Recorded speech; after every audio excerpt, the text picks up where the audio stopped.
Alright.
There we go. That's better. Trying to get my life together here. Trying to get everything together.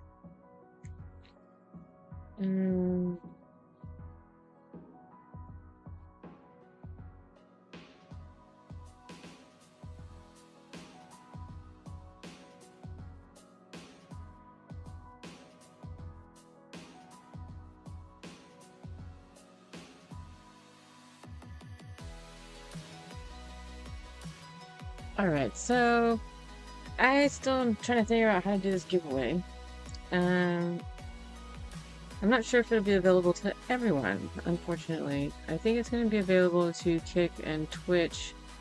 I don't even know if Kick's going to be able to be involved. I'm trying to get Kick involved too. But for sure Twitch. I think Travo too. It's just the way it's linked to Streamlabs is how the giveaway is. I'm trying to figure out how to do it more universal. So, yeah, I got a couple days left to figure this out. I got tonight. I'm gonna do this tonight. So I got tonight to figure this out. Oh my god, how are we gonna do this? We're gonna figure it out. We're gonna figure it out. Even if I have to put a bunch of names in a hat and draw it out, I don't care. I'll figure it out. We'll figure it out. Yeah. Yeah, I'm not sure how to do it yet.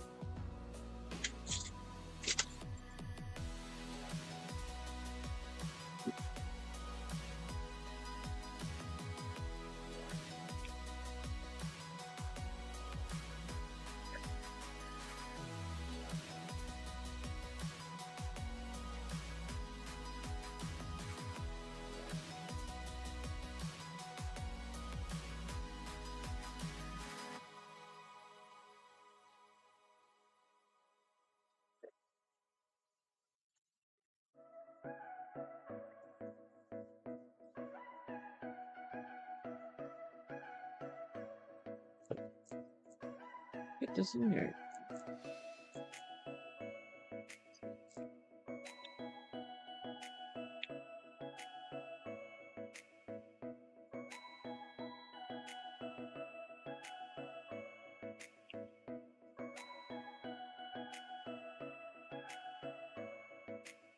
Sorry for the late start, you guys. I was really tired. I didn't go to bed till late today, and yeah. So I won't be a witch for Halloween. I want to be something else. I looked for witches' hats. Dude, all these witches' hats look like sombreros. I cannot wear them. I don't know what's going on with them, but it's like, what the freaking A? Yeah, it's not good. Whatever it is, it's not good. So, it is what it is. So,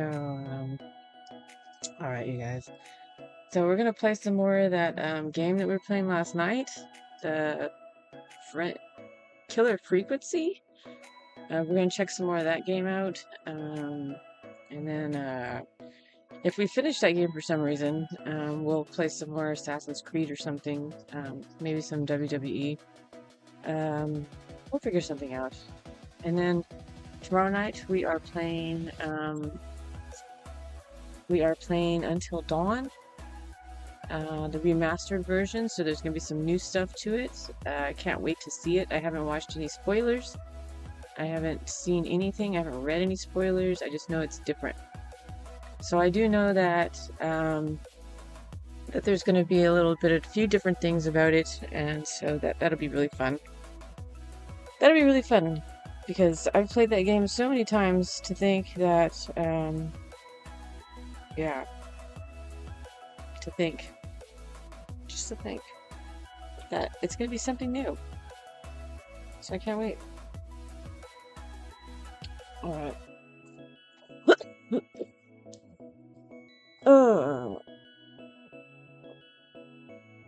Already gonna stretch out.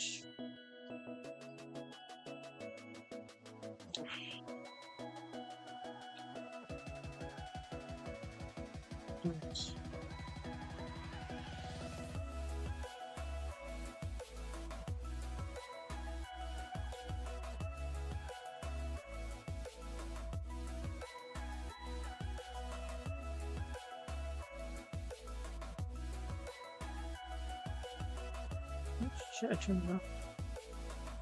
I didn't know I still turned it on.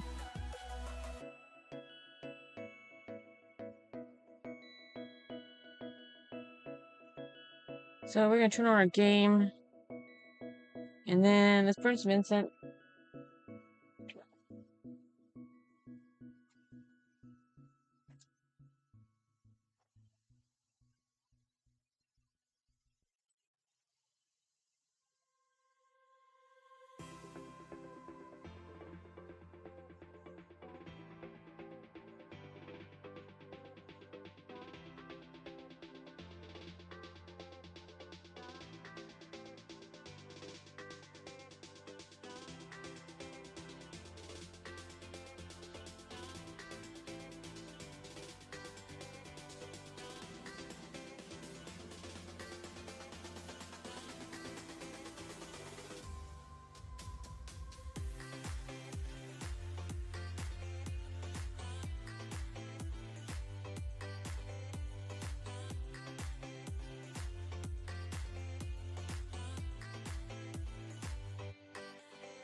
What do I do with my light? There it is.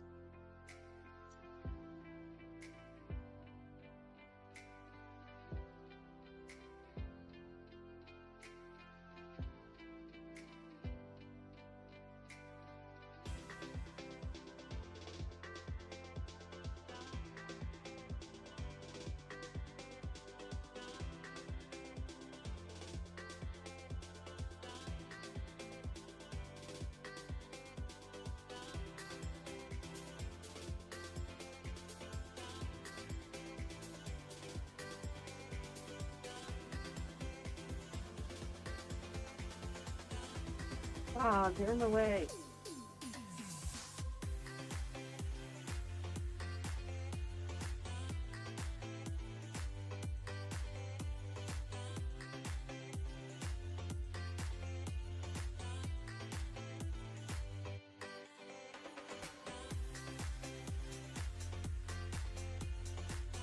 My last box of Nag Champa. No bueno. No bueno. Oh, we're playing City Skylines.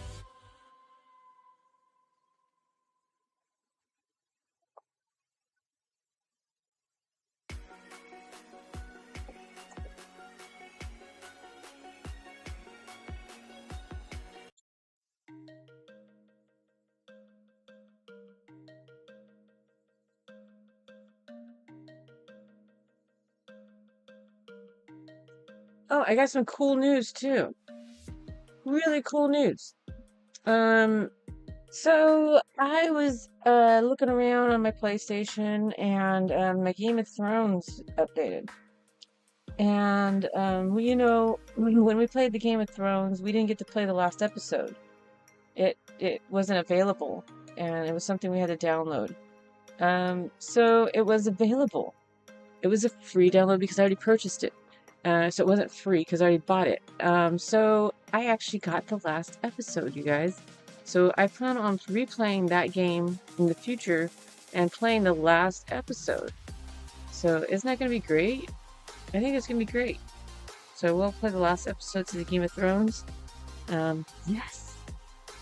Yes. Isn't that great? I think it's awesome. So we'll do that, like I said, in the future. Play that last episode. But we're going to play them all again. We'll play all 5 plus the episode we haven't played.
Where were we?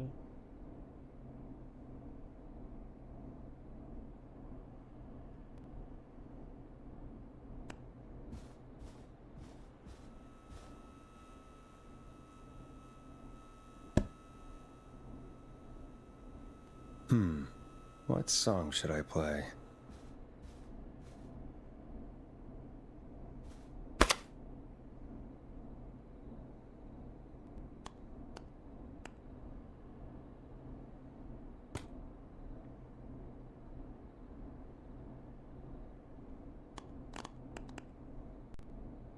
Hey, play something.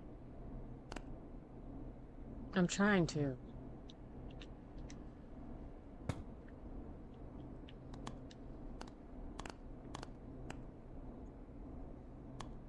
It's not that easy.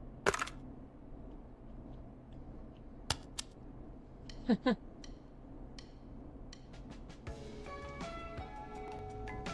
kind of radio station is this? That's all I had to do is play something? Which of the takeout places would you order from? To save Virginia? No, where would you actually eat? Oh, I mean, they're all pretty equal. Sure, but if you had to pick one. All right. Not Ponty. He's not Ponty. Right. So, between Grilling Spree and Chalupa Cobbers. I mean, it depends. Do I want a plate full of meat? Or do I want really, really good nachos? It can change depending on the day, you know? Yeah, fair enough. Maybe I... Hold that thought, Forrest. We've got a call coming in.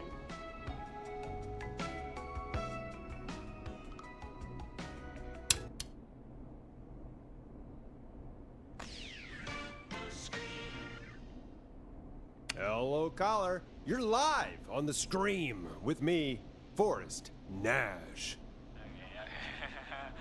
Hey, this is Fratman Plunker. We got some garlic bread and a note to call this number. Yes! Plunker, this is Forrest Nash from 189.16, The Scream. And Is this Goose? Oh, man. It's totally you, isn't it, Goose?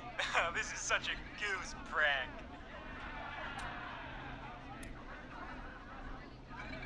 Plunker, this is an emergency. Nice try, Goose. I may be drunk, but I'm no fool. Listen, I need you to... Goose, come get beer. Your brothers are waiting for you. I'm not Goose! How can I prove this to you? Let me get a second opinion on this. Norman the Barbarian! What do you think? Great idea. Norman the Barbarian says only the radio man can control it. So, play us the flow.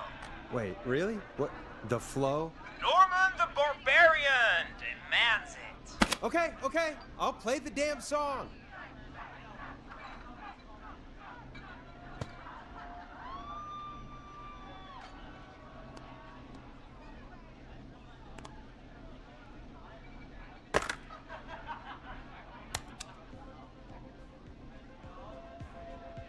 Oh, shit! Okay, Radio Man. Got my attention. What is it? Okay. Thank God. Listen, you've got to get over to your neighbor's house. All of you. Just... Say no more. Plunker's moving the house. Forrest, line 2. Hello. You're live on 189.16, The Scream. Forrest, it's the killer. He's at the door. Grace. Oh my God, it's you, isn't it? God, I didn't talk, I promise. Whoa! The party has arrived! Oh, thank God. He's gone and... Oh! Oh, is that you, Radio Man? Don't worry, we brought the beer. Good times are here. I could use a drink. Thank you, Forrest. You're welcome, Virginia. And thank you to Plunker and his fraternity brothers. Some heroes wear capes. Some wear sheets as togas. Hey, Forrest, did you hear what Virginia said earlier? What was that all about? Clive, I didn't talk. Do you know what she meant? There's a janitor here at the station named Clive, but your guess is as good as mine. All right, folks. Seems we may have a lead. If any of you know a suspicious Clive, then please A call in. suspicious It Clive. could save lives. In the meantime, looks like we have another caller. All right, let's see what's called. Hello, instead. caller. You're live on The Scream. You're live. With me, Forrest Nash. With Forrest Nash. It's great to speak with you, Forrest. As a local small business owner, I find this all horrifying. A killer roaming the streets of our fair town? Ooh, terrible. I hear you there. It's a scary time for everyone in Gallows Creek. How are you holding up? You somewhere safe tonight? Yes, Forrest, I am. I'm here at work in my small business. It's a safe, family-friendly place. Oh, what small business do you own? Oh, well, I'm not really big on promotion, but since you ask, it's Ponty's Pizza! The best and only pizza place in town! Come on down and get yourself a cracking deal on our 2-for-1 God damn it, Ponty, no! No free ads! I I mean, I guess we can't be that mad at him. Calling Pontes did save Virginia. I can be mad, Peggy. That sort of thing just... I can be mad. Look, he's gone now. We already have somebody else on the line. Just take a deep breath and let's keep going. Evening, caller. This is Forrest Nash, host of 189.16, The Scream. And tonight's 911 stand-in. Hi. Hello? Am I on air? Sure are, caller. What's your name? And what have you got for us tonight? Name's Eugene Stein, and I've got a heart full of love, Forrest. I'm hanging out in the middle of the maze, listening to your show, looking up at the stars and waiting for her. You got a special lady coming out to see you. Yeah. Molly. Molly. We planned to Molly. get lost in the maze tonight. To take our first journey together into the love labyrinth. The love. That's why I'm calling, actually. I thought she'd be here an hour ago. And since I've listened all night to how cool you play it, I thought you were the perfect guy to ask. Should I call her up and ask if she's coming, or wait and see? For real, kid? If you've been listening all night, do you really need to ask me? Yes, that's why I'm calling.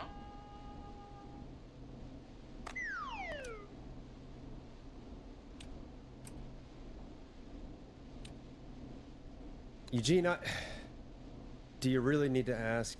I'm just not sure, you know?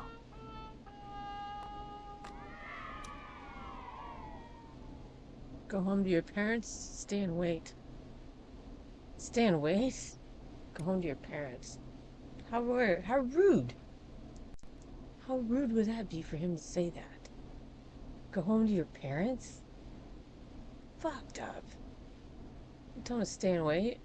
That's even more fucked up. She ain't coming? He's been waiting an hour?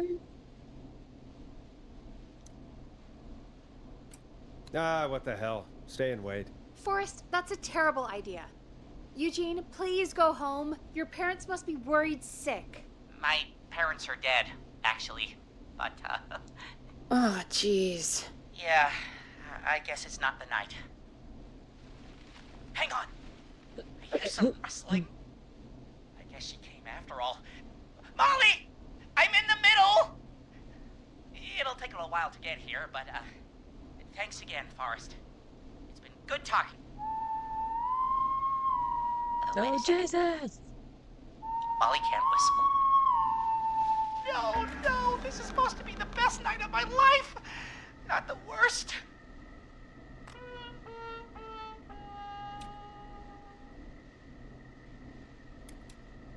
Can't you just run through the walls? It's only corn. It wouldn't be the maze if he could just walk through walls, Forrest. She's right. Listen, Eugene, breathe, hide, and call back in a minute. We'll get you out. I'll do it for Molly.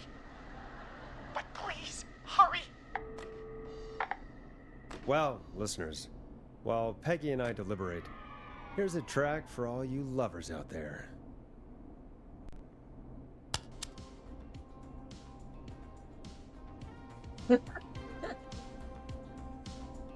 How the hell am I supposed to get him through the maze?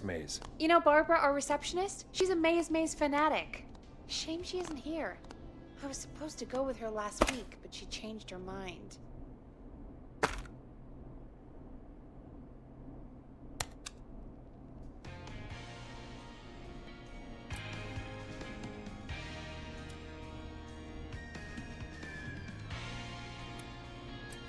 Maybe we should call Barbara then, if she's so big on the maze.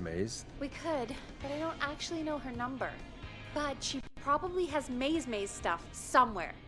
Go and see what you can find. That'll hopefully be enough. Which one is Barbara again? Yeah, she's on the twin. Barbara! You know, Barbara! Forrest, I've seen you speak to her. Help me out, Peggy. She's the receptionist. Sits at reception, never does any work because she's talking to Brad all day. Ring any bells? Right, yeah, sorry, I guess it's just the stress of... No excuses. Just go and find something to help us.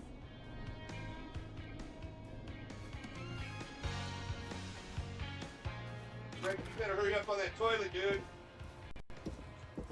Bet you're in there on your fucking tablet too, huh?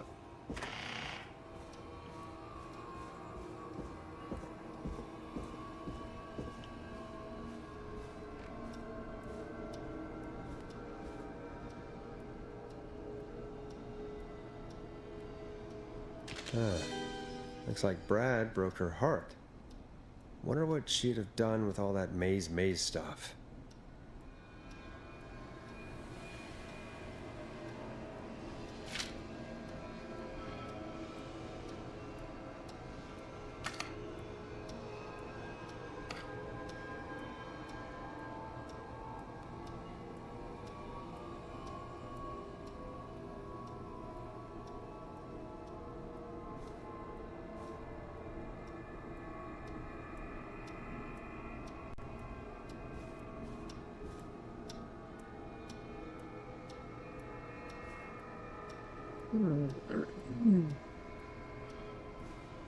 I figured I'd check her desk first.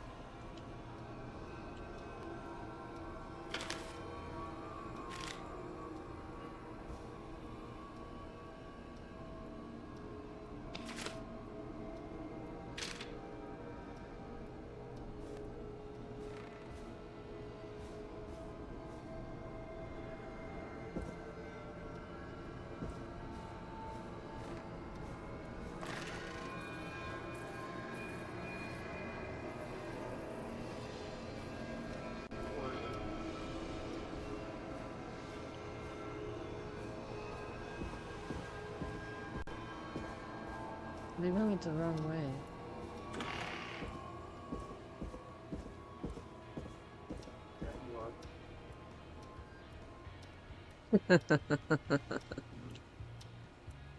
Dude, I don't know.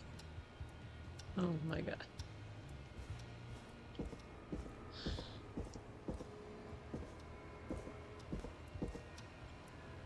I'll be right back.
Okay.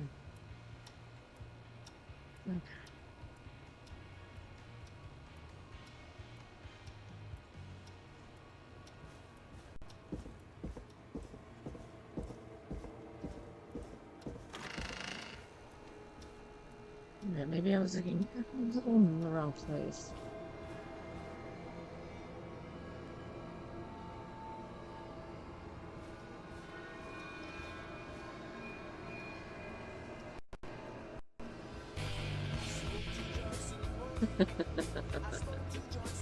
Hello there.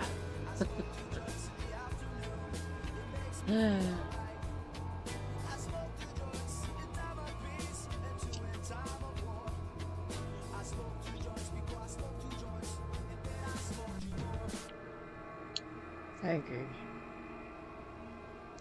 I agree with that one.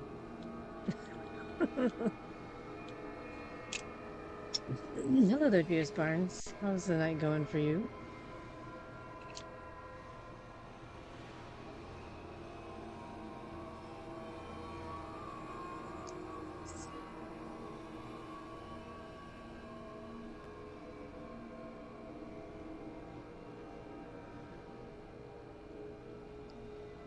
I can open it.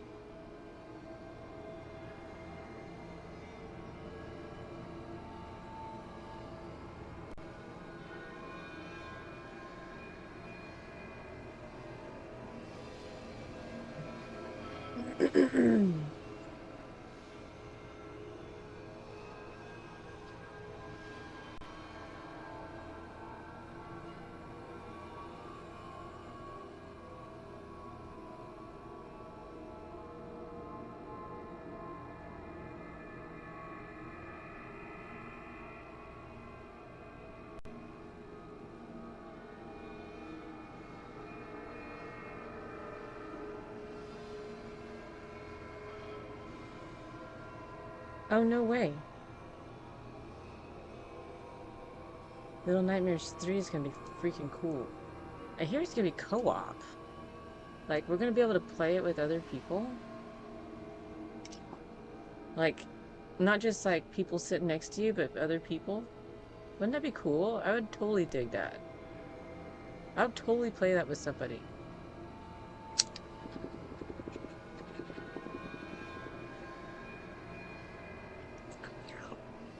Like, I think that would be rad.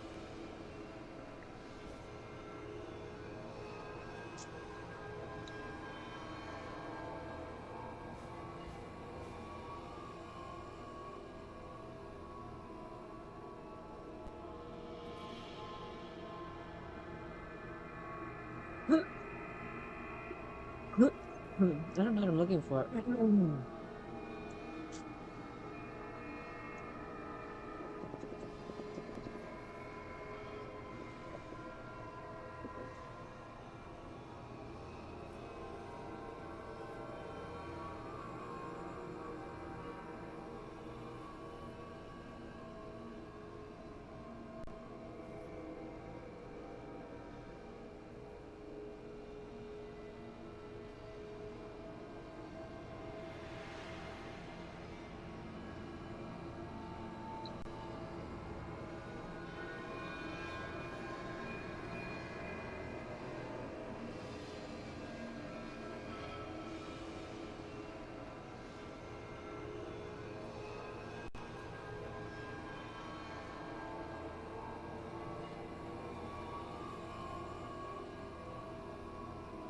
Okay. Mm.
Oh.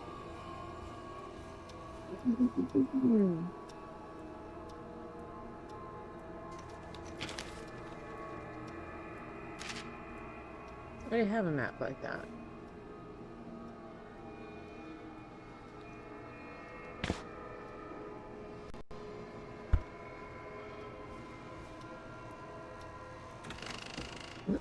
I'm thinking it's down here. I don't know what we're looking for. Let's go back and ask him again.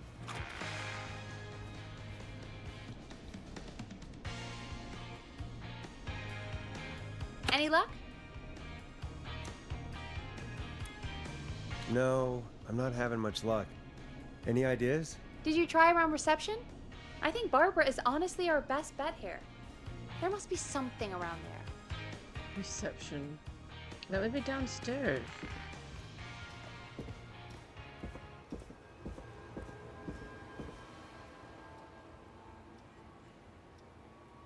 Yeah, I get to finish it. I'm so excited.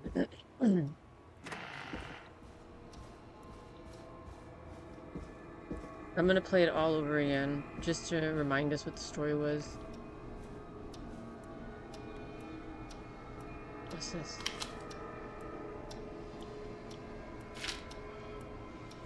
I don't see anything yet.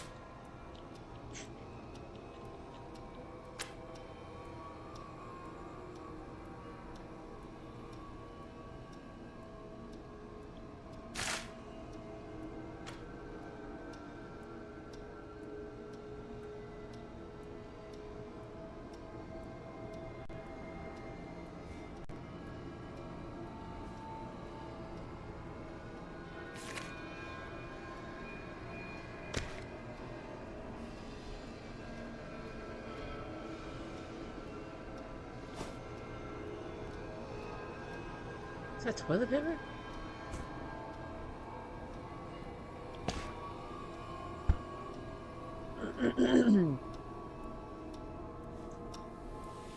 I'm not seeing jack shit.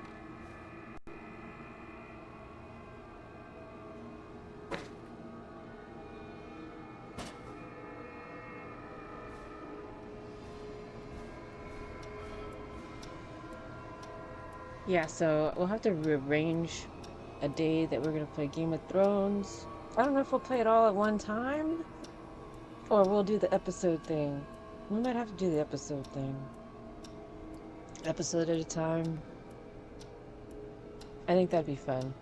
I don't know what the fuck I'm looking for.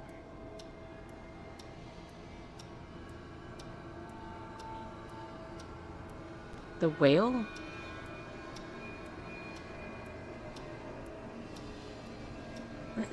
The whale?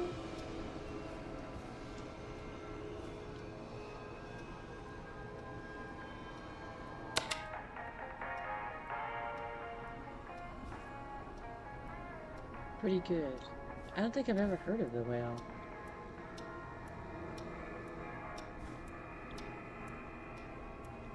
Bingo. Here's what I was looking for.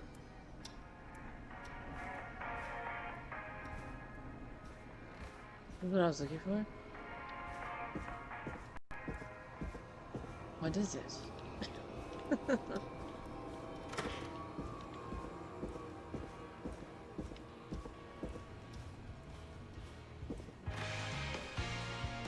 Huh. He won the best actor, huh? Brendan Fraser? No shit? Isn't it the guy on The Mummy?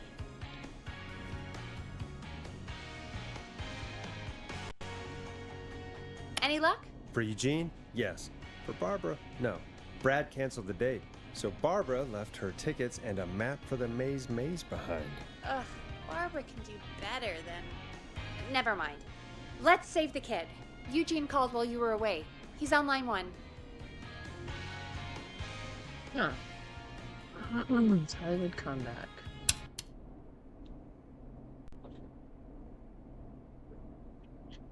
I did not know that. Welcome back to 189.16 The Scream.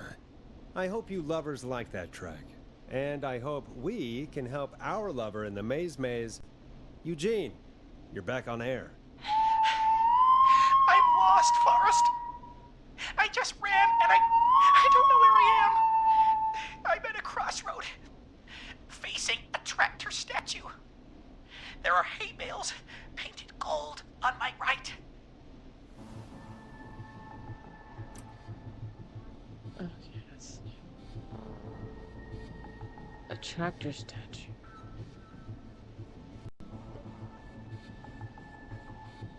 He's at number 1.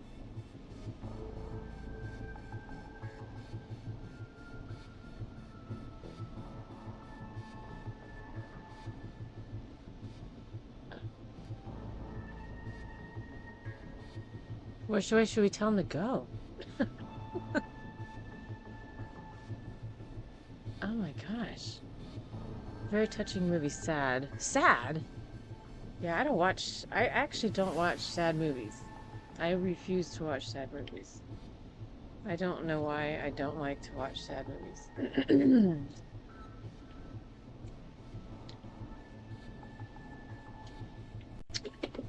I just don't like the movies to make me feel sad. You cry like a bum. Yeah. That's great. It must have been a good movie. It must have been a good movie to make you have that emotion. So that's cool. That's good.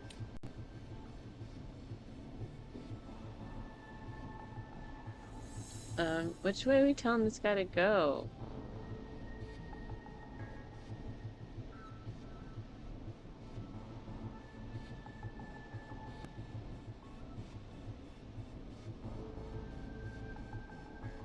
I don't even see how to get out of here. I'm gonna tell him to go right. Go right. Okay, here I go. This, doesn't look right. No, I'm going back to where I was. Jesus! Oh, shit! He's cutting through the walls! Where do I go?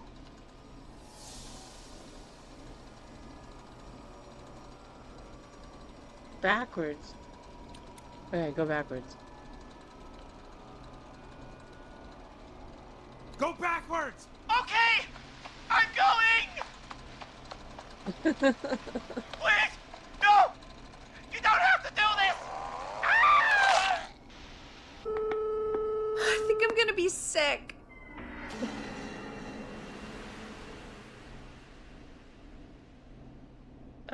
Poor kid. I mean, he shouldn't have been out, but still. What That's a makes second someone do person. that to a kid? By the way, why do you think Molly missed their date? Do you think she's okay? Unfortunately for Eugene, I think she probably never left home. No, that's the second person we've killed. Thank you for calling in, Mr. Walton. We'll make sure to add the town librarian to our list of suspicious Clives. Remember, report a Clive to stay alive. Next caller is up, Forrest, so take it away.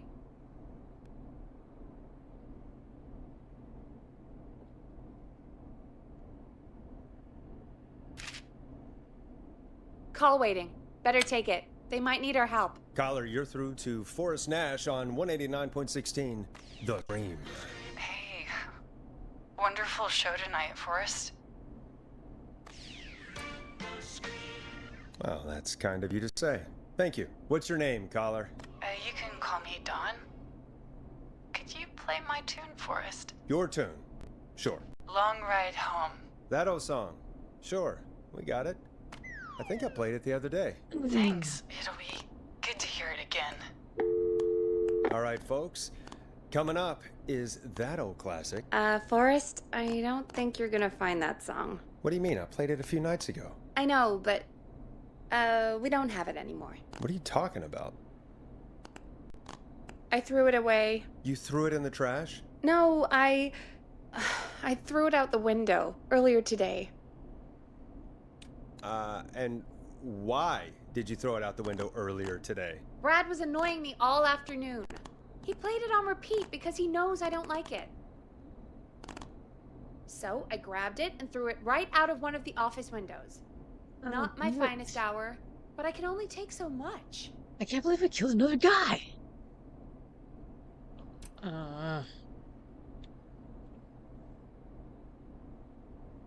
All right. So, what do we do instead then? Let's just play a different song. We've got more important things to think about anyway. Gotcha. Okay, folks. Here comes some unrequested music. Sorry about that, Dawn. Maybe try again tomorrow night. Sorry.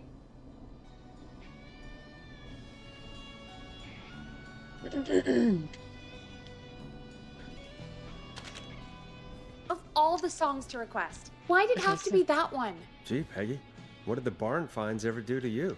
Wrote that song, for one. It gets real old when you're forced to listen to it on repeat for years. Why couldn't they just request Roddy? Oh, Forrest, scrap the song. We have another caller.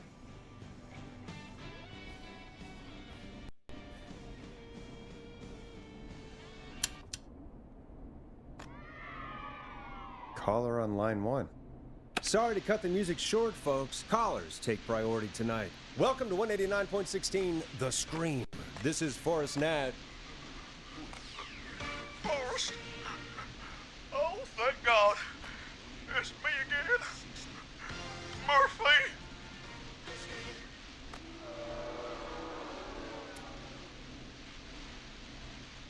Hey, what brings you back? Oh, the killer got me, man. Why did I ever trust me? Master Robbie. That's not important right now. Just tell me what happened. Goddamn piece of... He came to the gallows waste disposal plant. Beat on me, man.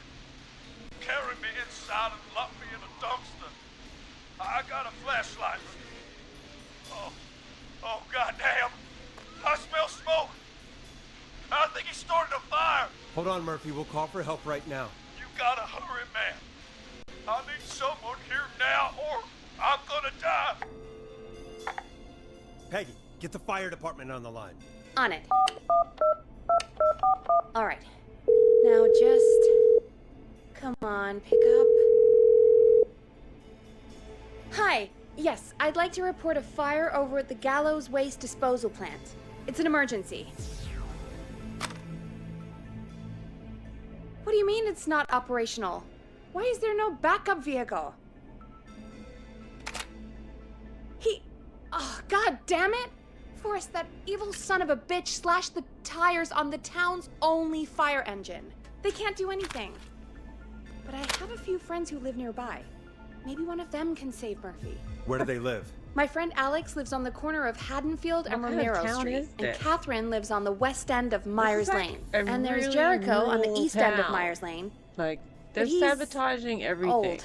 They sabotage Really the police. old. Okay, They sabotage the fire see who would department. be best to do this. Do these people have an ambulance? Okay, what are we doing? All right, Forrest, who should I call? Who can help Murphy? Call Catherine. All right, give me a second. I didn't want to call Catherine. I wanted to... Oh my god. No, what I wanted to do. They're on the way. They'll call from the plant. You can direct them from there. Well, let's hope they get there in time.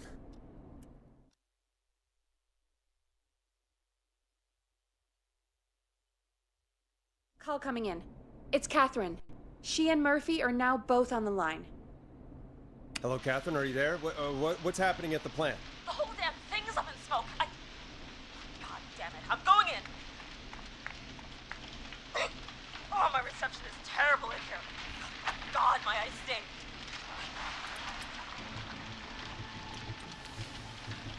Murphy, tell me what you can smell. What do you think, genius? I told you earlier. Fire! I smell fire! This isn't helping.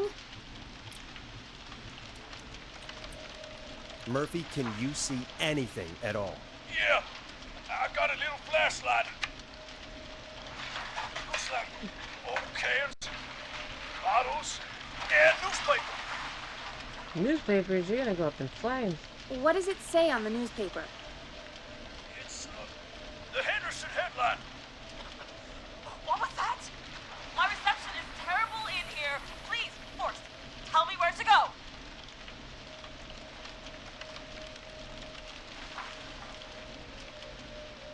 Go to recycling. Recycling. Got it. Come on, Okay, Catherine. we're gonna send it to recycling. It sounds like recycling. The plant's what's up again. I can go shredding or crushing. Which way? Murphy, do you know what part of the plant you're in? I'm in a dumpster. What do you want from me? Oh.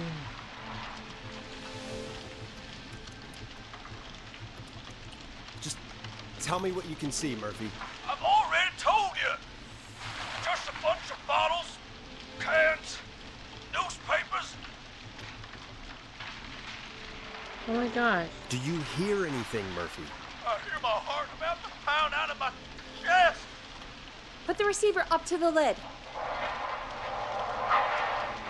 Good enough. Go to the Catherine, crusher. go to the crusher. Oh yeah. Oh yeah. Oh yeah. Okay, it's super loud. We're almost out of time. There are 3 dumpsters here. 1 for Gallows Creek Council, Henderson Disposal, and Quiet Reach Municipal. Open the Henderson container.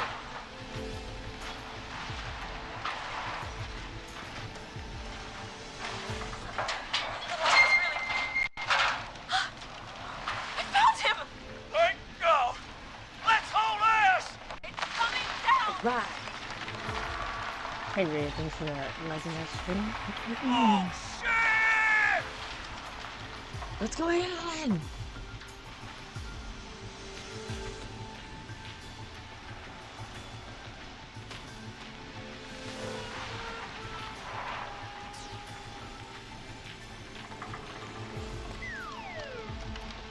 We made it! Oh, man. You saved my life. Thank you. Thank you. And I swear to you, now, I'm gonna race Fernando to be like you. I'm getting my money back from Mr. Robbie. Hey, you just get home to your son, okay? Yeah. Will do, Forrest. You Well, saved folks, him. Gallows Creek has 2 folk heroes tonight, Murphy and Catherine. We saved I'm sure their him. deeds won't soon be forgotten. Great job, Forrest. We No saved time one to person. celebrate, We though. saved one We gotta person. call her. You know what to do. All right, folks, another of our good citizens is on the line. Let's see what they have to say. Welcome to 189.16 The Scream, with me, your host, Forrest Nash. Forrest, Teddy Gallows Jr. here.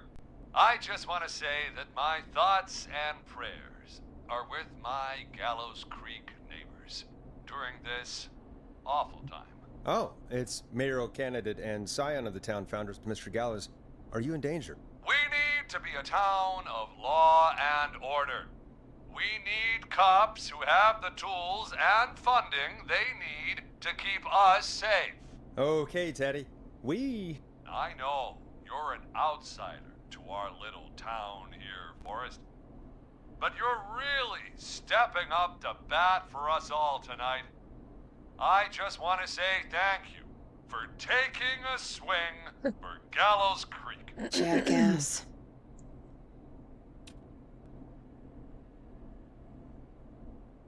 Right. Thanks, Teddy. Now, are you... Teddy, you lowlife. This is not the time to promote your damn campaign. I just want to make sure our town is safe and prosperous. That's why the Gallows Family Factory, founded by my father, Theodore C.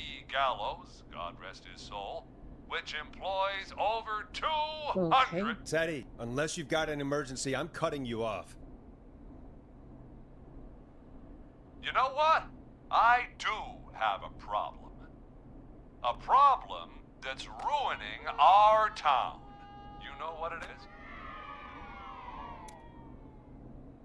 Yeah, how about the goddamn serial killer?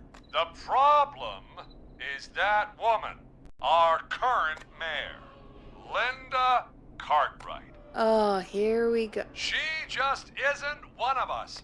Linda Cartwright is un-American, unstable, and You're not better than anyone, Teddy. Just because you inherited half the town. your producer sounds a little unstable too. Don't you dare speak to me that way. Cut him off, Peggy. I can guarantee this kind of thing will not happen when I take office. The moral decay of... And that's enough of Teddy Gallows Jr. for one lifetime. I always feel disgusting after hearing him talk. Just play an ad for us? I need a minute. We'll be right back after these messages. Teddy Gallows Jr. is a family man, a devout Christian, and a proud patriot. Teddy Gallows Jr. is Gallows Creek. Like his father and all his fathers before him, Teddy Gallows Jr. has worked hard to create jobs, improve infrastructure, and make Gallows Creek a good place to raise a family. Of course Unlike current mayor Linda Cartwright, Teddy Gallows Jr. lives in Gallows Creek. He's our neighbor, and he stands with our neighbors. Like Sheriff Matthews, who, after years of keeping the peace, Mayor Cartwright is trying to force into early retirement. Teddy Gallows Jr. doesn't believe in keeping a good man out of a job. Teddy Gallows Jr. believes in the American dream. Does Linda Cartwright? Help Teddy Gallows Jr. keep Gallows Creek a good American town. Help him become mayor. Take a swing for Gallows Creek. Vote for Teddy Gallows Jr. My name is Teddy Gallows Jr., and I approve this message. God, what a jackass. 100% grade A asshole. Linda Cartwright isn't super herself, but she's not... Yeah, we don't have any more of those ads to air tonight, do we? No, just the one. Good. I have to ask, though, take a swing for Gallows Creek? He set the home run record for Gallows Creek High. Of course he's one of those guys. Yep, he played lots of sports back in the day, and he never lets anyone forget it. Right. Let's just get back to the show. Well, folks, hearing that reminds me that every vote matters. That ad really made me want to take a swing at Teddy Gallows. You mean take a swing for Teddy Gallows? Yeah, sure. Let's find out from our next caller who's got their vote. Caller on line 1. Hello, caller. You're live on the stream with me, Forrest Nash.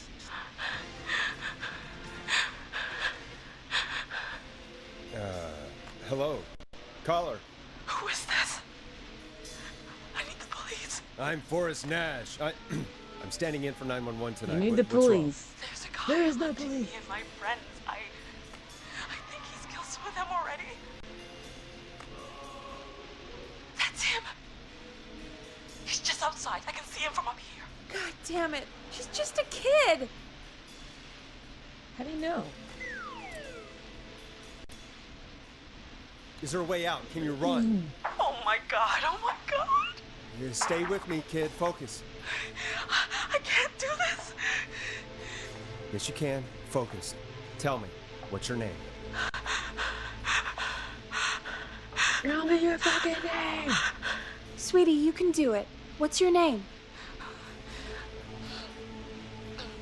Carrie. Good, good. Carrie, listen to me. We're gonna get you out of there, all right? Now, where are you? The old murder house. Upstairs. I'm at the end of a hall. There's a bathroom, a couple bedrooms, a closet. Oh, he's coming. Where should I go?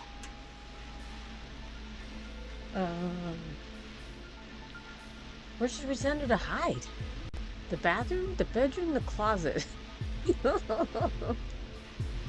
I feel like either way we're gonna send her to her doom. Let's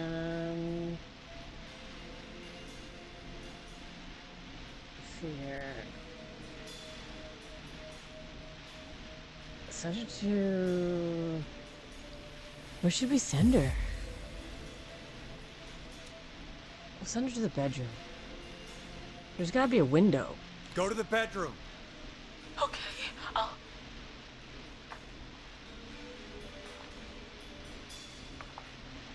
He's here. He's here. Oh, he's in the bedroom? Forrest, I don't think we can... Run!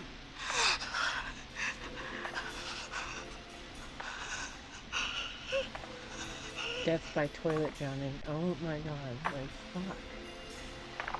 What Fucking serious. Oh no! Oh no! Ah! Oh no!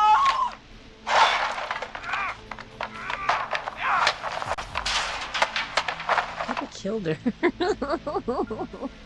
Forrest! You should have seen your face. What? What? What? Are you kidding me? Okay, what the hell is going on here? Oh, who's on the phone, Carrie? The cops? It's just a joke, jeez. Wait, isn't that... Jimmy, that wasn't funny, you sicko! Of course I called the cops, but some guy just answered instead. What guy? Forrest Nash. What the hell are you all doing? It's prank night, old man. We're just having fun. That's the kid! The kid who called in earlier pretending to be the whistling man. That's it. I'm out of here.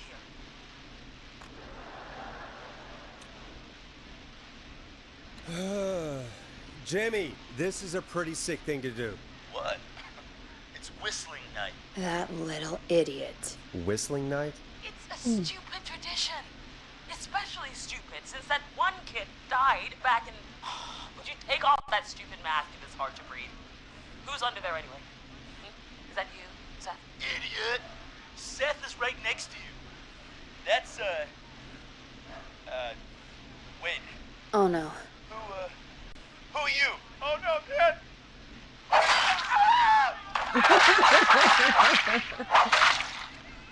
Everyone, get inside! This better not be a prank. It's open. Close the door. Scott, Heather, you barricade the back. As long as he's out there and we're in here, we're safe, right? You buy time, but not much. Forrest, we have to... Heather, I already called the Oh cops. my god. Forrest picked up. He's the best Sounds like we're she's gonna a get. Who is with you, Carrie? ceiling My fan. friend. We drove out to the old murder house and... Oh, of course! The van! Who's got the keys? Jimmy had them. Jimmy. Of course, Jimmy had him. Of course.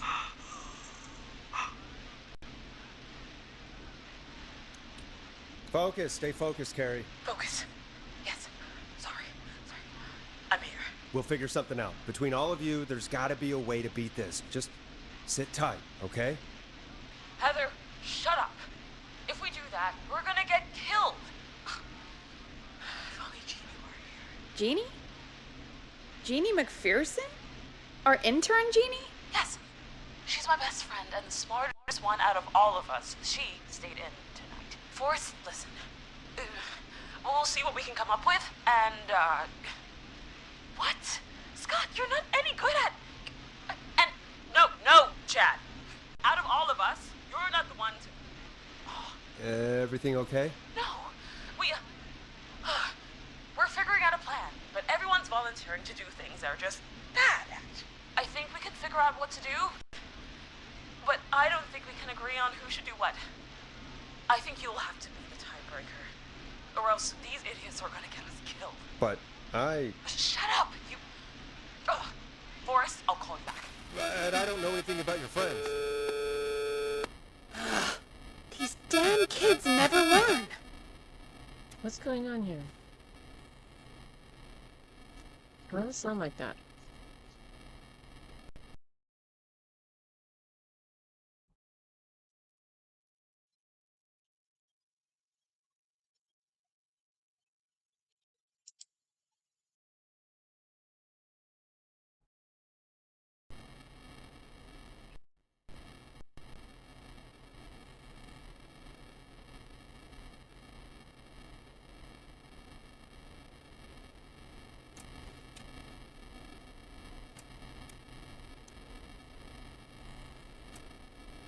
Breathe, Peggy. It's okay. Whoa, Do this it's kind of getting thing worse. every year, Forrest. People get hurt. All right, folks. We're gonna work out a way to save Carrie and her friends. This next one... Okay. Something's going on here. Something unusual is happening here.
I used to have a guy put the music on for me.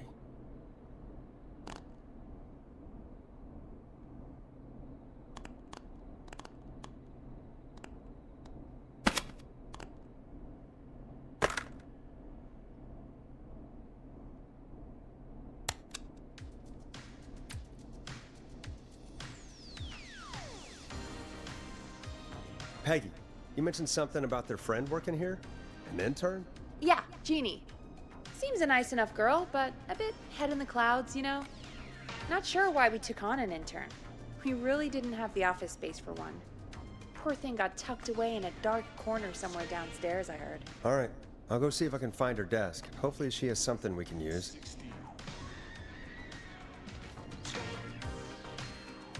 Peggy said her desk is downstairs.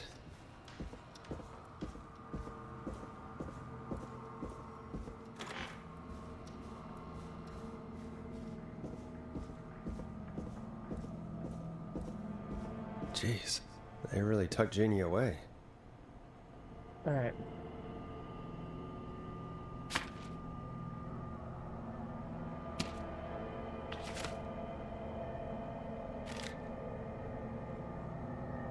Friendship quiz. This might work.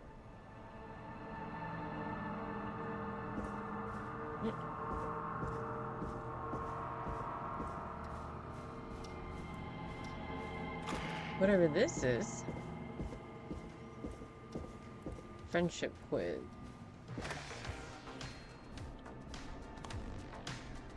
Hey, you find anything that'll help us out? Yeah, I found a friendship quiz with all these kids on it. If you think that'll help, then good enough.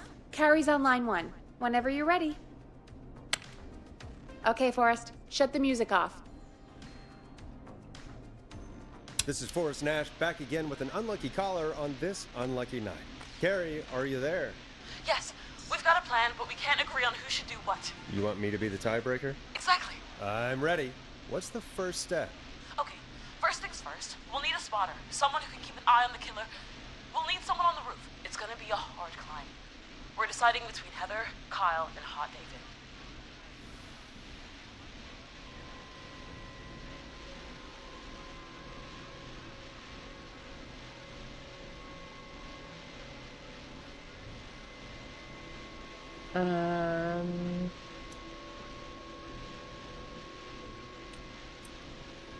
Well, like, they're all likely to peak Mount Everest.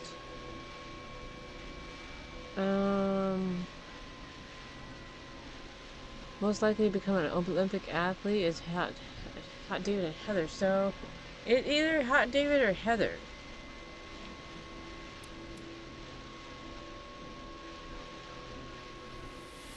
We'll pick Heather. Heather's got this. Yes, Heather, he picked you. Now please, stop talking about all your cheerleading trophies. Part 2. The Whistling Man padlocked the gate back to the road. Before we drive out of here, we need someone to pick the lock. Seth, Jennifer, and Scott all want to do it.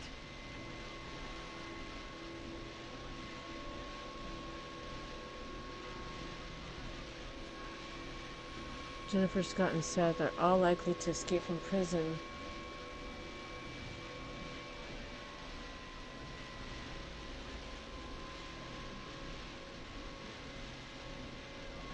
We'll give it to Seth. Seth. Seth, what are you talking about? I don't know that smashing into windows is really... God, fine. Anyway, that brings us to part 3. Getting the van keys. I'll volunteer for this. I don't know Jimmy as well as you guys, so... it'll probably be easier that way. Then it's part 4.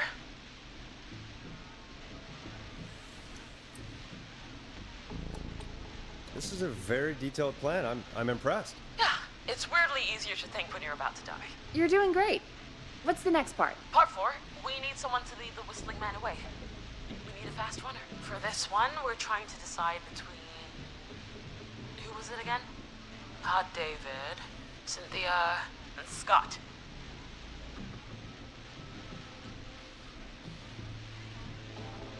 Hot David. Yeah, you spend a lot of time running shirtless. You got this, Hot David. Sweet. Okay, let's recap. We get the eyes on the roof. A runner distracts the killer while we grab the van keys and pick the lock on the gate. Now the tricky part. The getaway. Ooh, what's the plan there? Well, we can't all outrun the whistling man. But he thinks we're just a bunch of stupid teens. So, let's use that against him. Part 5. We trick the killer into a trap. Someone can pretend to be injured. Who would make the most believable lead? Who you got? We got Lisa, Tammy, and Cynthia.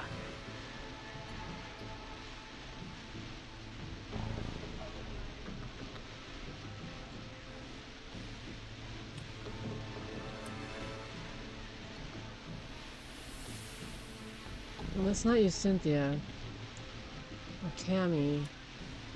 We'll use Lisa. Lisa. You're right, Lisa.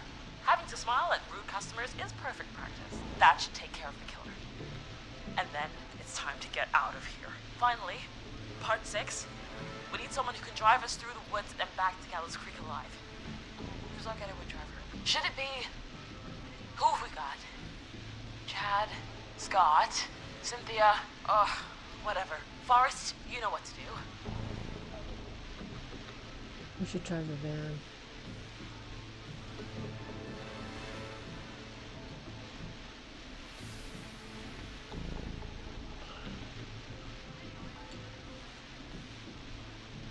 We're gonna say Scott. Scott. I know we all love watching American Skid. Yes, yeah. Just do what they did in the movie. Thanks, Forrest. We'll just take a few seconds for ourselves, and then it's go time. Sounds good. Talk to you in a sec.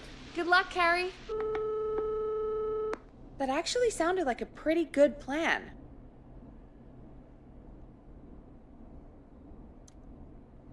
I hope you're right. Yeah, let's hope. Okay.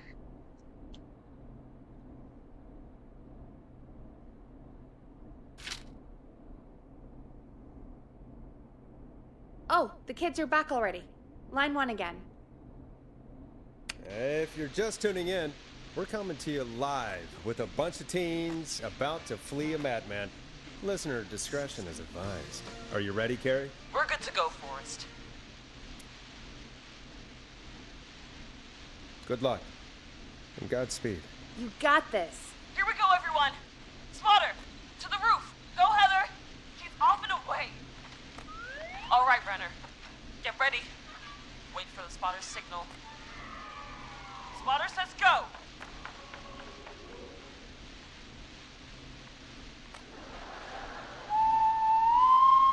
Mate. Lockpicker, go. I'll get the keys off Jimmy. It's such a loud whistle. Oh, Jimmy. Oh, his face is... The keys, Carrie. You need to get the van keys. His face is lying next to him, Forrest. He got cut. Oh, God.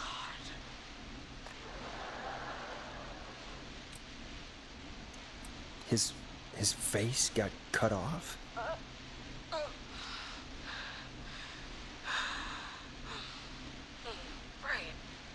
Right. The van keys. They cut his face off. Got him. And Hot David should be back any second. Lockpicker's still working. That is not a whistle. That is a fucking God, whistle. hurry up, lockpicking. Oh, my God. Oh my god. Oh. Oh. Oh. It's going terribly. You have to keep going. Don't give up, Carrie. Don't give up. Right. We just gotta keep pushing on. Time to trap the killer. All right. Bait. Get into position. Everybody else, hide.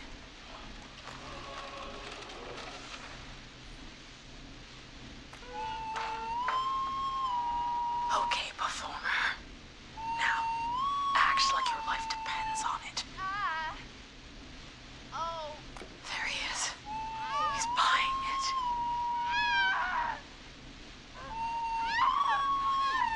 Now! Push the bookshelf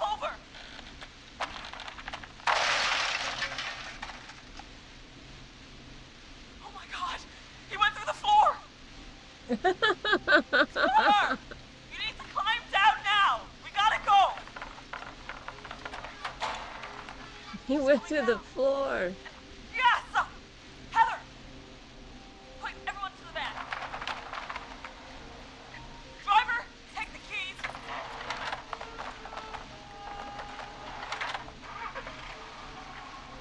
Goddamn gate's still locked. We're gonna have to ram it!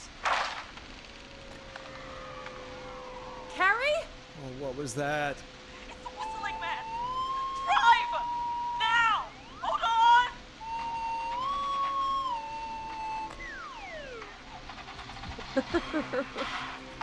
Why was the car started in the first place?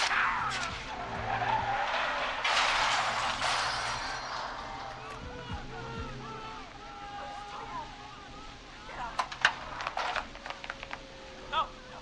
Stop!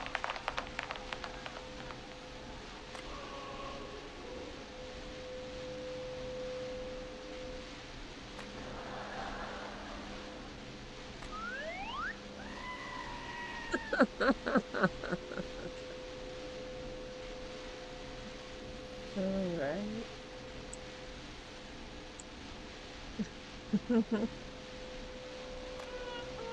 Oh. Carrie, can you hear me? What's happening? Oh, we crashed. Everyone ran. My leg's trapped. Forrest.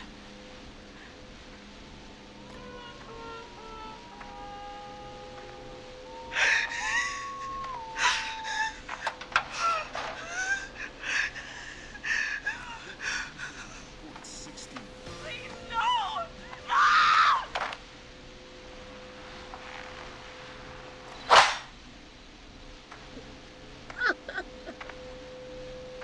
Carrie? Everybody's dying. Everybody's dying.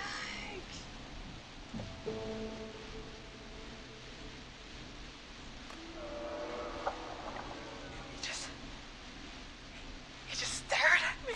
Carrie! Carrie? He just stared at me and got my leg out. I don't understand. Thank God you're okay. Can you get somewhere safe? I can make it home. Home? Thank you both for You helping. gonna go home? If you hadn't, I guess the plan was just...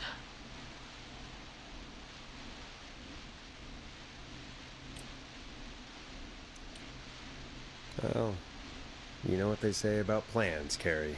Forrest? Plans are the first casualty in any struggle. Whew. After Jimmy, anyway. Forrest! I need to go.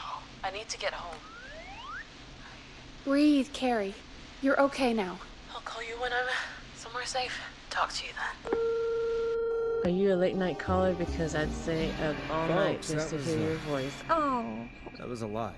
Our thoughts go out to the parents whose kids won't make it home tonight. For any kids listening in, please stay inside and stay safe. And parents, hug your kids extra tight tonight. Here's a song Yeah, just tonight. for the girl walking home in the dark.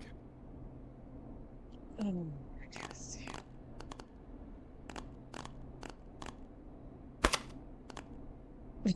This one.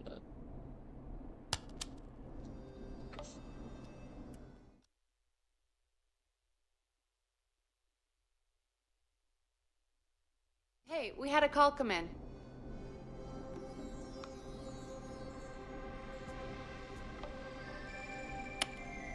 When you're ready, shut the music off. Yeah, tomorrow put the kids to work. Yeah, we have to turn the music off. Okay, Forrest, shut the music off. I gotta put Forrest Nash myself here. to work, Listeners, unfortunately. we've got another caller live on 189.16, The Scream. What's on your mind, caller? Hey, Forrest. I just wanted to phone in and say that I think I speak for everyone when I say that you're providing a real Look at service Lawrence for down Gallows there. Creek tonight. It's cool what you're doing, man. Well, I'm just doing my job, friend. Anyway, tell me about yourself. What's your name? Are you keeping safe tonight? Yeah, man, I'm good, thanks. I'm at my roller rink, trying to get everything ready for the Harvest Festival tomorrow. I had a guy from Starling Security here earlier installing the Starling 4000 system, so I'm a little behind. As for my name, my friends call me Roller Ricky, and I now consider you a friend, my man.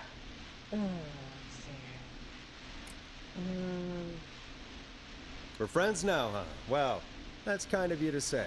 Thanks. Yeah, man. Sounds like roller skating is more than just a job to you. So is this vocational? I wasn't always Roller Ricky. Once upon a time, believe it or not, I used to go by just Ricky. Yeah, back then, things were pretty rough. What's up, I Stalin? used to roll What's with a going bad on? crowd. Not all bad, but What? there was one guy. Anyway, some bad stuff went down. I harbored a lot of guilt for a long time. Turned to the bottle. I didn't really talk about it or even know how to talk. It's just how it was. That bottle took the best years of my life. Or so I thought. It's never too late, Roller Ricky. How did you turn things around? I joined a support group. I opened up about my problems. Sharing that burden just took so much weight off.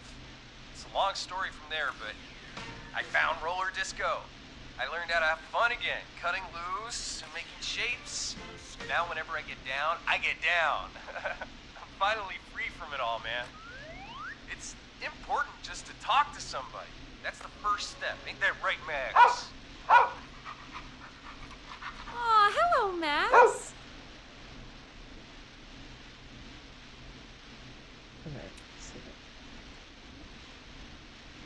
Welcome to the show, Max.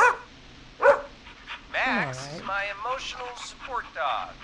He's a No rescue true dog, complaints anymore. but I always say he's the one that rescued me. He's the best dog a guy could ask for. Of course, the first thing I did was teach him how to skate. He's better than me now, a real pro. Max can skate. Yeah, man. At first they said it couldn't be done, and then they said it shouldn't be done. But Maxie loves the rink, man. Is that another train, Maxie? Maxie loves trains, man. He's even got that special how to greet them.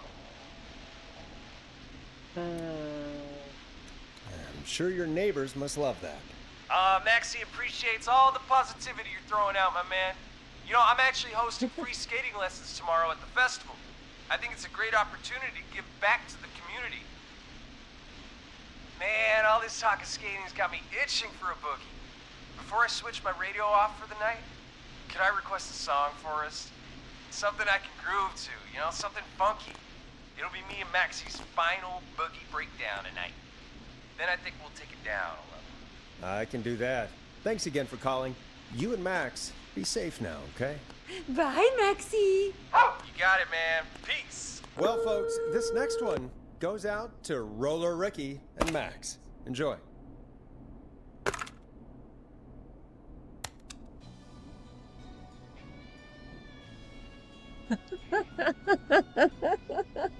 I really needed that call, you know, after everything. Yeah, I get that. He talked a bit much for my taste, know but what it is songs are inspiring which to on hear these somebody stupid come back albums. from the brink like that. Yeah, that's what I meant. Something funky. It's all dramatic. You were thinking about Max on skates, weren't you? Oh my Well, God. would you look at that? Another caller on the line. What are the odds? Better take it.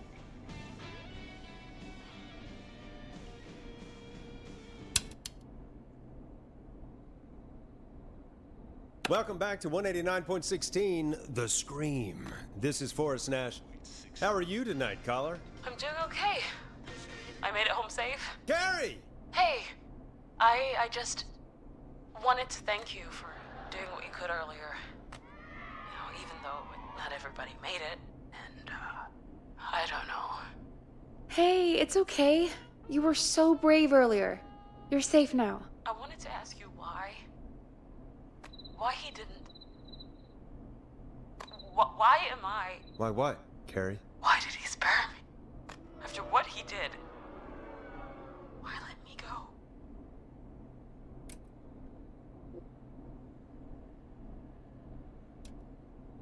Maybe he only wanted to hurt the pranksters. Maybe. Did he just think everyone was making fun of him? Did he always hate these hazing rituals? I mean, if he did, why wait all these years to... Why do this now? These stupid hazing nights have to stop. Carrie, you did so well tonight. Stay safe and rest. Help is coming to Gallows Creek. We just need to hold on. Thanks, Peggy. Hey, Forrest? Could I request a song? Of course, Carrie. Oh my god. What song? Any song by Blast Processor. And thank you. This next one goes out to Carrie.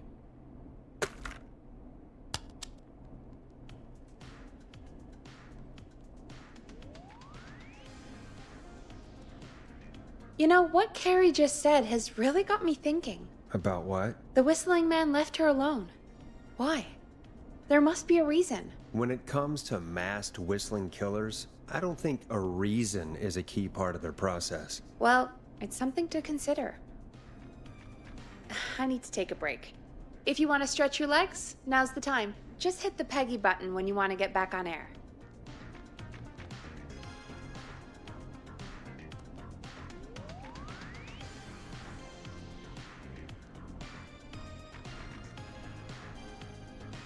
Always get dropped down my shirt.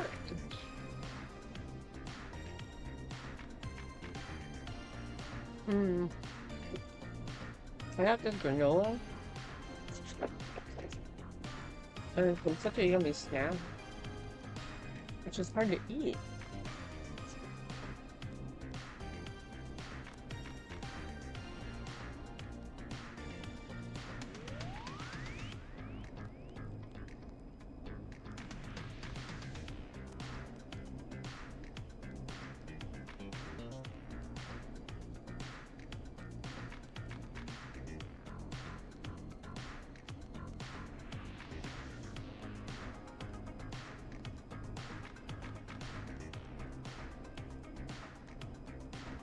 Yeah, me too.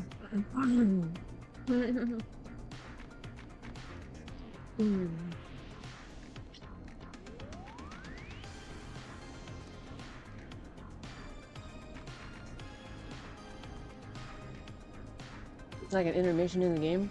So when you want to get back to the game, push this button. Don't mind if I do. Take this moment.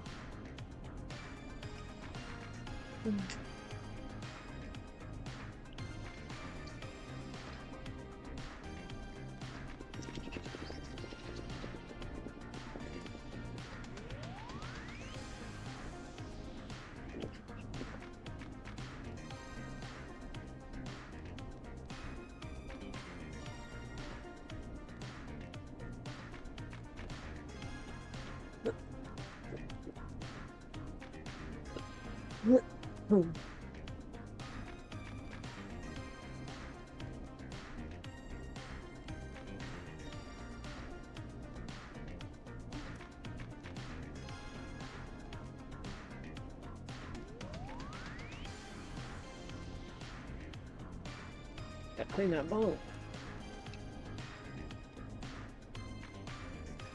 Just had a cheese and tomato sandwich. Ooh, that sounds yummy. Like some big juicy tomatoes.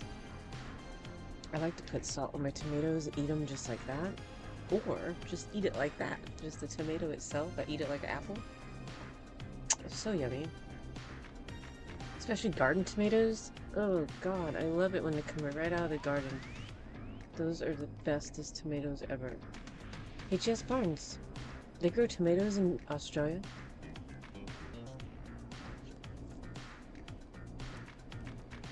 Taking photos of the sky, night sky. That's cool. Like, what kind of stuff do they grow? Like, what is the thriving? Oh no way! You got the ISS one? Rad. I seen it one time. Like, so rad. It was the way the sun was hitting it. It had to been. It was like flying across the sky. You could totally just clearly see. Not it, but I mean, you couldn't like just like fucking spot it. But I mean, you could spot it, but it wasn't like clearly see it. But you could. It was so amazing. It was white. It was like bright star-like. I don't know. It was really cool. It'd be hard to say. I love it when my French fries come right out of the grease. Yes, we grow tomatoes in Australia. Rad. Okay. What is the most thriving vegetable that grows in Australia? I love tomatoes. Tomatoes are like so yummy. They're like one of my favorites. I like a lot of vegetables and fruits because tomato's not a vegetable. So I like a lot of vegetables and fruits.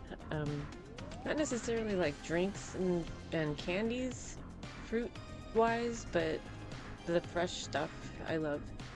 Yeah. Like right off the tree. Sheep? You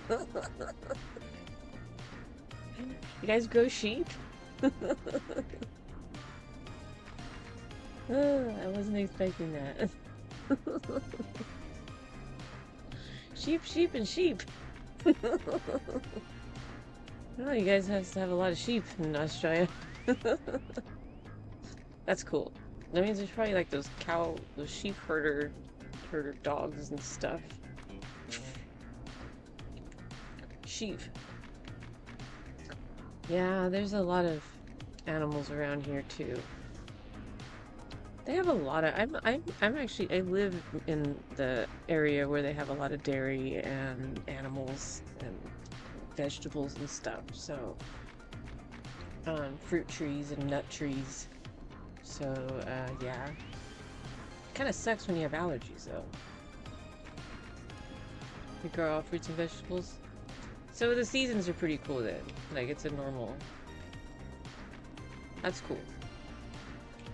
Nuts and trees. I wasn't sure what kind of like weather you guys really had. I know some things grow better in other places, so that's cool.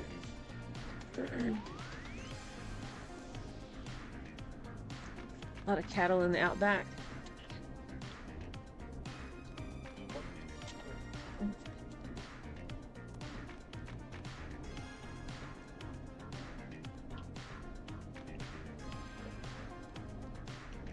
That's cool. I got a lot of milk cows around here. A lot of dairies. I'm around a lot of dairies.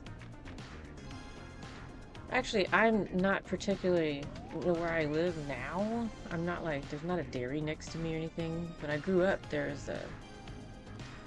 was a lot of dairies around. I lived next to alfalfa and cotton fields. They would grow alfalfa, cotton, and corn in these fields. You eat kangaroos? Are you serious? For real? Outback Steakhouse. Is there an Outback Steakhouse in Australia? That's a good question. Is there an Outback Steakhouse in Australia? People eat kangaroos? I didn't think they'd eat kangaroos. For real? That's fucking nuts. I didn't know how they viewed a kangaroo. That's crazy. I never thought about eating a kangaroo. That'd be like one of the last things on my list of thought. Kangaroo meat. Do they taste like chicken? You would think they'd like have like... I wonder what kind of meat a kangaroo would have. Is it like pork?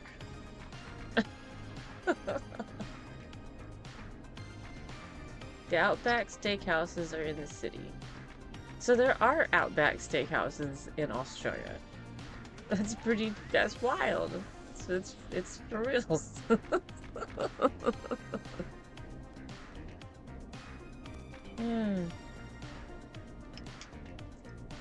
Well, they say they're Australian.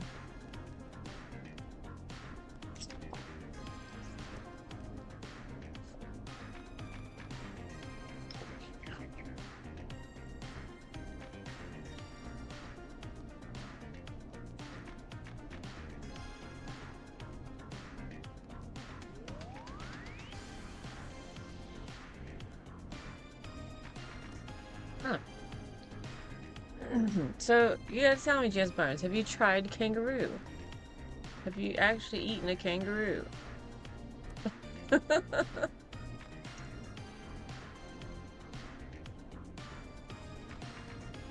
Crocodile tastes like chicken. Okay, I've not eaten crocodile. I've eaten alligator. I've had alligator, but not crocodile.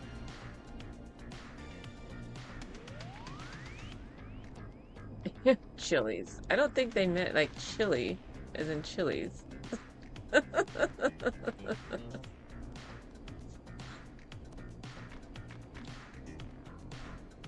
Yes, I have eaten kangaroo.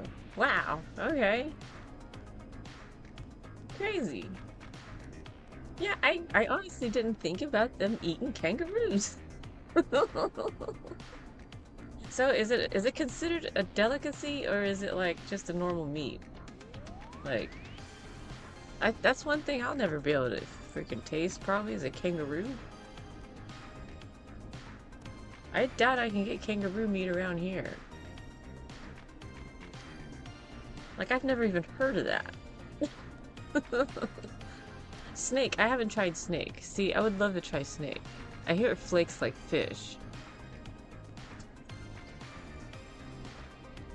That is available around here, snake.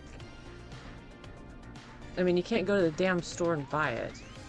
So that's one thing you can't do, is go to the store and buy all this stuff.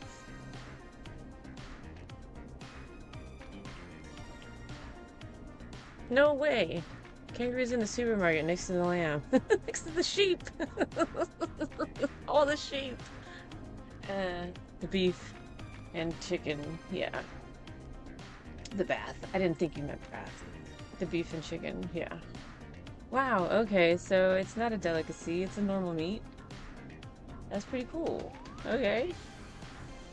See, like in Louisiana, you can go to the grocery store and they have like crab meat cooked, and they have like crawfish, and I don't know, they got all kinds of stuff. You go to the store here, you don't find anything cool. I mean, the only thing you find in the hot section is a rotisserie chicken. Like, there's no clams, and there ain't nothing around here. Kinda sucks. See, I'm not next to the ocean.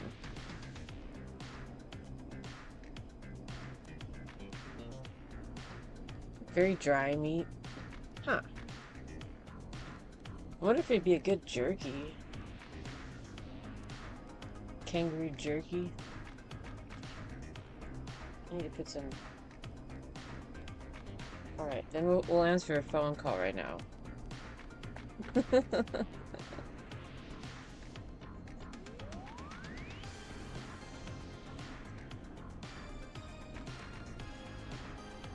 I'd definitely be down to try that.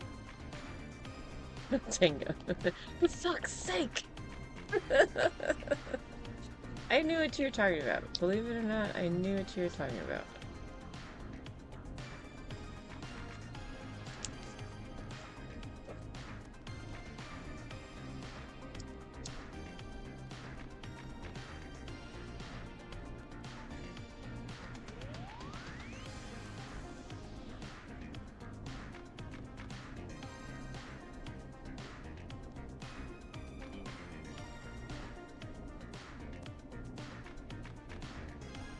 Okay.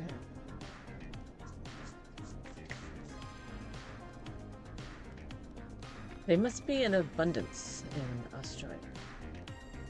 Let's get going, Peggy. Alrighty, we could run another segment, or... Scratch that, Forrest. We have a caller.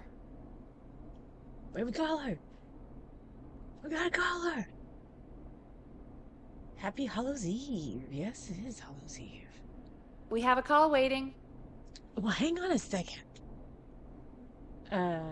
So, did I tell you guys that I'm not gonna dress up like a witch? I went to the Halloween store and I looked at all the witches' hats, and they all remind me of sombreros. Just the way they fit, they flipped up. I suppose I should take this call. And it just wasn't right, so... You're through to 189.16, The Scream. What's your emergency? Hello again, Forrest. Oh, that call with the teens was awful, those poor kids. Still, I'm glad the girl didn't get hurt. Thanks for your concern. Are you in trouble? What's on your mind? I wanted to ask you again to play my song, Forrest. You said you were gonna play it, but you didn't. Your name was Dawn, right? What, Peggy? Yes. Oh, well remembered.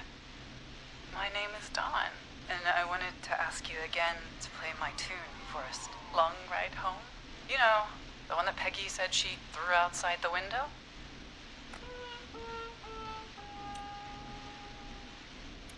But we don't have that song. As you just said, Peggy threw it out the window.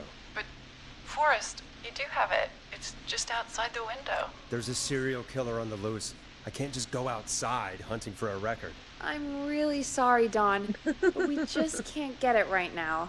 But wasn't the whistling man just at the old murder house? That's miles Damn, from the I was station. It won't dressed take a just second like to you. Looks like I grab need it. to refund my witch's outfit. Yep. Yep, you sure will. You'll have to definitely refund that. Don, I'm not sure if you've heard, but there's something unnatural about this freak. He's fast. I'm not risking it. Oh, but I think you will, Forrest. Looking Thank you. darn it. I'm calling with more than a request. I know something. I think I know who's gonna be next. What? Are you serious? Play my song, Forrest, and you'll find out. Oh my god.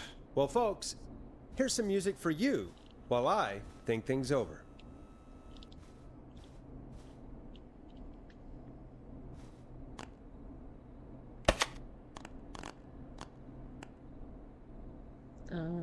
I don't know what to play. I've played them all before.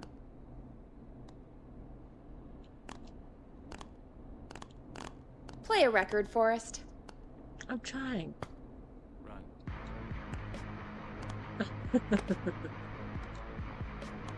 Fuck, I'll just play this one. Okay, there we go.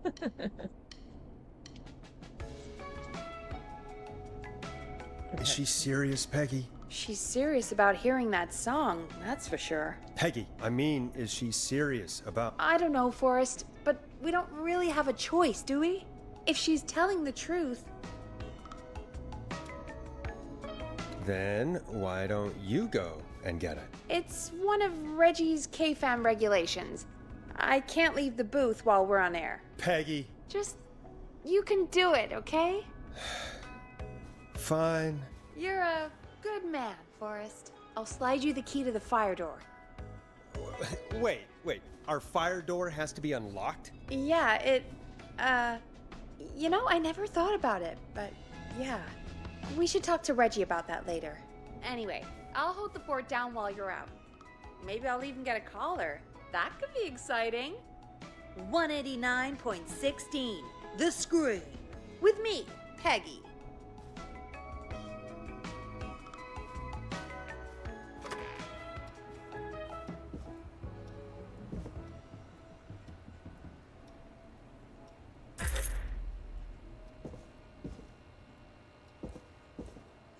That's not opening.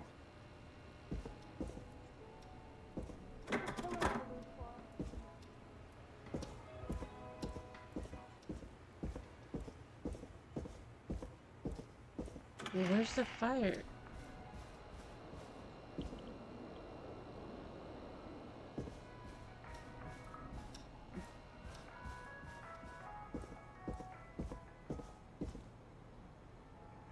Okay, so where am I going? On duty, but stopping by for 5 minutes. Well, welcome in. Thanks for stopping by. Don't get in trouble, man. Get smoked. You don't want to get smoked.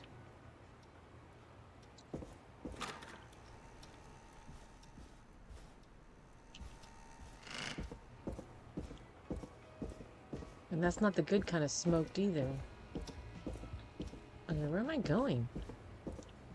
Locked tight.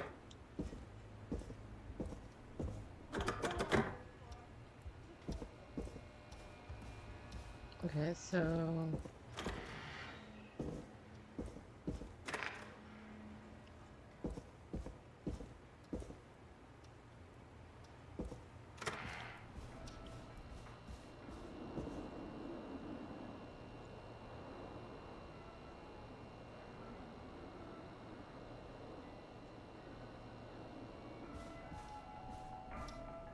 That door's locked too.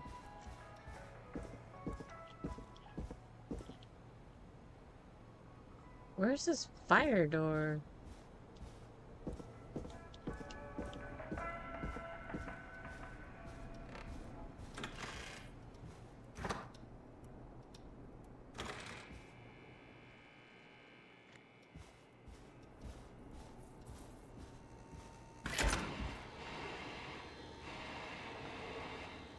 Okay, we're going outside!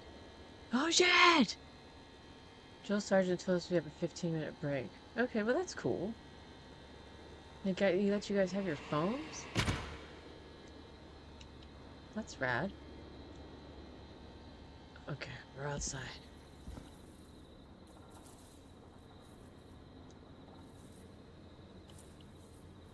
You know, I hope she'll be happy when I'm brutally murdered by the Whistling Man.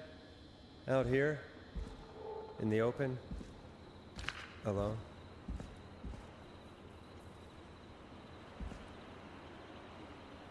You can't be in there.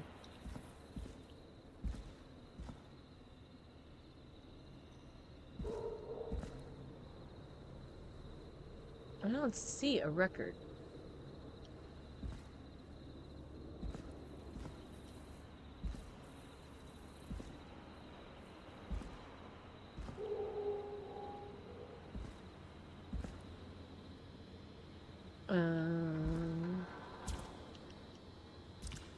Yeah, my son's trying to get out of there. He might be going to New York.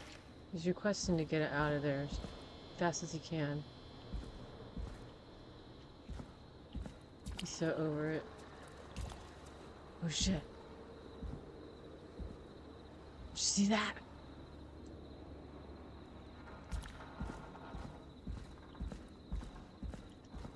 Alright. Which window would she have thrown it out of?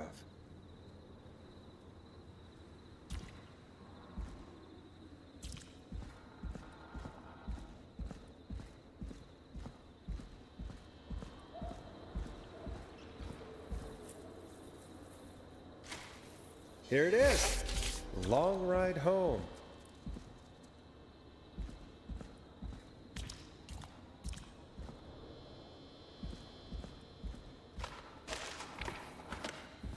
Of course. It locks behind me. And of course the key doesn't work on this side. Fantastic. Oh, no. Maybe there's another way back in through the basement. A door, elevator, or something.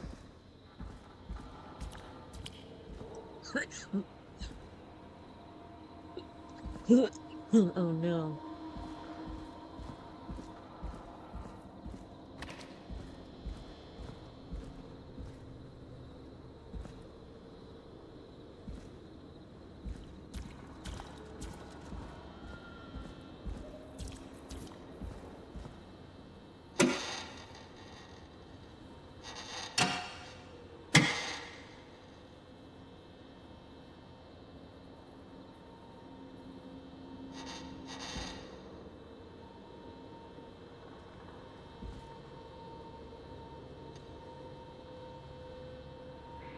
Looks like I'm gonna have to hunt around for some new fuses.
Look at this one right there.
Bingo!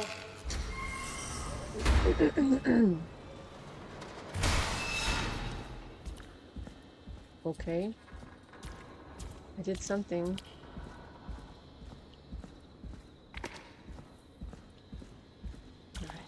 I could probably survive that fall.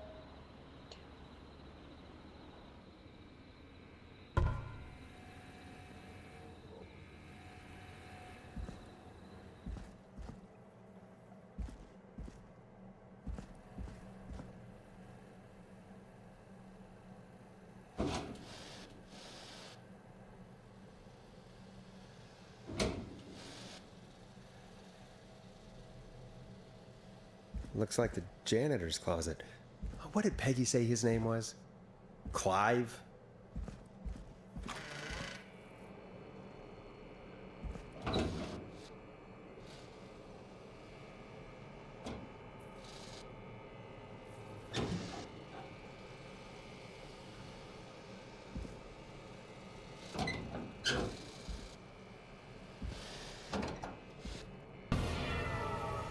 What is this?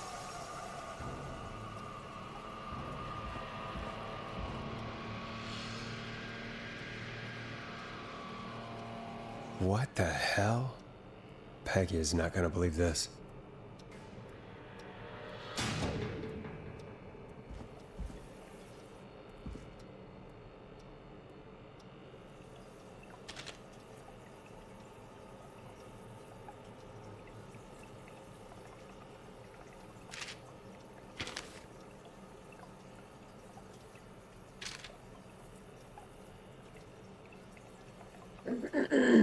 Gallows Creek Real Estate. Clive's secret lair? Yes, we found Clive's secret lair, I think.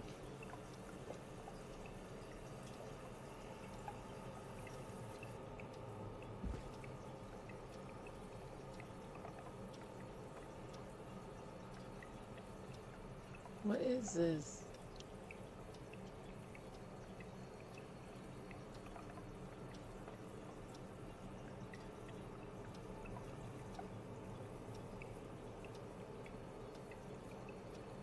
Flu shot?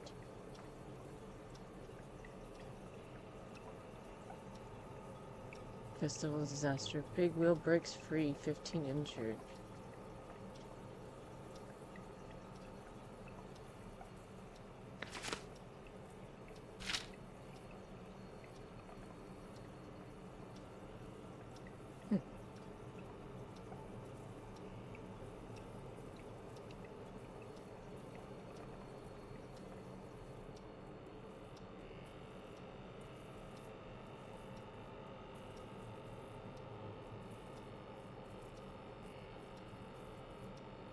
Some of this stuff doesn't make any sense.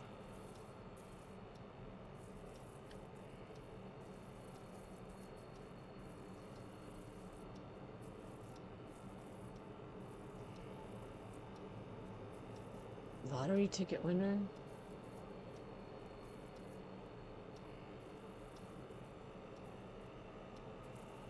Legend takes to Manhattan.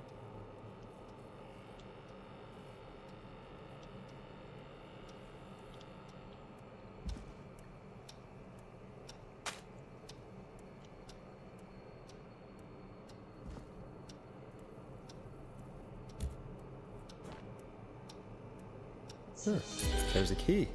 I'll just take that. Might be important.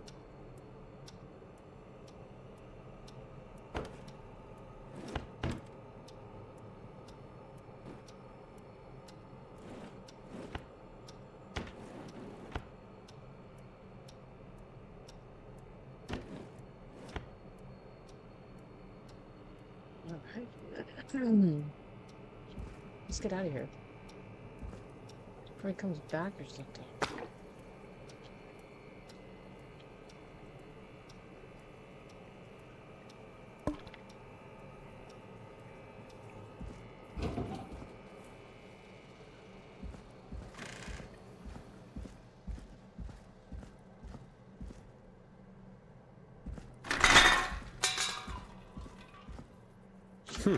I wonder how the show's going.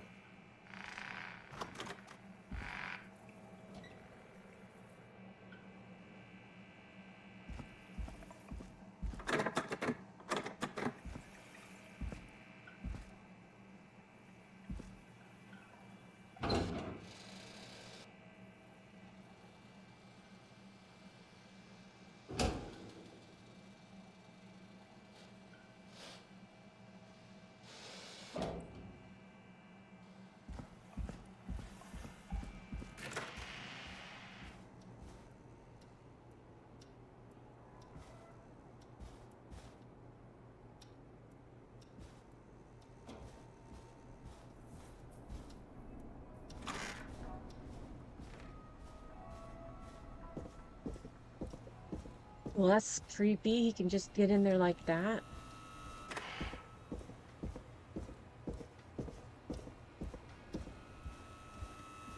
Isn't that such a good song, folks? And now for... Jesus, Forrest, you've been gone for ages. I thought something had happened. Something did happen. Clive, the janitor, might be Clive, the murderer.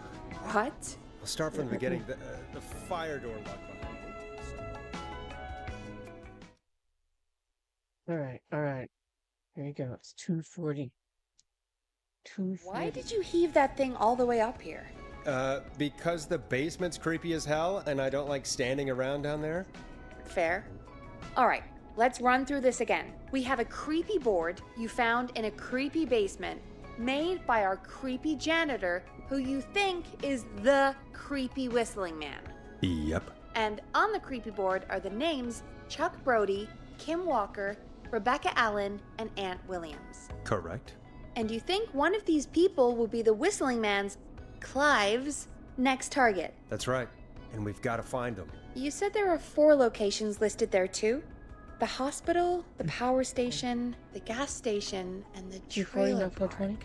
Clive must think the target is at one of those locations. Forrest, you're gonna have to figure out if any of the potential targets are at one of these locations tonight. Hit the button if you need any help.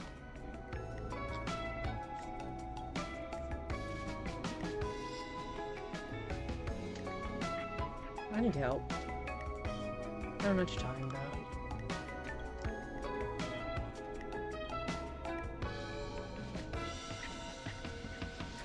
How's it going?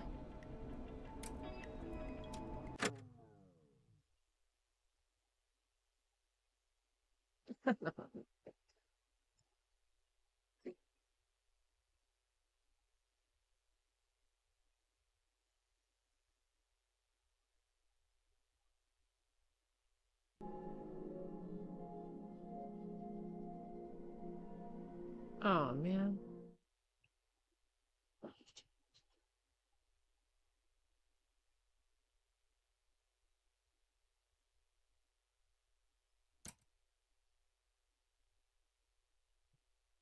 I haven't plugged that controller in so long that it needs to update. We'll update that after the stream's over.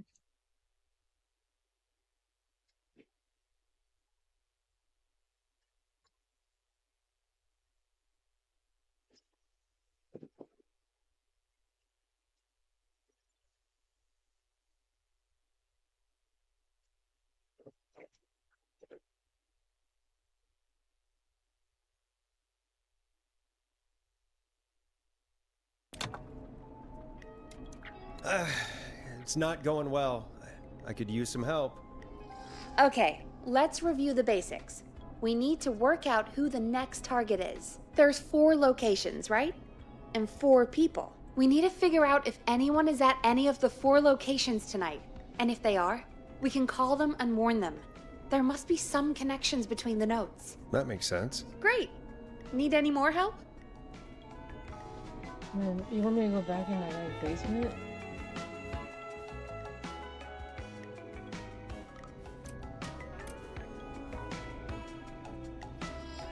I'm good now.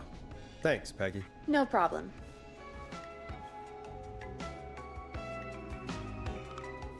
What do I have to do?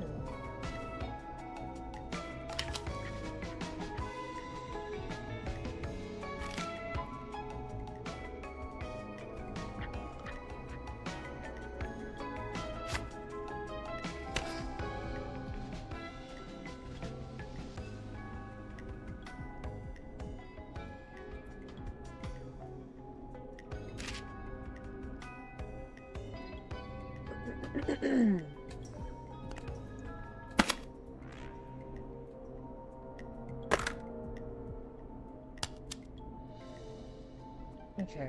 let's see here.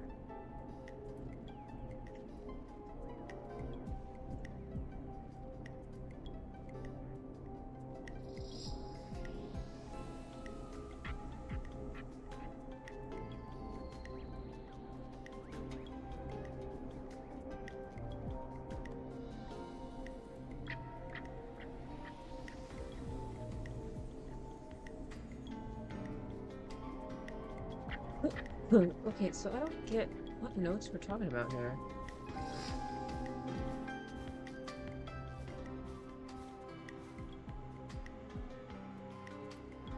There's more to do here, huh? Okay, so, oh, here we are.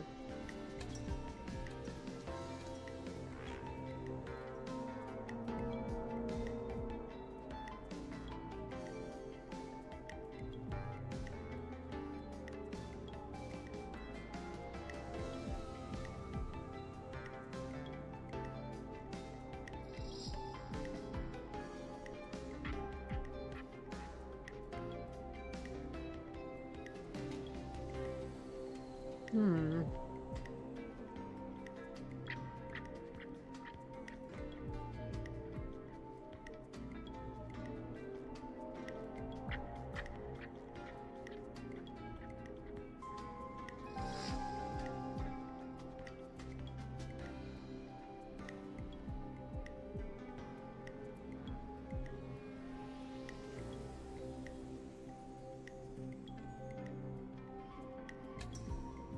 I am going to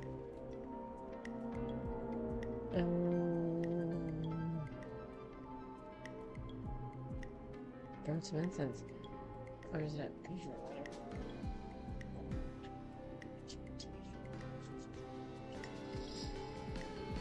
it's like all my boxes are for a scare.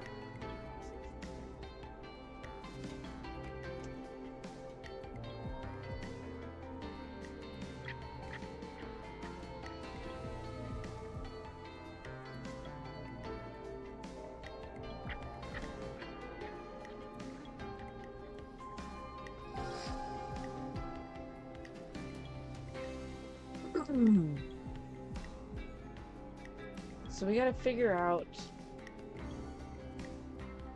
where these people are gonna be. There's 4 places, 4 people.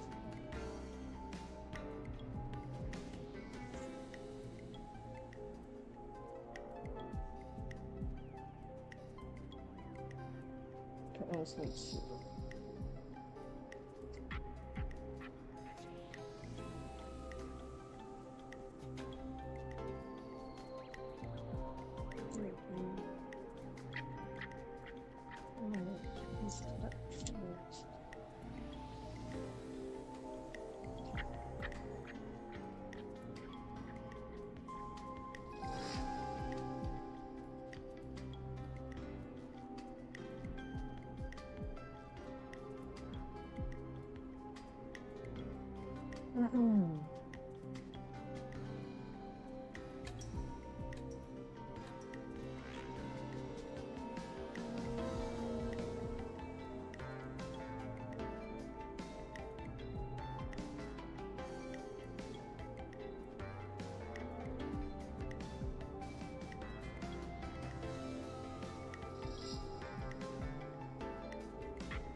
Bob.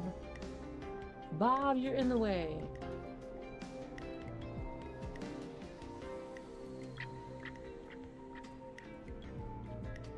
Even Bob's buddy in the wall.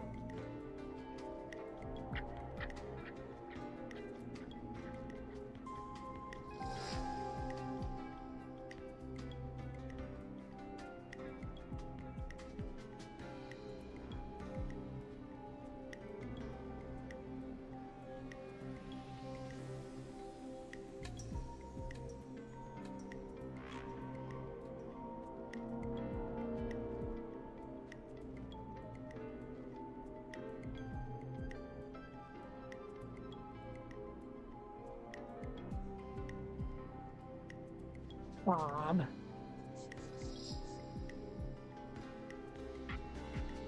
Fuck off until breakfast? That's funny. Isn't it like 7 o'clock over there right now?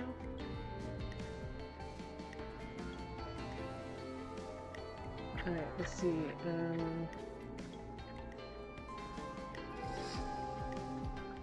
So we got Kim, Rebecca, Ant? His name's Ant Williams? And Chuck Brody.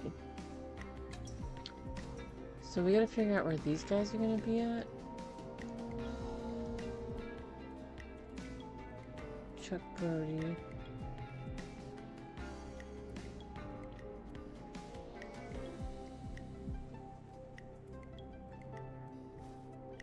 Okay, so why is this one not?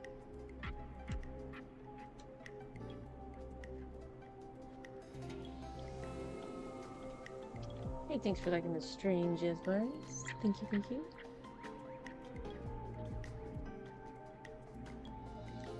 Hello, Bob.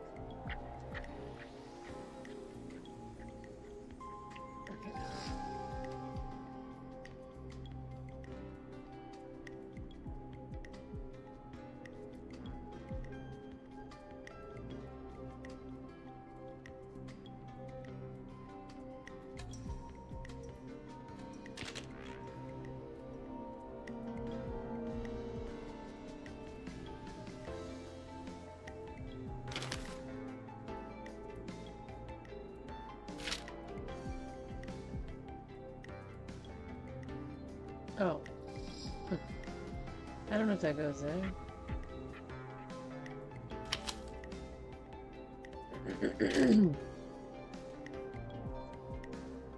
Let's see here.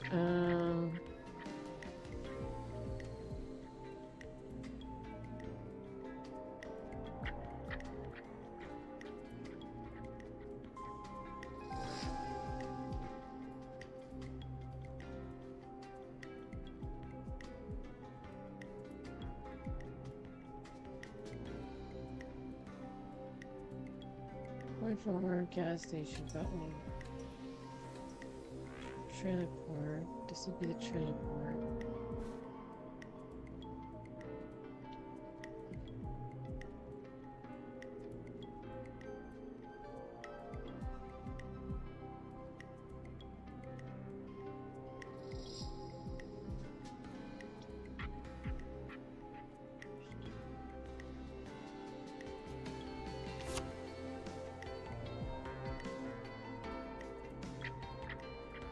So we're gonna say this guy's at the power station.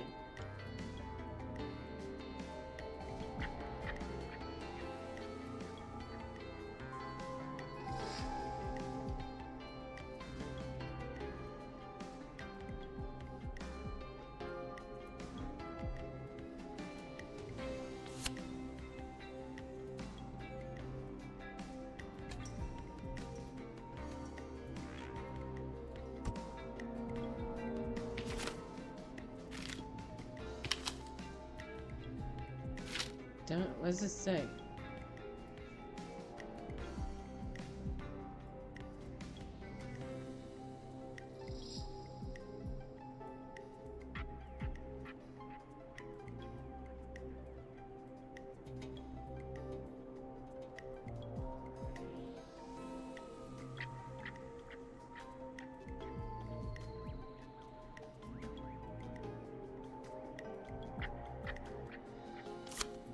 I'm gonna say they're at the gas station. Because they're buying lottery tickets.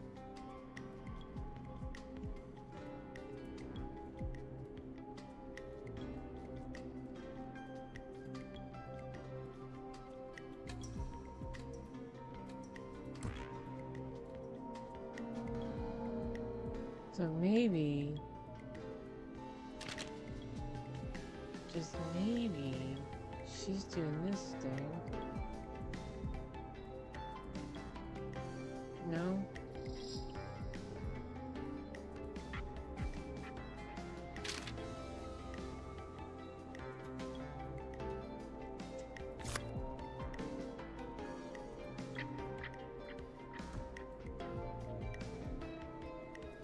Alright. Try that.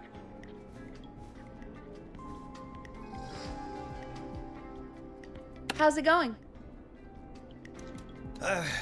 It's not going well. I could use some help. Okay, let's review the basics. We need to work out who the next target is. There's 4 locations, right? And 4 people. We need to figure out if anyone is at any of the 4 locations tonight. And if they are, we can call them and warn them. There must be some connections between the notes. That makes sense. Great. Need any more help? Yes, please. Sure. I think you should be methodical with this. Try grouping the notes by who they're about. You could also have a look at the dates and make a timeline. Maybe that will help rule out potential targets first. Got it. Thanks, Peggy. No problem.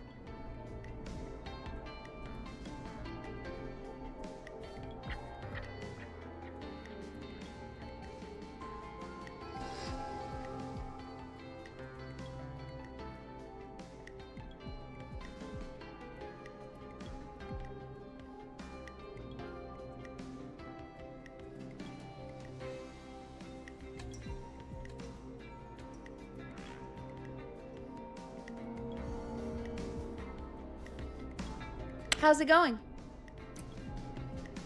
I'm ready, Peggy. Are you sure? We've only got one shot at this.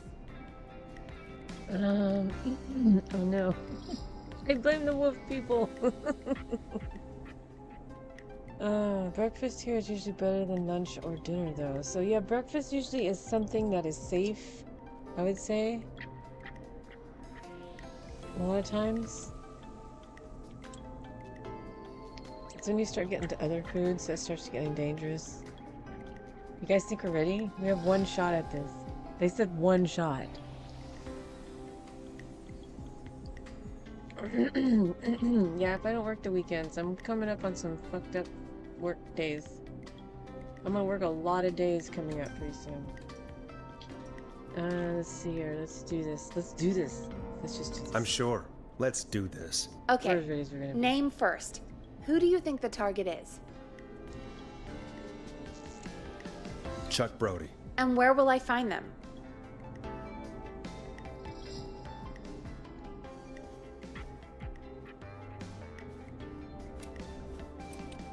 The gas station.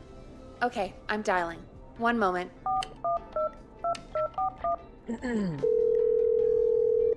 Make it so, number 1. Make it so. Engage. Hello? Chuck Brody! Listen, I know this sounds crazy, but we have reason to believe the Whistling Man is coming for you. You need to get yourself and everyone else out right now. The Whistling Man? Who the hell are you? Who is this? This is Forrest Nash. Listen, the Whistling Man's back. We found a list with your name on it, and... Oh, God. It's today. The year I finally let myself forget. Forget? Forget what? Forget. No, man. I gotta get out of here.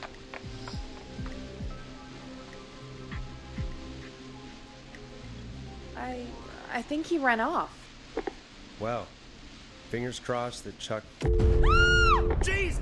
It sounds like something blew up. He's using bombs now?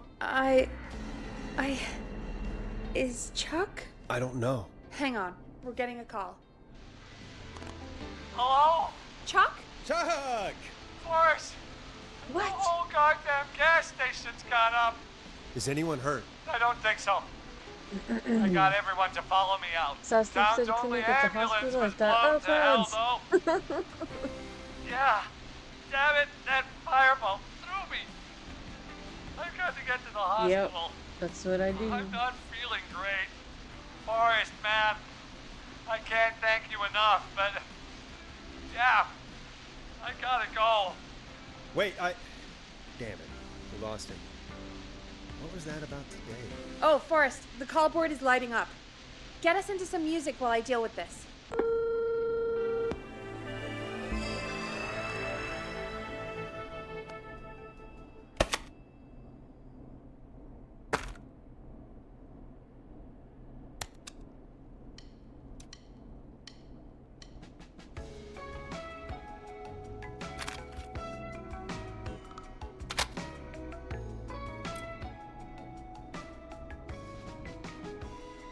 Careful with this next track, listeners. It's dynamite. Forrest!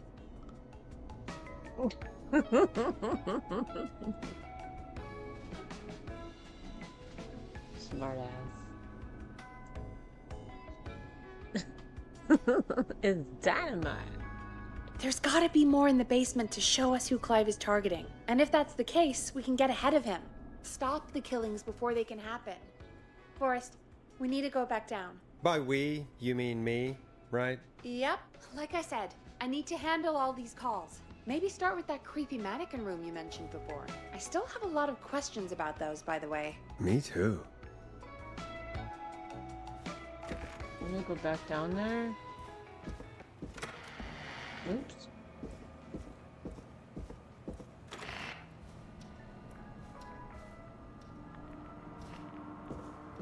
Isn't there another way?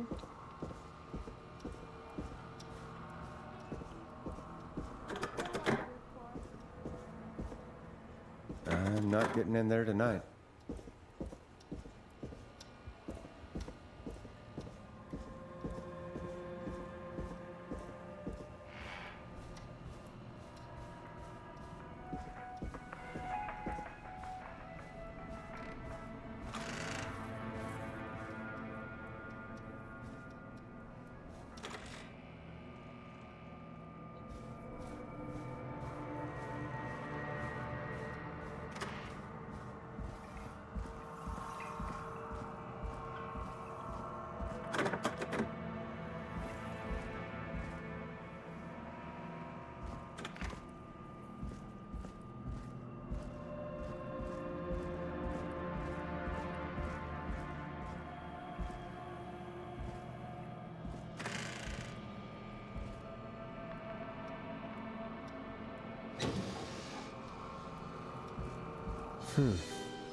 A key? Was this always here? I must have missed it when I brought everything upstairs.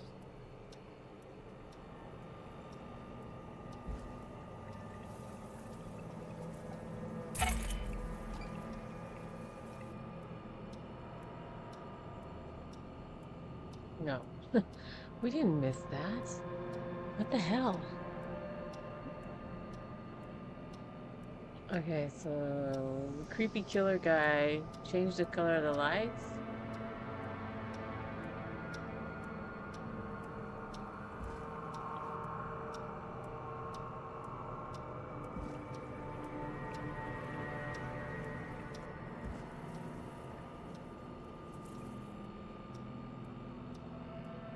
Yeah, another key. I don't know what the other key was for.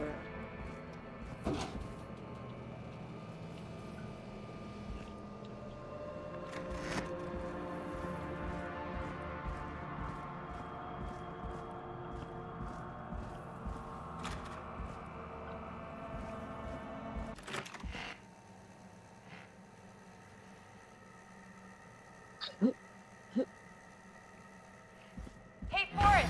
Peggy, give me some warning before yelling down the intercom? Sorry.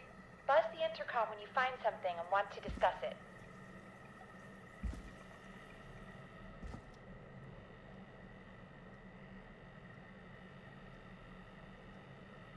Oh my god.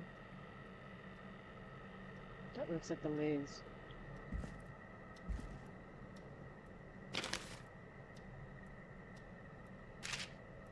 What is that?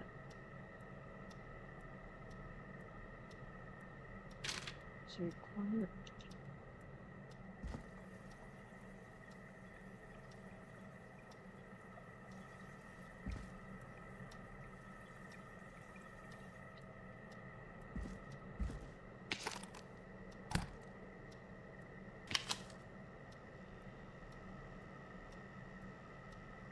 What's that?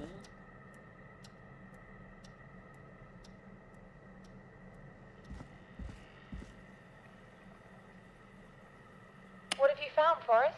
I think I need to keep looking. All right then. Buzz the intercom when you find something and want to discuss it.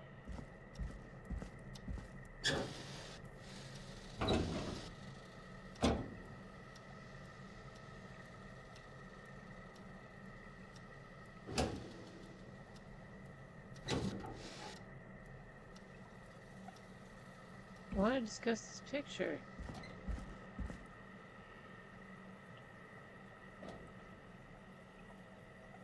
What have you found, Forrest? I think I need to keep looking. All right then. Buzz the intercom when you find something and want to discuss it. Peggy, I've found a tape and a map down here. A map of what? Looks like it might be to somewhere in this storage area. Weird. Well, maybe the tape will give us more information. Give it a play.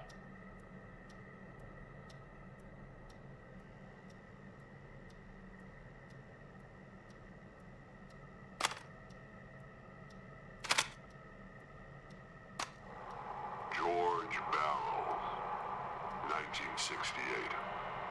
That's when this all began for me. Follow the maps. Find the tapes. I'll be waiting. Wait, George Barrow? We all heard that he drowned after a night out drinking. Was it actually Clive?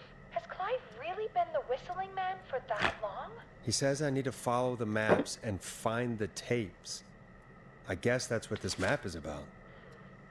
I think we need to see what else is hidden down here. Be careful, Forrest. Keep looking.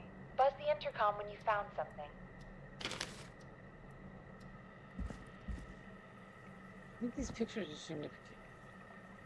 Do you think you found everything, Forrest? I think there's gotta be more down here.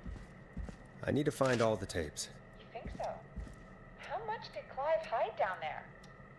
Well, if there are more tapes, then there must be more maps to follow, right? That seems to be the case. All right then. Buzz the intercom when you find something and want to discuss it.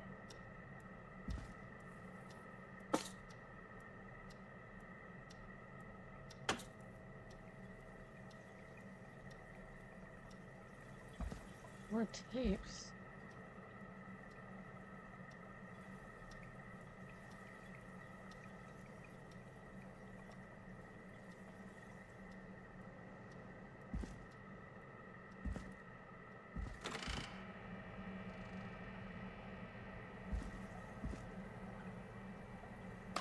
Time of autopsy is 7 a.m. Cause of death is asphyxiation from drowning. The degree of rigor mortis indicates that the subject has been deceased for 5 hours. That puts the time of death...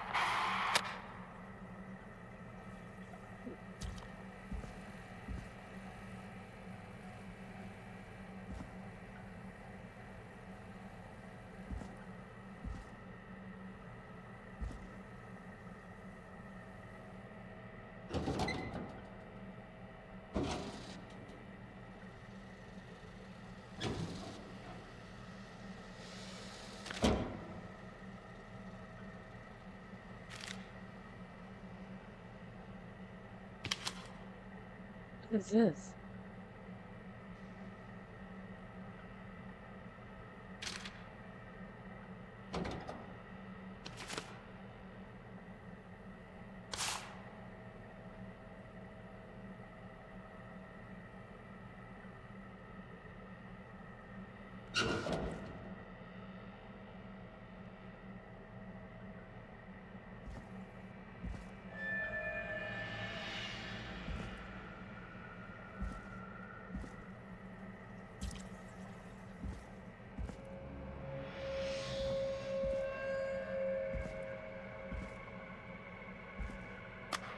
Small lacerations to arms, legs, and face, typically obtained by running through foliage. Severe blistering to the feet, as though the deceased had been running without stopping.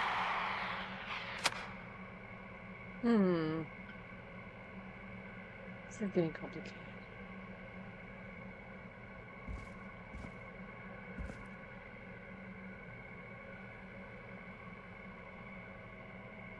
Did I miss a tape?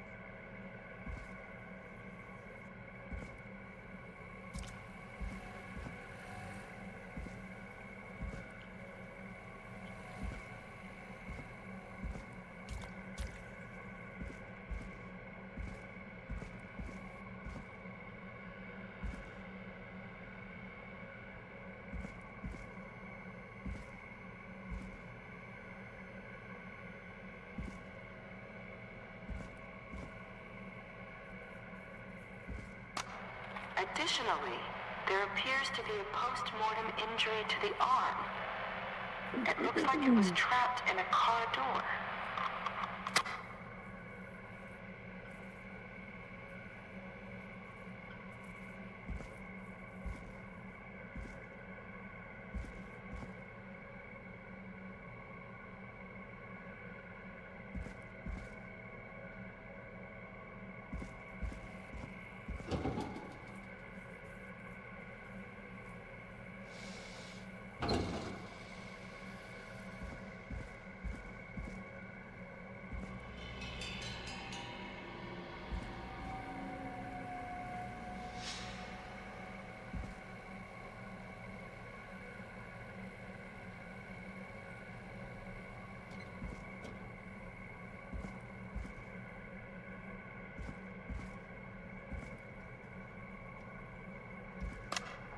If you're listening to this, then I'm probably dead.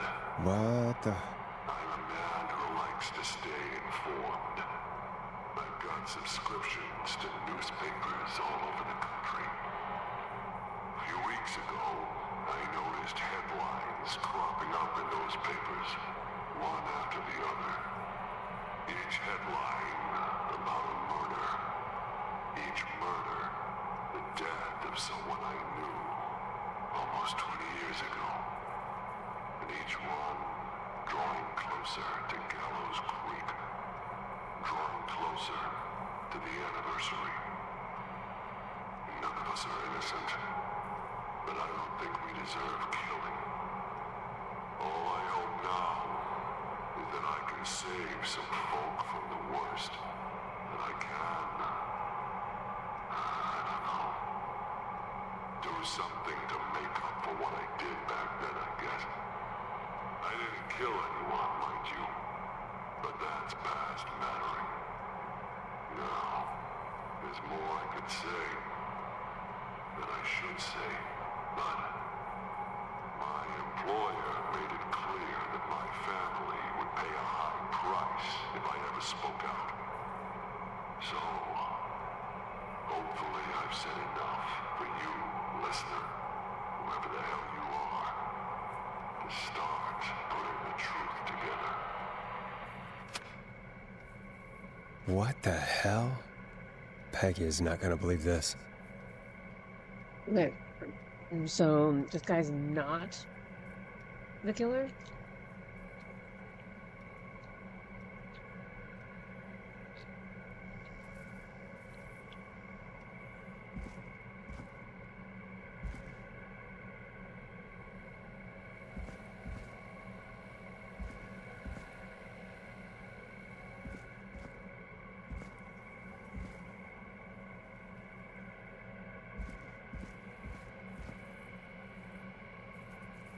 How was that?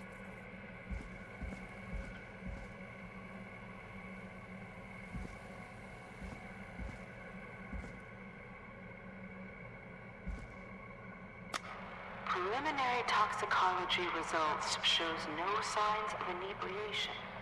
However, a high amount of cortisol was found, indicating elevated levels of stress in the immediate moments before death.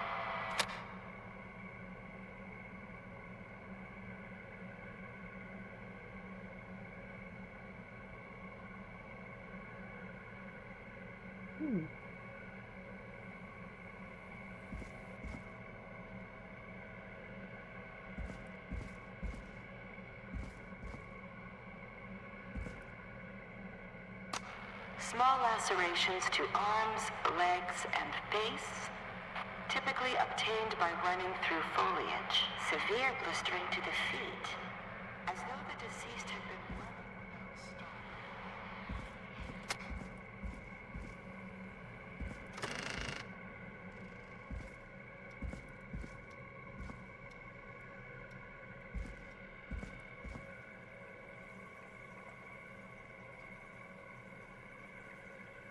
What have you found, Forrest? It's an autopsy tape. Doesn't say for who, but I think it must be for George. Poor George.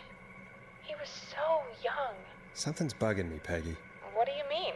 I swear I recognize the voice of the woman talking on the tape. I just can't place it. Seriously? Do you think you've met her before? I don't know. I mean, I just got here recently. I don't know. Found another tape. It talks more about how George died. What did it say? It sounds like he was running for his life. Sprinting through trees and bushes, getting cut up all over. What would drive someone to do that? I'm not sure yet. There's also a tape about a toxicology report. There were no signs of drinking or that he was on anything. What? But everyone said he went swimming drunk and drowned. It was in the newspaper and everything. I found a tape that introduces a new detail to the story. Post-mortem injury.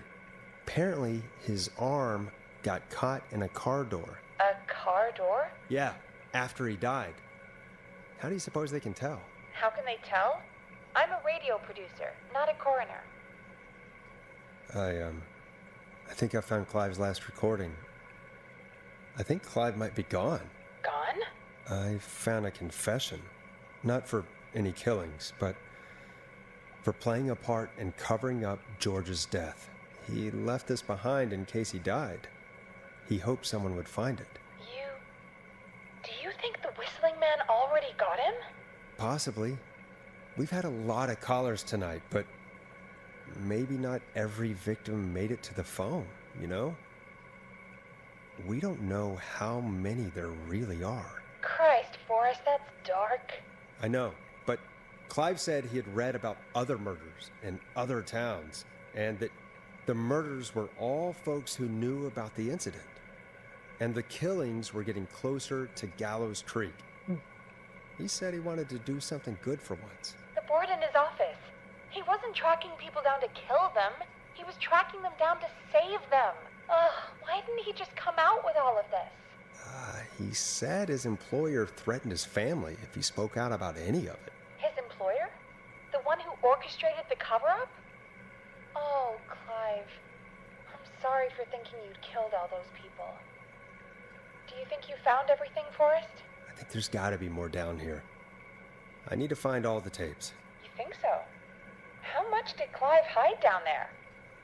Well, if there are more tapes, then there must be more maps to follow, right? That seems to be the case. All right, then. Buzz the intercom when you find something and want to discuss it.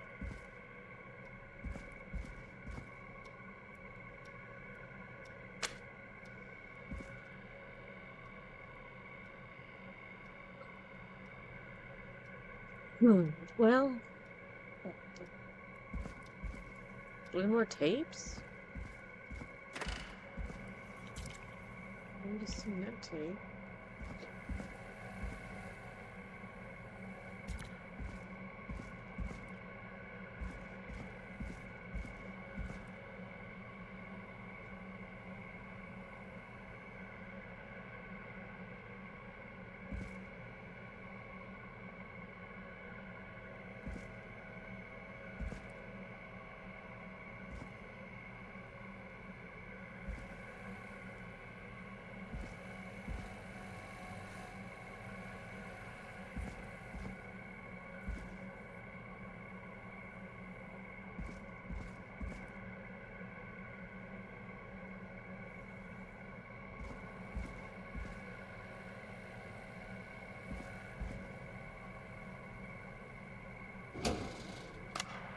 It is the coroner's opinion that the subject likely feared for his life and was chased, resulting in a fall from a height into a body of water where he hit his head, was knocked out, and drowned. Following that, he was moved. Dr. Sullivan, we need to have a talk. That recording. Shut it off.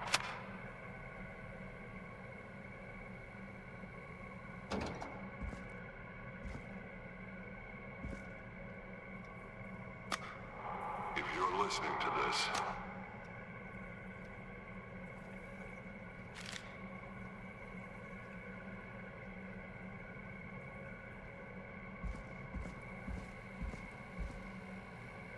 Maybe that was the last one.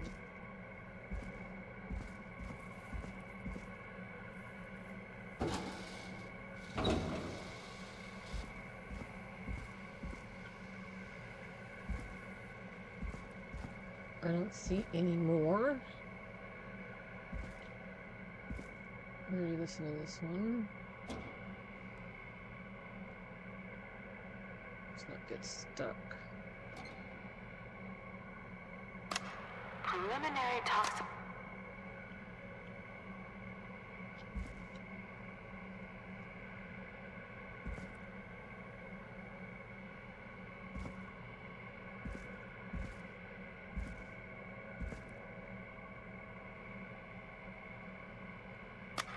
Small lacerations to arms, legs, and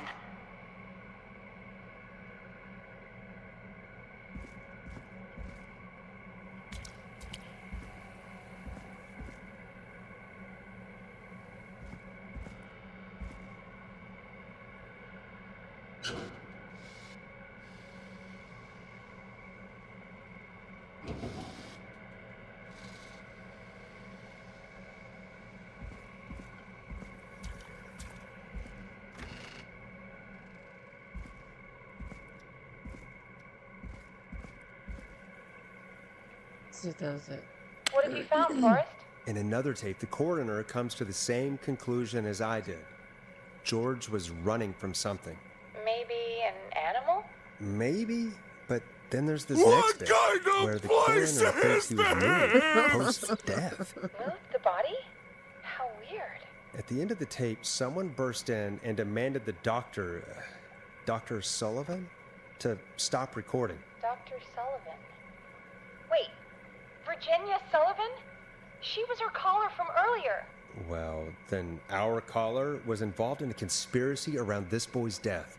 We need to call her back once we finish down here. It looks like she might know something about what's going on. Do you think you found everything? I think so. Forrest, what's going on here? Someone wanted that boy's death to seem like an accident, and they hired Clive to make it look that way. Come back upstairs when you're ready. We need to figure out our next step. Omara's way. Good morning. What's up? Thank God you're back, Forrest. Welcome in. I've been running out of stuff to pad our airtime with. Peggy, you work in radio. Forrest, I'm stressed. I mean, really, how are we supposed to keep a show going with all this happening? Beats me. Beats me. But we gotta do it, and we're going to. You're right. So, what's the plan now? I think we should call Virginia back. All right, I'll get her on the line. Time to turn the music off. Music on. Music. Hello again, Gallows Creek. This is Forrest Nash. We're circling closer to the truth behind tonight's events. To this end, we're calling back one of our earlier callers, Virginia Sullivan.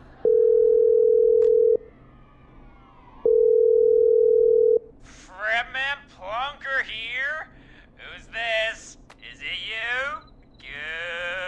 Goose. Plunker, hey, it's the Radio Man, Forrest Nash. Radio Man? What's up? Solving mysteries, saving lives.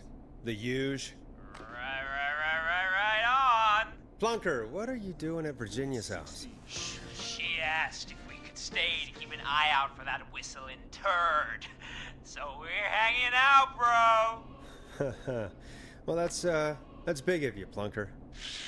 No, it's nothing. Can I speak to Virginia? Sure thing, Radio Man. I'll just go get her. Who is this? Hey, Virginia, it's Forrest. I'm glad you're still okay. Oh, Forrest. Sorry, I'm still jumpy.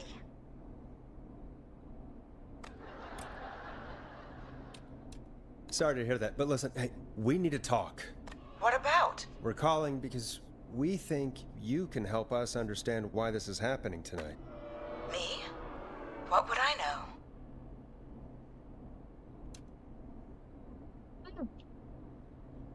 Does the name Clive mean anything to you? Clive? No, I don't know that name. What are you asking about this for? You mentioned that name earlier when you called us the first time. I don't know what I said then. I was petrified, Forrest. Clive's the janitor at our station, and we know you spoke to him in the past. Forrest, please. You don't know what you're doing. He'll come for me. Virginia, it's okay. Clive won't be coming after you. We think Clive's dead. Dead? But isn't he? He's the whistling man, Forrest.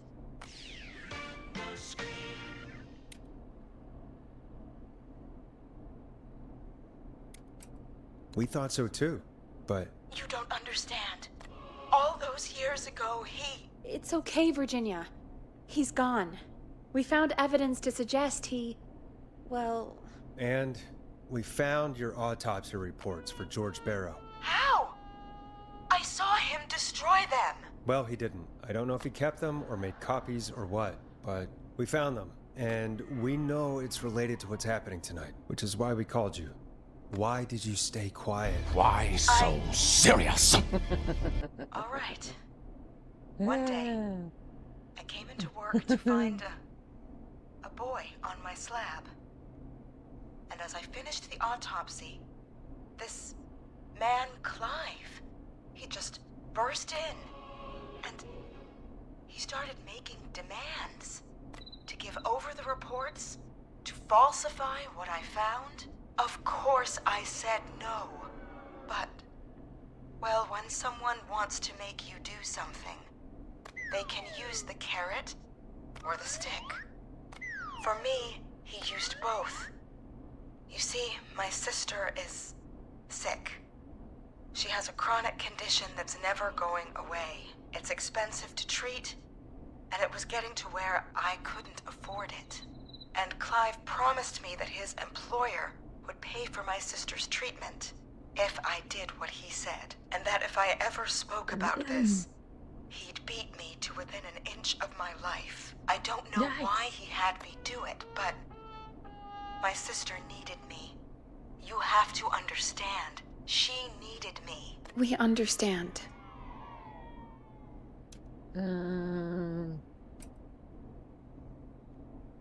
Thank you, Virginia. That was brave. God, I just want this nightmare to end. This will help end it, Virginia. Thank you. Stay safe, Virginia.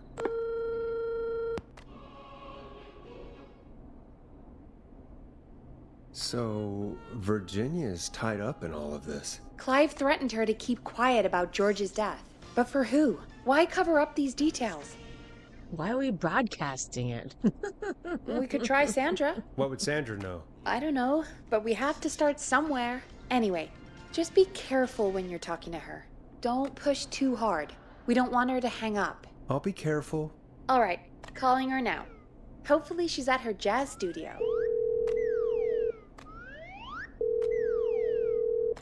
Aha! Forrest, you're through. Hello, this is Sandra at Jazz Pizzazz Jazz Studio. Who is this? Hello again, Sandra! It's Forrest Nash of 189.16, The Scream. And you're live on air. Oh, I always thought folks called into a radio show, not the other way around. How jazzy. What can I do for you? Well, we're trying to understand what's behind the attacks tonight. We had a few questions. Why, Forrest, of course. Heck, after the way you saved my life, I'd say yes to just about anything you asked. Oh, really? Do you know why the Whistling Man might have targeted you? Ha! As far as I could tell, he was just a knife-wielding psycho with superhuman cardio. He'd have chased after anybody. Right. Well, we think he might be chasing specific people. People who know about the death of a boy named George. Oh, I don't know anything about that. Sorry. Are you keeping secrets? Don't play games. Ooh. Let's see here. Those are two kind of harsh things to say. Are you keeping secrets? Don't play games. It can be like, don't play games, and be like kind of harsh about shit, or are you like, oh, are you keeping secrets? What are you gonna do? Let's see here. Let's see.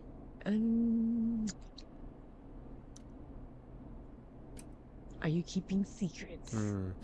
Have you had to keep quiet about anything? Any secrets you've had to keep? What would I have to keep quiet about? I don't know. I mean, could be that you've seen something or heard something. I never saw anything. And even if I did, what would that matter? And it was years ago. Drop the act? Are you okay? How about let's not be so harsh. We're Sandra? We're trying to Are keep you her on the okay? phone. It was years ago. We know, Sandra. You do? Hey, Salsa. You know about? Yes. Salsa. Of course. Good morning. This studio is my life. After I found the body in the river, I couldn't lose my studio. Do you understand? Sure. I understand. When the rent just kept going up, he said he'd stop if I just needed to keep quiet. And everything would be okay. Sandra? Who was he? He said, if I told everyone I found the kid in the reservoir instead of the river, I'm sorry. I can't do this. And she's gone. I don't think that could have gone any better. You truly did great, Forrest. Well, folks, if anyone out there has any thoughts on what's going on tonight, please call in. That's good timing. We've got a call waiting just this second. Welcome to 189.16 The Scream, with me, your host, Forrest Nash. Hi, Forrest. I know this is really out of the blue with everything happening tonight. But I wondered if you could send this Fucking special Dracula called birthday in. message to It's my like Dracula. Dracula. You want to do that now? Really? Why? Of course now. It's his birthday. I won't have a chance to do it again until next year. May as well, Forrest. Fine. What's his name? Thank you, Forrest. He's my Uncle Ronnie. His first name's Peter, but he never liked his name. But since he always had salt and pepper hair, even as a kid, can you believe it? Folks always called him Pepper. Thanks for the history lesson. Is there anything besides happy birthday you would like to say to Mr. Pepper? Oh my god damn it! Yes! Tell him he can get the best Pepperoni. birthday deals and party packages here at Putney's Pizza. Starting at just... You son of a bitch! Stop calling us! God damn it, Peggy, this is your fault. My fault? I said I didn't want to do it. Don't blame me because Brian Ponte can't control himself. Don't worry. We've already got another caller on the line. Just pick it up, okay?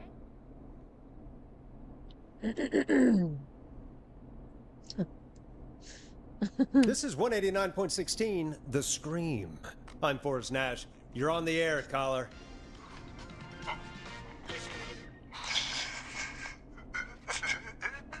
Caller.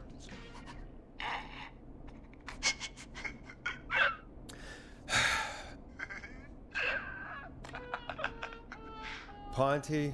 Ponte's Pizza always delivers. Come rain or sleet or whistling man, we'll be there.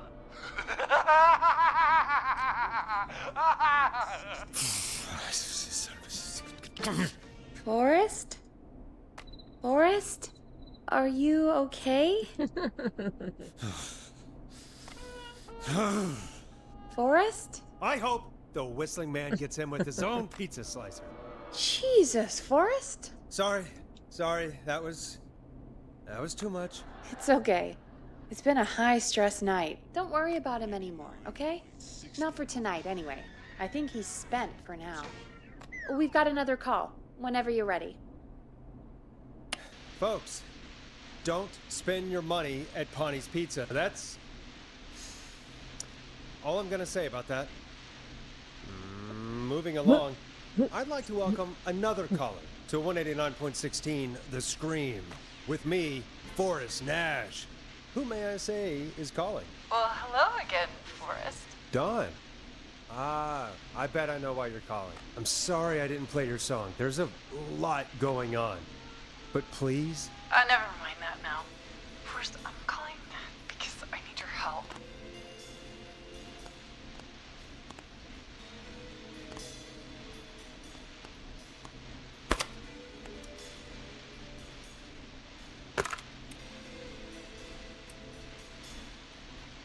Are you in danger?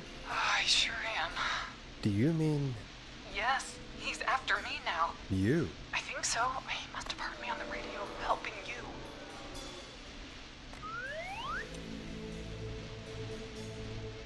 Right. Okay. Tell us everything. I was out following a lead, trying to work out who would be next, after Chuck. And what happened? And I started to feel like I was being followed. I came back to my apartment building, but this newfangled security system has me locked out. I need you to help me get inside.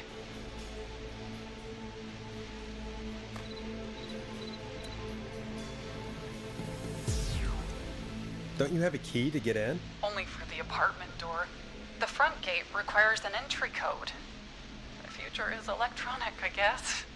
I need that code to get inside. Which apartment block do you live in? Maybe one of our listeners lives there too. It's the new Woodside apartment building between the town hall and the trailer park, but I doubt any of your listeners live there. I don't have many neighbors. Sounds like a prime piece of real estate. The sound really carries at night. Shit.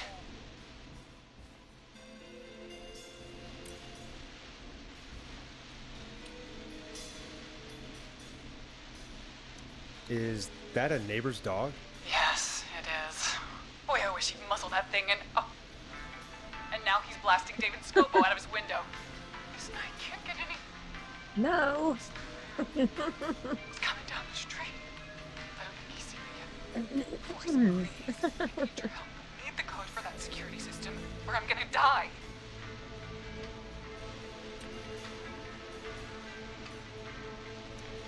What's the name of the security system? There's a sticker on the box. It says Starling Security 4000. There's a keypad, and it looks like it wants a 6-digit number.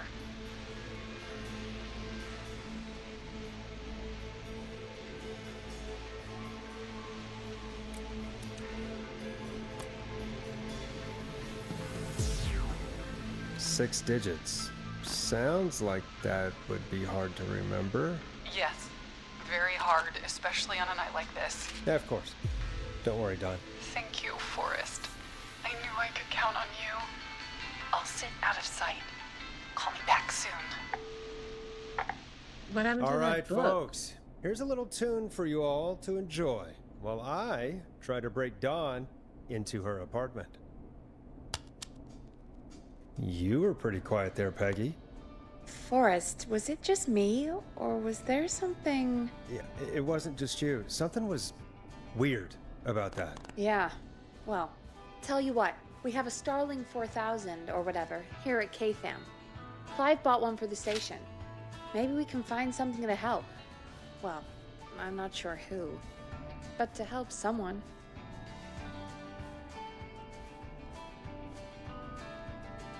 Okay, so she's locked out of the Woodside Apartments, and somewhere, Clive probably has the papers for the Starling 4000. I thought I left them up here.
thought I left him up there.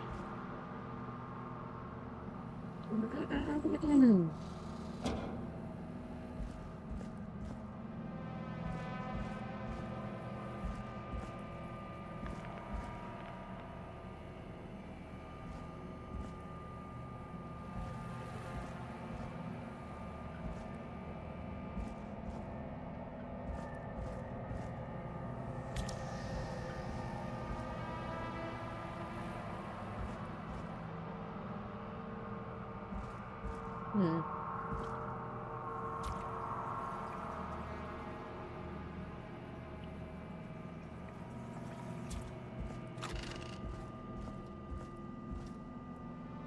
Starling 4000. User manual. Ah, these codes should come in handy.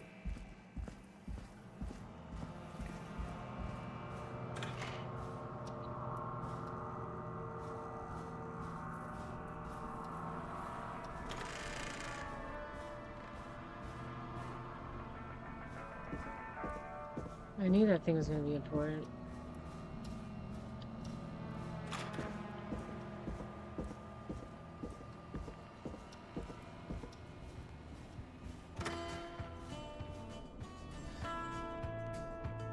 Welcome back, Forrest.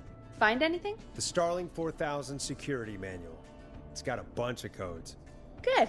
And did you find anything else? Nothing except the manual. All right.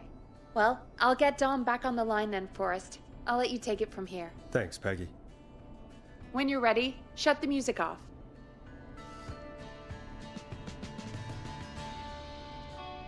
When you're ready. Okay, Forrest, shut the music off. Hey, you said when I was ready.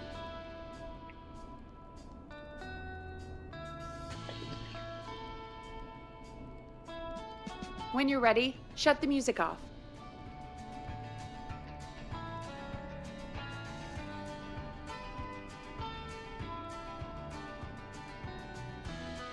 Okay, Forrest, shut the music off.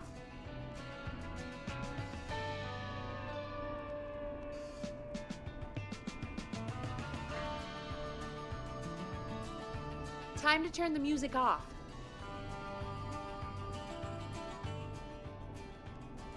Line 1, whenever you're ready.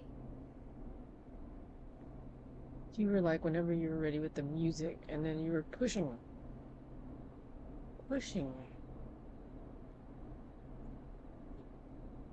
Maybe I wasn't ready.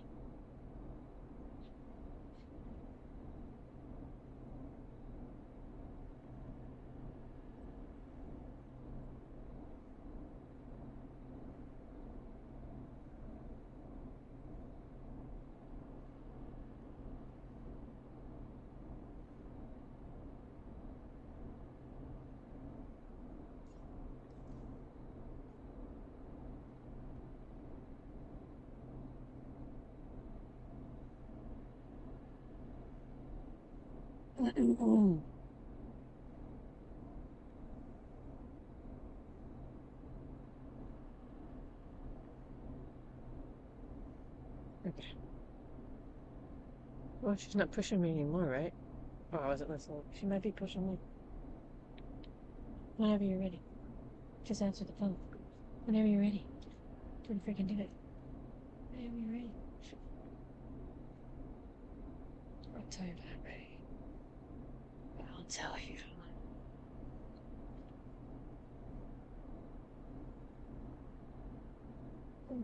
Stretching my legs out.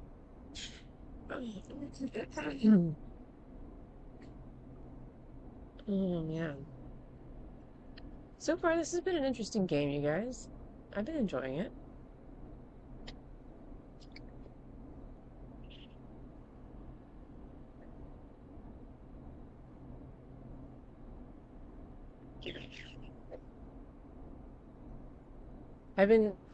Obviously I've been enjoying it because I've really been talking.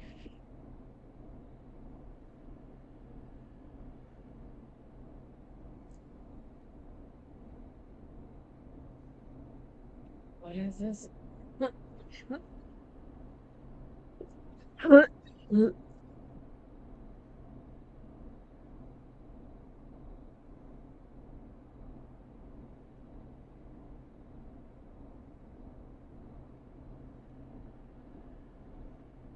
Let's see.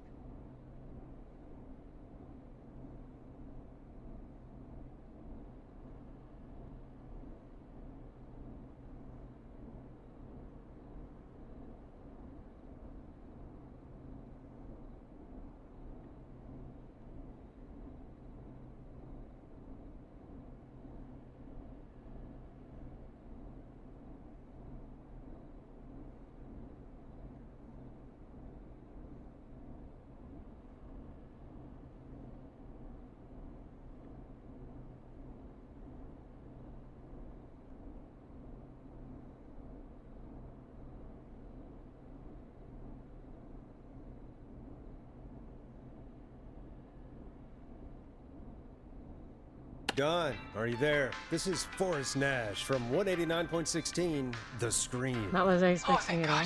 Better? I'm so afraid. What's the code to the gate?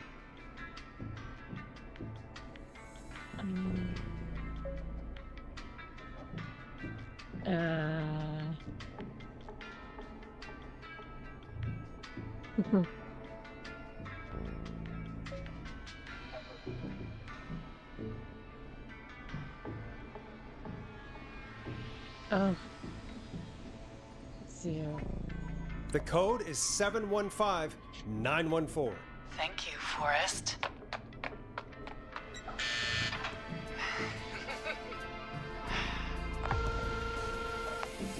Forrest, what did we do? I don't know, actually.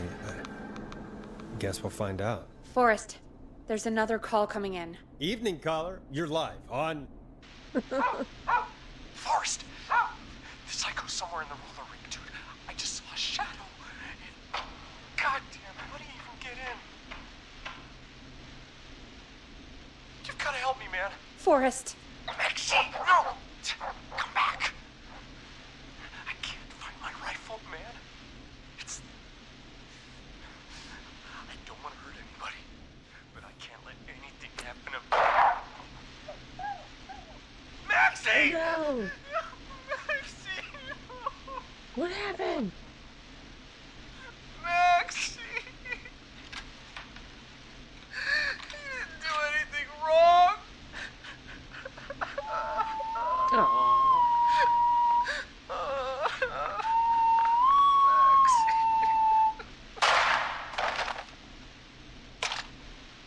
Thanks again, Forrest. Oh, God. Poor Ricky. Okay, Gallows Creek. Here's some music while we process what just happened.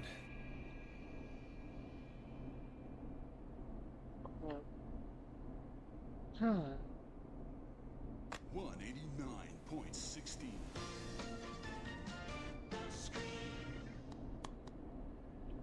Well, what should we play? I better put a record on. So, the whistling man is a woman? I know. I can't believe it. She called up. You spoke to her multiple times. I thought she was just regular Gallows Creek Strange. Really, Forrest? Why do you think she requested that song? I mean, maybe she actually wanted it. Could be her favorite killing song. Ugh, that's awful. So, what now? I guess I should make an announcement. We do have new info. Okay, kill the music and you can make the announcement. Okay, you're live in 3, 2... Hey folks, this is Forrest Nash here. I hope you're all safely locked inside. For those of you listening to that last call, you might be wondering what to make of it all. Here's our take. We now believe the killer is actually a woman. One who might manipulate you into letting her in before she attacks you. 189.16. We're neighbors. Look out for each other and stay safe. The killer was calling themselves Dawn.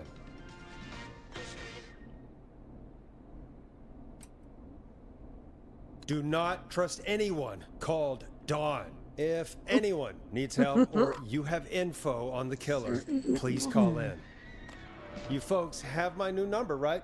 It's 911. Hopefully, our next caller can help shed some light on our killer. Hey, we had a call come in. Okay, folks, time to take a call. You're through to Forrest Nash on 189.16, The Scream. Hey, man. Murphy? Damn straight. What's going on, Murphy? You in danger again? Nah, man. I've just been listening to the show here at home. And since you asked folks to call in if they could help out, well, I'm calling. I don't know if I can say as much as other folks have, but I figure I wouldn't be a good role model to Fernando if I didn't try to help, you know?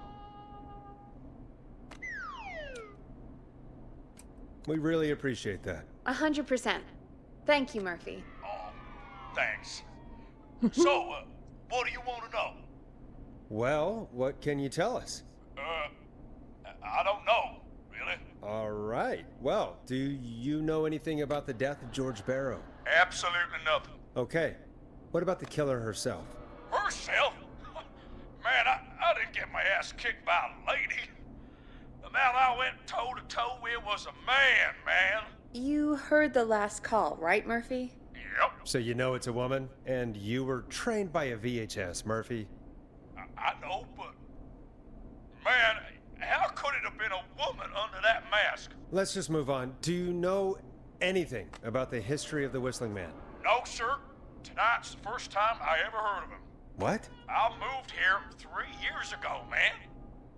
What do you want from me? Nothing. You and Fernando just stay safe. Right. Sorry I couldn't help y'all more, man. Now, if you'd have asked me about gators... Forrest, we have a call coming in. Sorry, Murphy. I think that's all we've got time for right now. All right. I'll catch y'all with the gator talk later. Night. Well, folks, that was a bust. But perhaps our next caller has more they can tell us. Let's find out. Damn.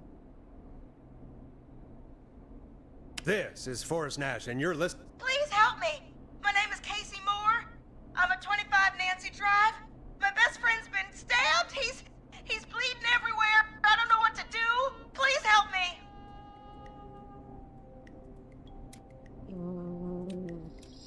Is he still breathing? Yeah, but he's bleeding out fast. I really need help. Please. Take a breath. We'd been out at the reservoir. We were heading back to his place when we heard this whistling all of a sudden. He just started freaking out. He screamed at me, told me to hide. I'd never seen him like that, and I just panicked and ran and hid in a bush. Oh no. Forrest. Then what happened? He went up the road and talked to someone. I couldn't really hear or see anything. It sounded like he might have known the person, and they just stabbed him. Casey, was he talking to a woman? I don't know. They had a mask and wore all black. That's all I know. Please, we need help here. I'll get you help, but I need to know. Where did the masked person go? They left. They left him to bleed out. I waited until they were gone, then dragged him into the garage and called 911. Wait, why didn't she make sure he was dead? I don't know. I think I heard them say something like, "It's not so funny now, is it?" Before they left, but please, he needs to get Was to it the a man or a woman? I can't drive, so we need an ambulance. Forrest, the ambulance was destroyed in the explosion at the gas station. You should get all the info you can. The ambulance was destroyed. What's your friend's name, Casey? It's Jason Parker. Can you tell us where Jason was stabbed? They stabbed him in the stomach, and then stabbed him again in his leg when he was on the ground, and it's... Oh, the knife is still there in his leg. We'll be right back. Peggy, patch us through to the hospital. On it. Phoning St. Gabriel's now.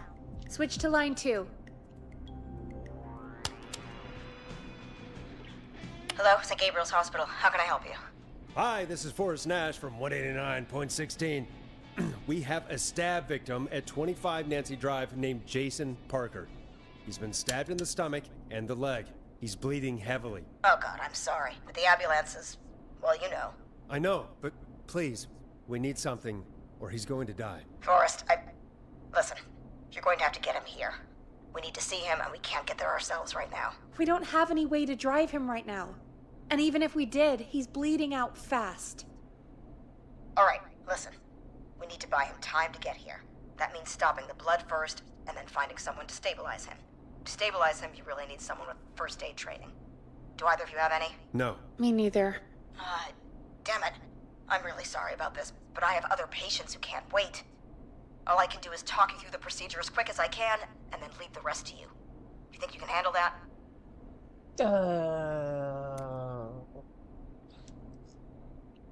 We don't really have much choice. Hit me. Okay, It's cold from the in top. here. If he's bleeding out, then you need to get him comfortable and try to stem the bleeding. Lay him down. Apply continuous pressure directly to the affected areas. When the bleeding slows, get a clean cloth of some kind and hold it over the wounds. Get them comfortable. Apply pressure. Clean cloths when slowed. Got it. I think. You said he was stabbed, right? If the object he was stabbed with is still in him, don't take it out. It's stopping the worst of the bleeding right now. If anything, you should secure it so it stays where it is. I wouldn't have thought of that. It makes sense, though. God, that was a lot of info. But I think we can handle this. Glad you got it so far, because there's more to go.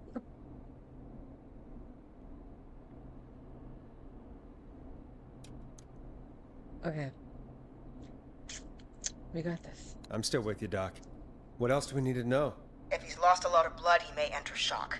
If he does, How act about fast. no? If you apply a cloth and it's bleeding through, don't remove it. Just apply another on top of it. Okay. If it's safe, elevate his legs to get blood circulating to his vital organs. Try to keep him warm. Get him to rest and reassure him. We need the patient to stay calm. All right, don't replace bandages, elevate his legs, keep him warm and calm. This is a lot. Don't I'm really remove sorry. the weapon. That's as much as I can give you right now. Try to stop the bleeding, find someone to get him stabilized, and get him here as quick as you can. Good luck. All right, Forrest. Casey's still on line 1. Hello? Hello? Forrest, are you there? I'm here. How is Jason doing? Badly. He's still bleeding. I need help. I've been putting pressure on his stomach wound since you left, but he's still bleeding. I don't know what to do. That's good, Casey. The nurse said to do that. What about the knife in his leg? It's gotta be hell. Should I pull it out? No. No, don't touch the knife. The bleeding will get worse if you pull it out. Are you sure? I'm sorry. I'm gonna stop making suggestions. No, don't worry, Casey. We're a team here. We're all going to get Jason through this. Casey, is his leg wound bleeding right now? I hate looking at that knife. Yeah, it's bleeding. His stomach is worse, though.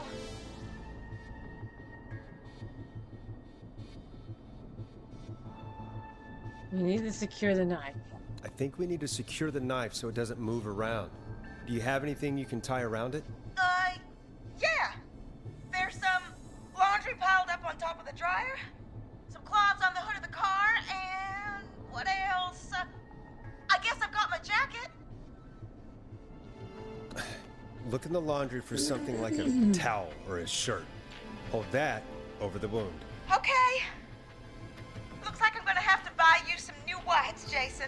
Here we go. I'm sorry, Jason. It's secure. I'm putting pressure on his stomach again. I'm starting to think we might make it. Forrest, can I have a word? Casey, I'm gonna have a quick word with Peggy. Keep putting that pressure on and let us know when the bleeding is under control.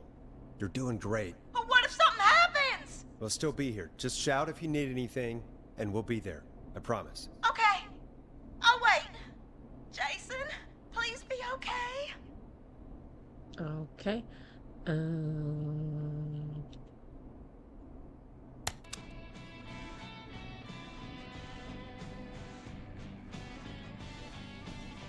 What did she want? Oh, Peggy. What's up, Peggy? We can't stay on the line with her all night. Dawn is still out there. What if other people need us? You're right. That's why we got 2 lines. She's fool. probably on her way to her next target right now. Exactly. And you heard the nurse. We need someone there with training who can stabilize him. He's got to get to the hospital somehow. Well, what do you want us to do? Any suggestions, Peggy? I might. A little before you started working here, K-Fam did a mandatory first aid training course. Me and Karen missed it because we were away on a producer getaway. You skipped it, didn't you? Never mind. So, how does K-Fam's first aid course help us? Casey said they're at 25 Nancy Drive, right? Yeah? Why? They put up a bunch of cheap houses around there about 10 years ago. So a bunch of people here at the station live around there. Do you think any of them could help Casey and Jason? Probably, but I don't know who lives there. And since I missed the training day, I don't know who knows first aid. Could you call them and ask? I don't know everybody's numbers. I've only ever called Karen. Everybody's personnel info is probably in Reggie's office. Got it. I'll look through their files in Reggie's office. It's a life or death situation. I'm sure they won't mind. Right. But there are a couple of problems with that. Naturally. It's sensitive information, so Reggie probably locked it in his safe. Great. Great. Do you have any idea what the combo for the safe could be? Not a clue. Reggie's a serial note taker, though. Maybe something in his office will give it away. Right. There is something else. I'm not gonna like this, am I? Have you ever heard, "The future is floppy"? Peggy, what the hell are you talking about? I'm talking about floppy disks. Floppy disks are like these futuristic things that have information on them. You put them in a computer and they do something. Peggy, I What know what year a is floppy this? disk is. Anyway, Reggie decided that the future is floppy and started phasing out our physical records and replacing them with these floppy disks. I imagine it's the same for our personnel files. That's good to know. Since we haven't heard anything from Casey, I'm guessing Jason's okay for now. I'll check out Reggie's office and see what I can find. You'll need a key for that. I'll just slide it under my door now. Thanks, Peggy. I'll just have to look around.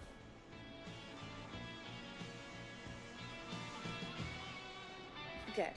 I'll patch my mic down to the office so you'll hear me over the intercom.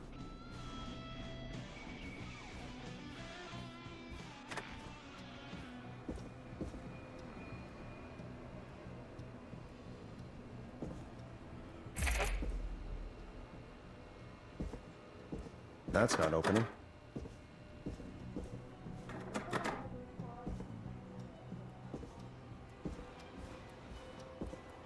Reggie's office?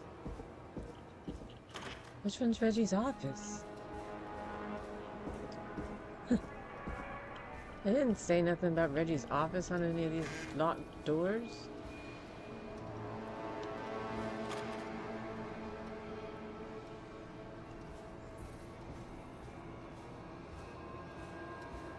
Someone's shaking. Oh.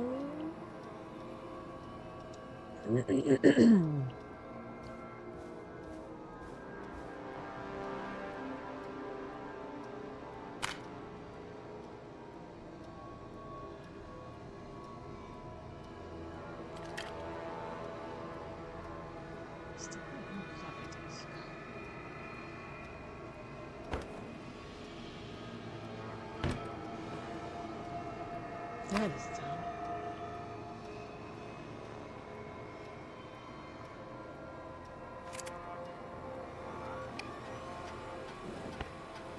Could this be it? Pizza delivery killer who kills with a pizza cutter? Terrifying is never any pizza. What happened to the original delivery guy? Maybe write him in a final girl's boyfriend? What? Protagonist is college student Megan. Surreal name to follow. Surname to follow. She starts beautiful, resourceful, and lactose intolerant. Amplifies the divide between her and the pizza killer, which takes place on 11/7, very important date for the spawn. Great goose gathering. Even where a large number of these geese appear suddenly and save the town from starvation. Try to link this into the greater story. We need to kill off Megan's support network throughout the movie. Like Acts 3, but even scarier. Maybe Printer with Tony's Pizza for the launch. Maybe Partner for launch. 1 out of 10 orders will receive a pizza cutter tickets to the movie.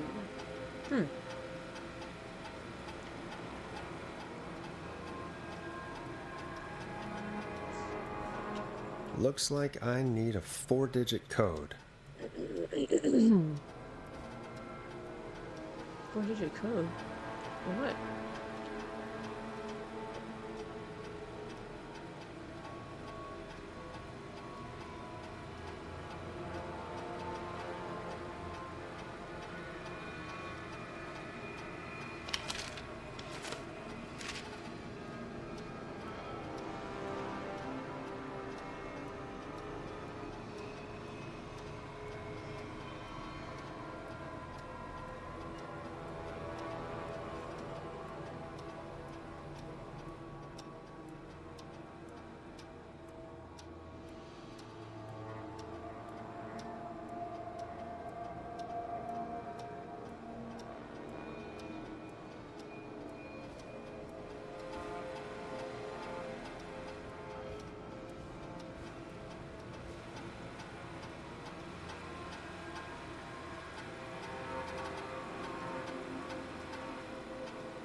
Nice.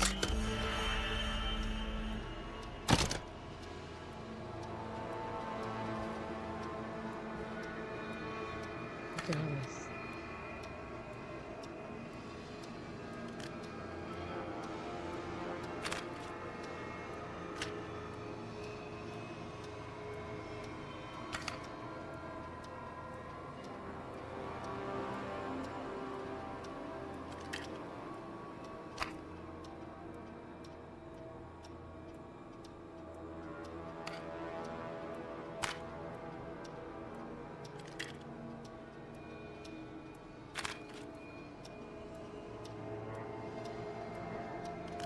Is it my looking for? I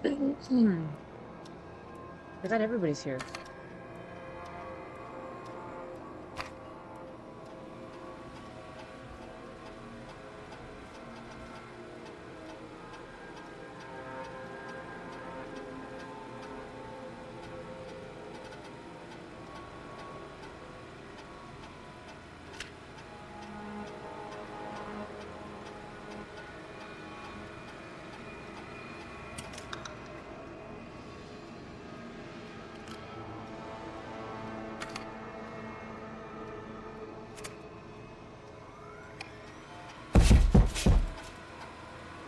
Okay, John Hedges, newsreader.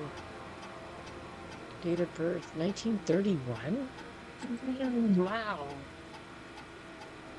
You'd be really old. Like, really old. He refused to engage with the first and aid trainer during the course.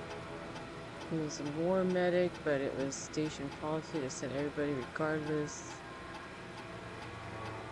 John apparently has a bunch of medical equipment in his home that he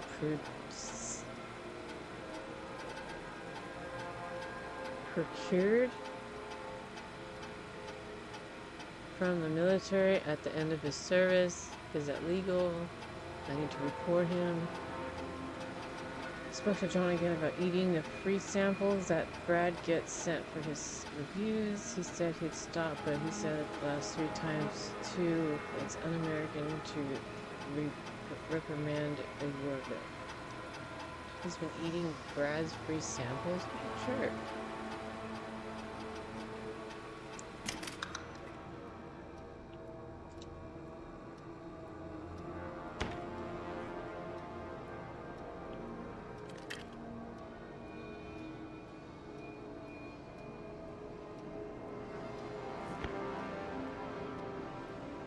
Okay.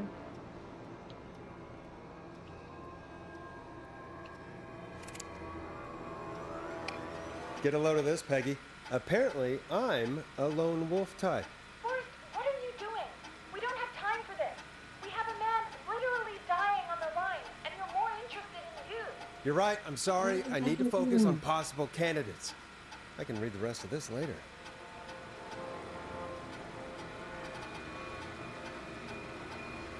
Alright, Nash Forest. Forest Nash, I mean. Can't believe he actually got the Forest Nash here in Gallows Creek. His motivation may be low, his demands are a bit beyond our means, and he's currently blacklisted from any reputable station, but honestly we don't have a reputation to lose. Forrest isn't really integrating with the team, seems to have his lone wolf thing going on. Heard him call Jeannie Janny, and Janine, and Brenda in his first week. Hopefully his changes when he gets settled. I paired Forrest with Peggy for his show. I seem to have developed a relationship of sorts pretty quickly. It's good because we're sure we didn't have the show budget to pair him with Karen.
Karen has recently stepped up her duties in recent months. She's fully taken on Hanish's show alongside the Jamillian twins ever since West left us. Hopefully she doesn't get any ideas about being paid double. Karen has started mentoring Peggy. I think this will be really good for Peggy, even though they're doing a team building training getaways to improve efficiency. And I'm starting to suspect that these producer training giveaways are being strategically timed. They've both missed Secret Santa, First Aid training, and Teddy Gallows Jr. Station visit. So they're pretty smart.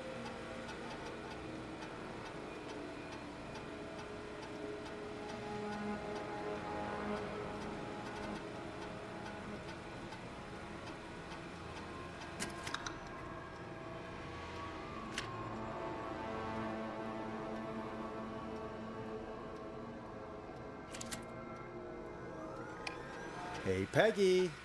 I think Reggie's on to you and Karen. Maybe don't bring those little drink umbrellas into work for a while. What? Why are you reading my file? You need to find someone who can help Casey. We already know I can't. Don't waste time. You're right. I'm sorry. I need to focus on possible candidates. I really shouldn't have read both. We're in a hurry.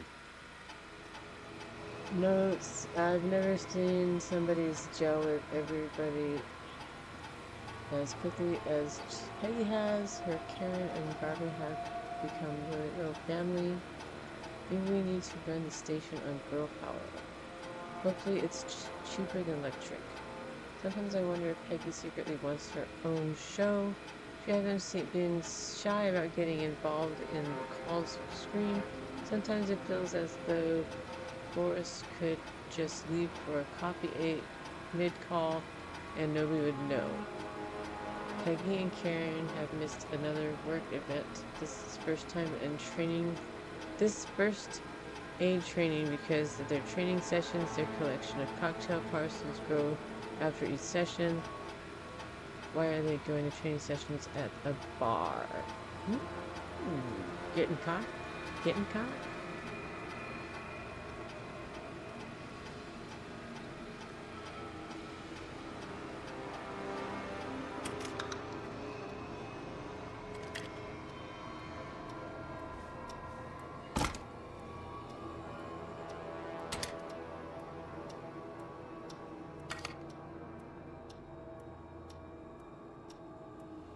Last two. Why can anyone grab it?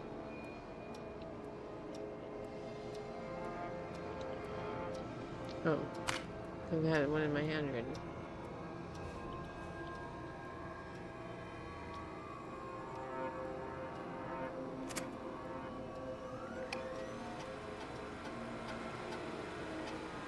Barbara is really getting along well with the staff here. Everybody gave her the right feedback at our last review. I get the feeling there's something going on with her and Brad.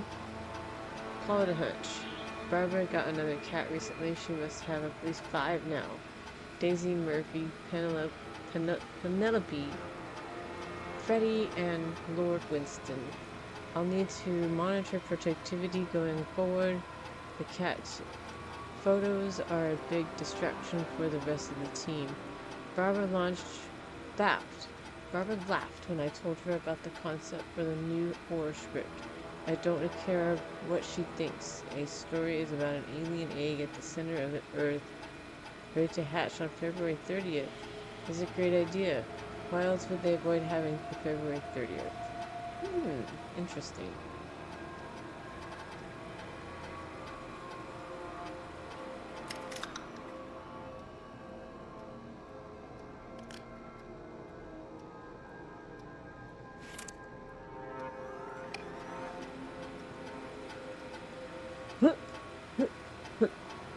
Bradley Carter.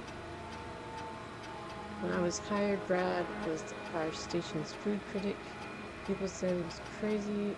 I only have 3 takeout places and a diner. What's the point? Just them, I say you can't be afraid to explore the darkest reaches of the unknown for Henderson. Barbara and Bradley seemed to be spending an awful lot of time together. I didn't realize she was so interested in Brad's work. Maybe I should join one of their after-work meetings sometime. I've always wanted to learn more about food. Brad and Barbara ended up missing most of our first AIDS training sessions. Brad made a joke about practicing mouth-to-mouth, and Barbara got really upset and stormed off. The joke wasn't that bad.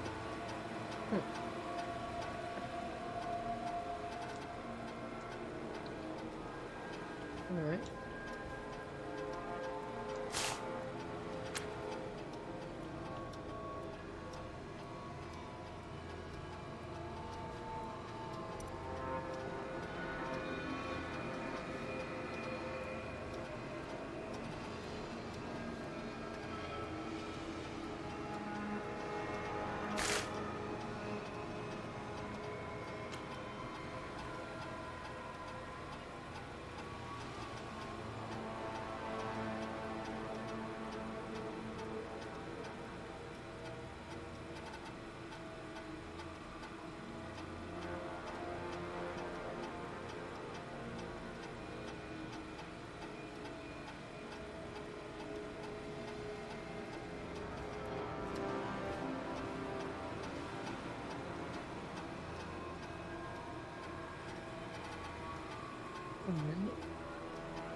Hey, Peggy, you there? Yeah, I'm here. Did you find what we need?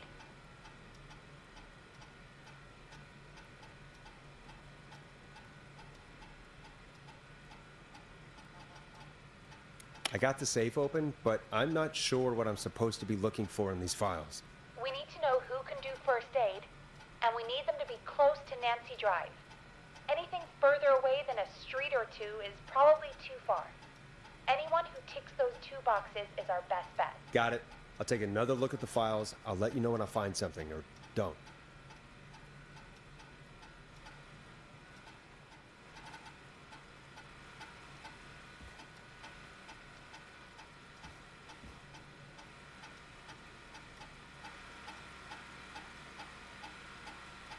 Hmm.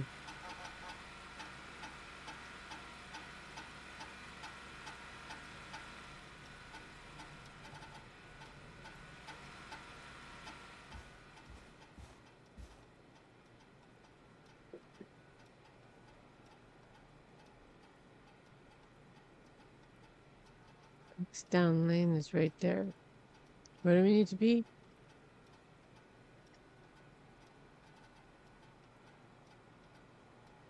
That's down lane is like way down there. Are we there yet? We aren't there yet, but I was kind of wondering where the hell we're going. It's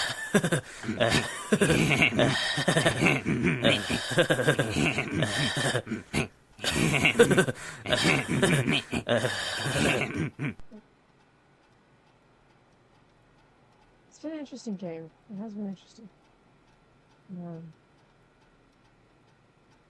Let me go get something real quick.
Oh man. Bob, are we hanging in there, Bob? Bob's hanging in there.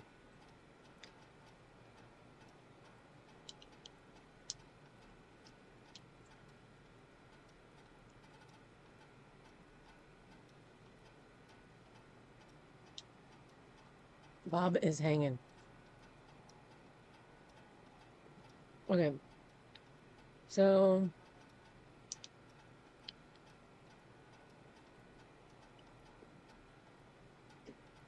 I'm not sure where we need to be. I'm gonna figure out where all these people live, I guess. Like this guy's on Axe Down Lane, which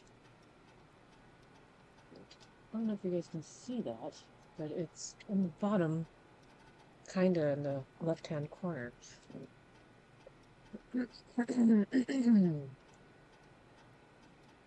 So what's going on here?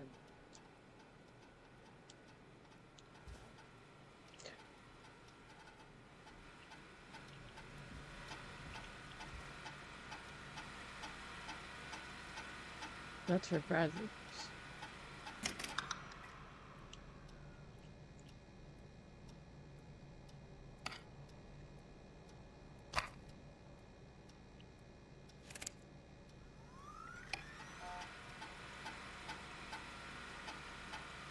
Wayland Road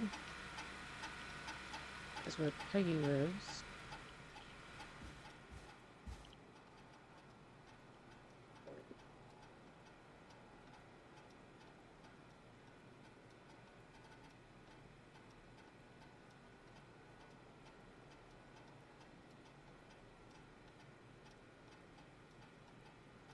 Oh, Wayland Road is way up here on the right-hand corner, the top.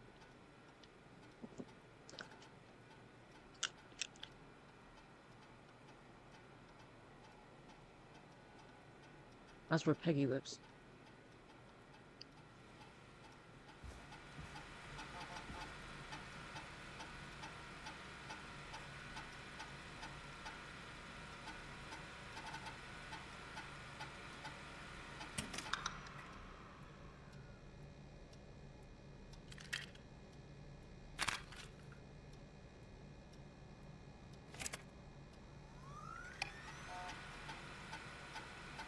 Karen lives on Nancy Drive.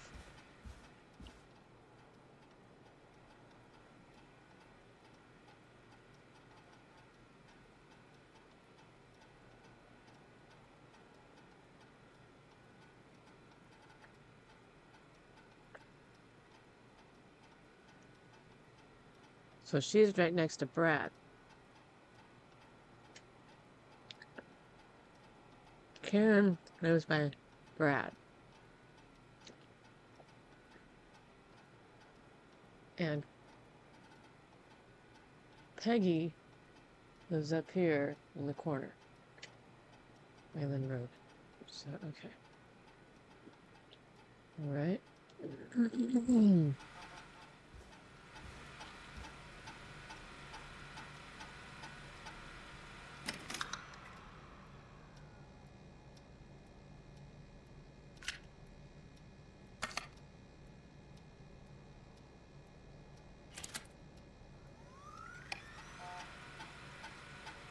Could this be it?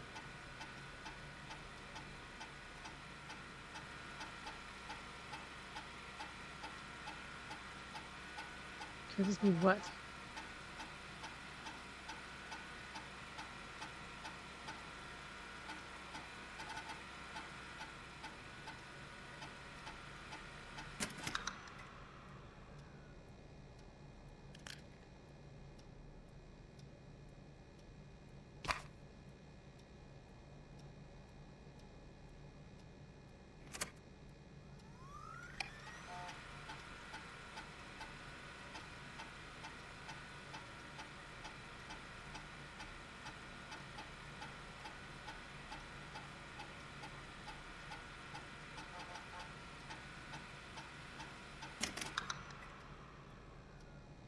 That's my own disc right there. I'm not going to be rescuing anybody.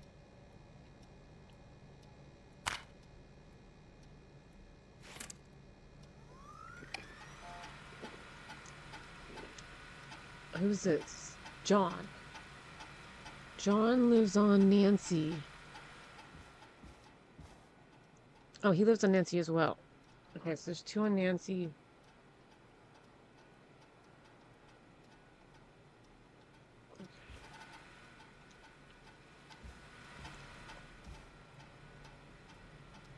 Hey, Peggy, you there? Yeah, I'm here. Did you find what we need?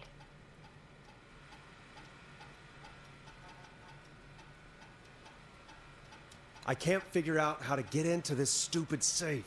Okay. So let's change our thinking. What if we... Hello? Is anybody there? Please pick up. Casey, I'm here. What's wrong? Jason started going pale. I tried to get him to rest, but he just threw up everywhere. What's happening? What do I do? God, it sounds like he's going into shock. Casey, just stay calm. It's going to be okay. But the bleeding seemed to slow down. Did I mess up? Jason, I'm sorry. Casey, calm down. You've done everything right. I need you to listen to me, okay? For Jason. What did the nurse say to do about shock?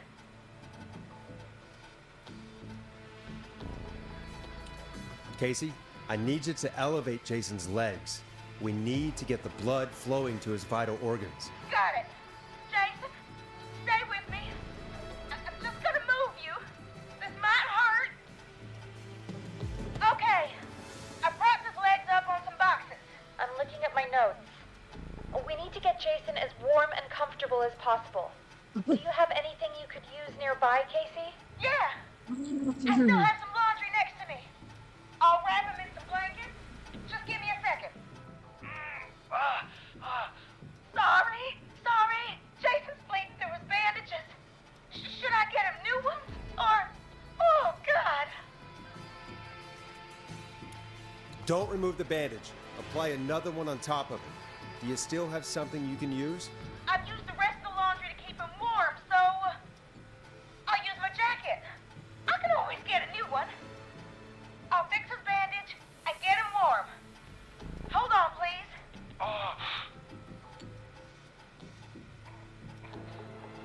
Sorry. I'm done. You're gonna be okay, Jason. Just relax now, okay? Boris, I'm scared.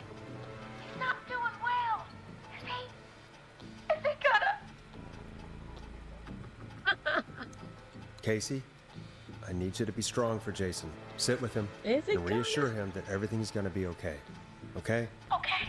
We need doctors. We don't know. I We can't don't give know what's him what going he on. needs. How are we supposed to know? I can't lose him. All right, Forrest, we need to hurry.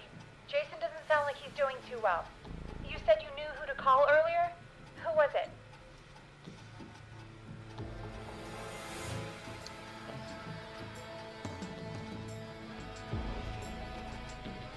Who are we calling? Like, I don't remember where Jason is.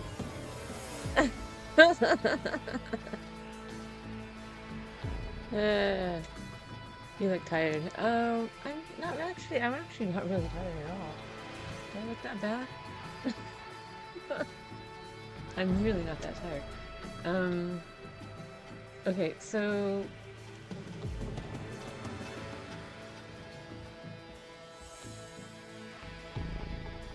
Peggy lives up here, so Peggy's in here, so we can't call Peggy.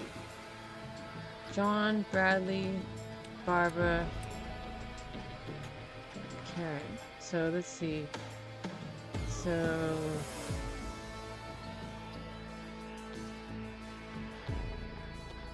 everybody lived on Nancy except there was someone that lived on a different street. What street was that? It was an ace down.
This is the pizza one.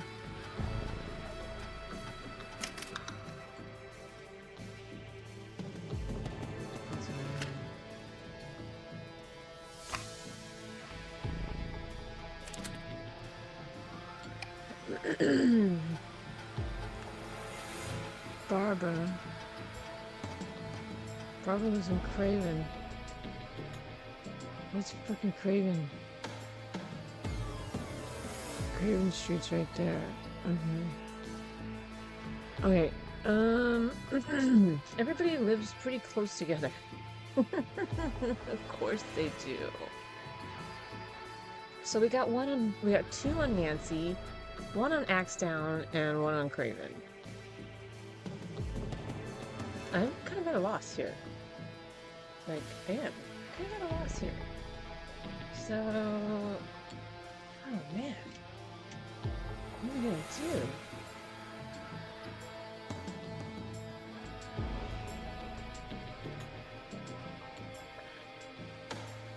Who should we call? Fucking the Ghostbusters.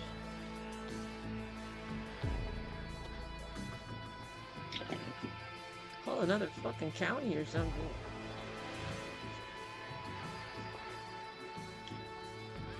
Wait, what city's the next city over? Can we call their police? We need help.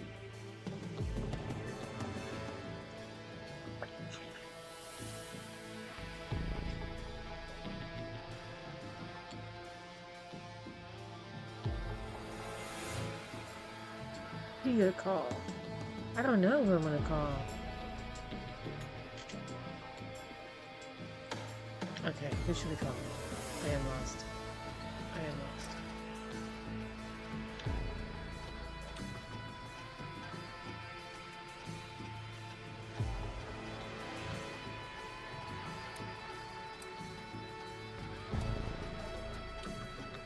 Just call John.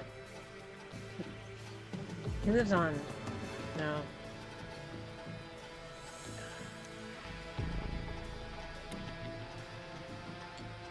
We need to call John Hedges. He lives on Nancy Drive. He didn't really participate in the first aid training, but he's a former war medic. He's probably the most trained person we have.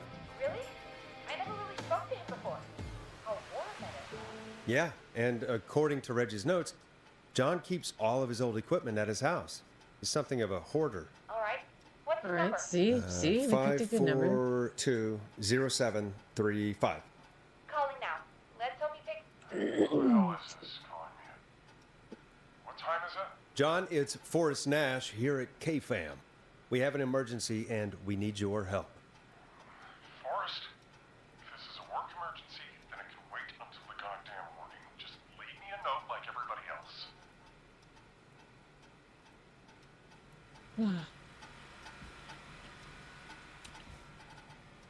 John, no, this is a medical emergency.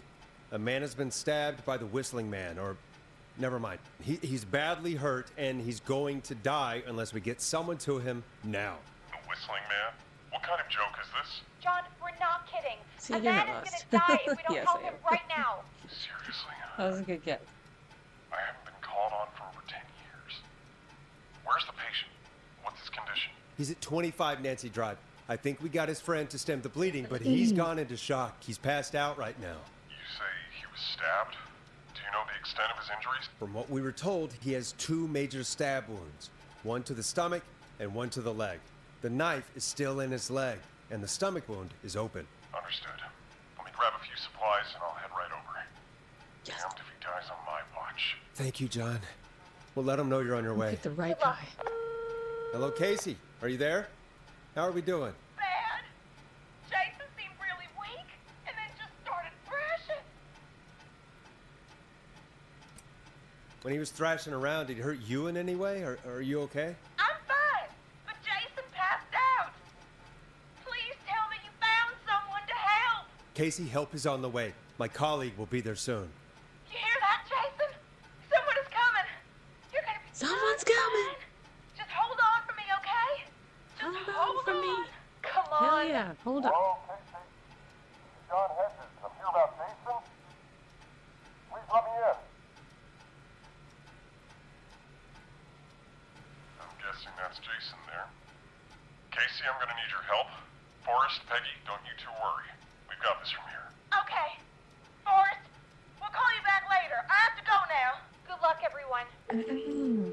God, I hope he's gonna be all right. And with that, the show moves on. We're sending our best wishes to Jason. Well, after all that excitement, I think we could use some music. We picked the right guy. Come back upstairs when you're ready. A 1 in 4 chance of picking the right guy. We got the right guy. Thank goodness. Okay, so what's going on?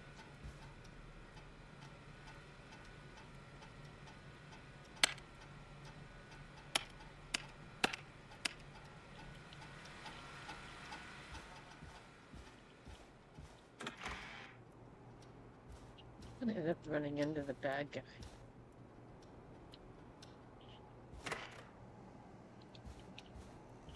I don't want to go down there.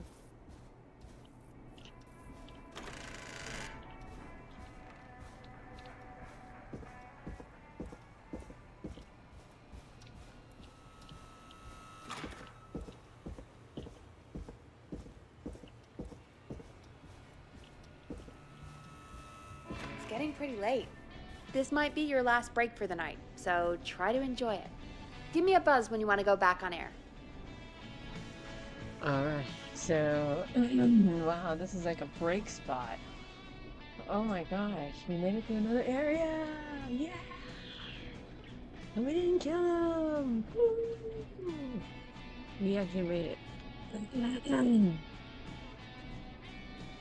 So awesome. So, alright, we let's celebrate right now. It's a celebration spot. What time is it? Sorry I started so late, you guys.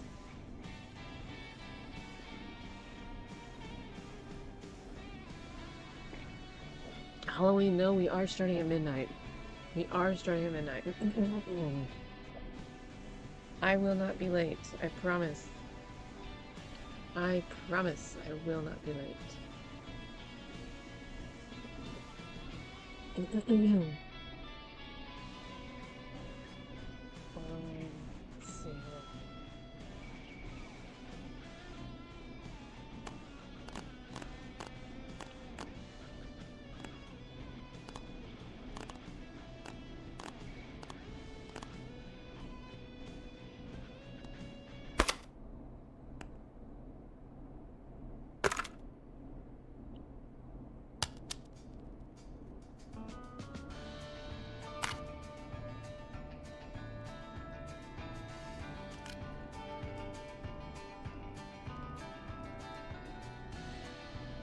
I like straight country.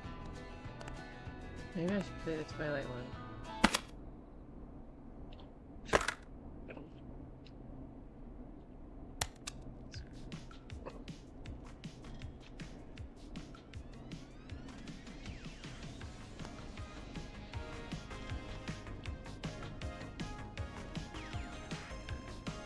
Oh yeah.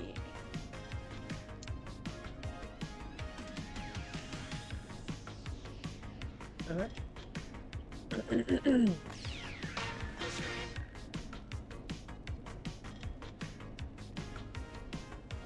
Okay, I wonder how much further we are in this game.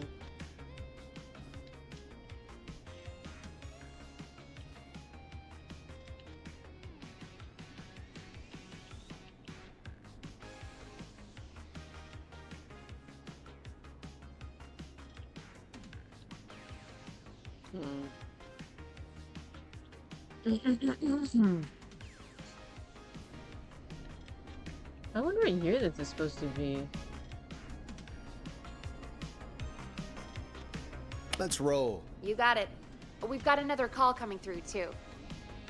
Okay, Forrest, shut the music off. Oh, we have another call coming in, but... No shit, you just told me that. Hang on.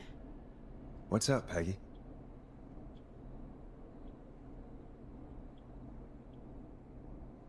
Peggy? You're gonna want to take this call off the air. Who is it? Just do it. All right, folks, it's time for another track. Here's one to help you sit back and relax. We'll be right back after this.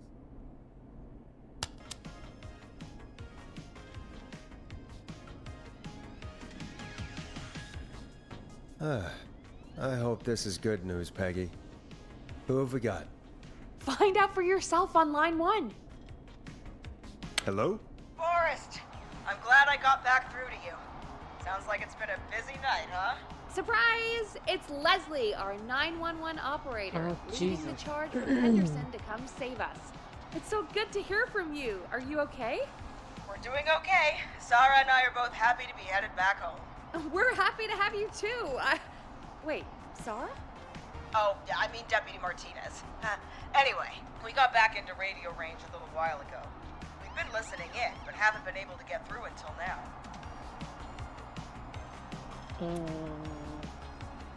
Ever since you found Sheriff Matthews, it's only gotten worse. It's been a long night.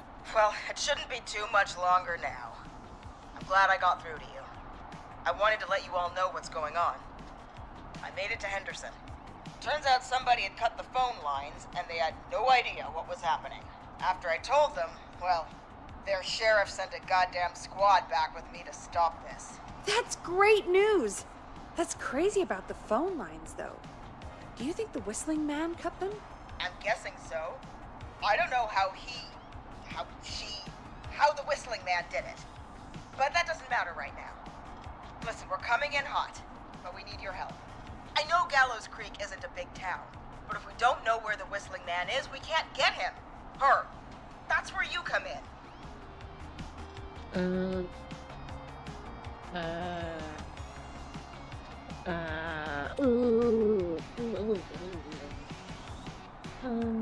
Let's just ask him. You can count on us. What do you need? It might be a long shot, but here goes. The Whistling Man already called up a few times. I bet she calls again. We're still a little ways out of town, so if she calls, stall her. Buy Yeah, as much Whistling time Man. as you can for us to get in. And while you're talking to her, Or a woman. try to figure out where she is. We'll be listening in, so once her location is known, we'll head straight there and end this nightmare.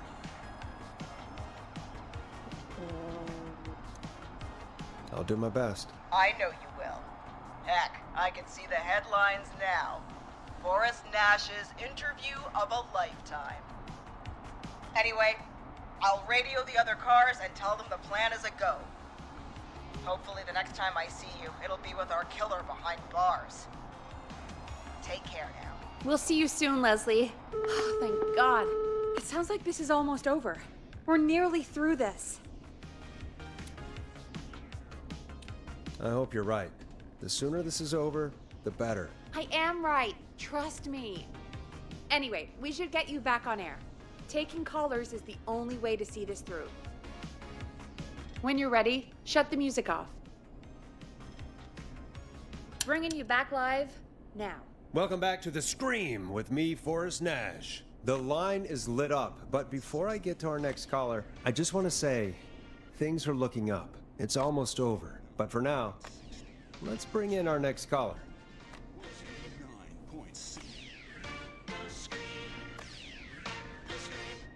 189.16.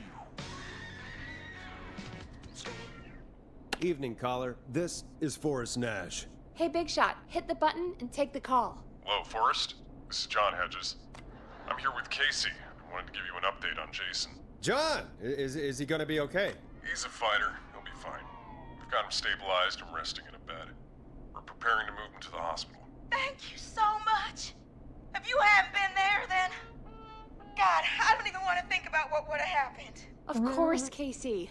We're just happy he's okay. John, Casey, you two did all the work. Tell Jason to get well soon from us, whenever he's up for it. Well, why don't you tell him yourself? Is this Forrest? Jason! We meet at last. It's good to hear you, Jason. How are you? Oh, well, you know. I've got a hole in my stomach, and there's a knife in my leg, but John gave me something to take the edge off. So, I might feel even better than either of you. Oh. Take it easy until you get to St. Gabriel's. I will. But, before that, I needed to call you. I'm guessing the Whistling Man is still out there?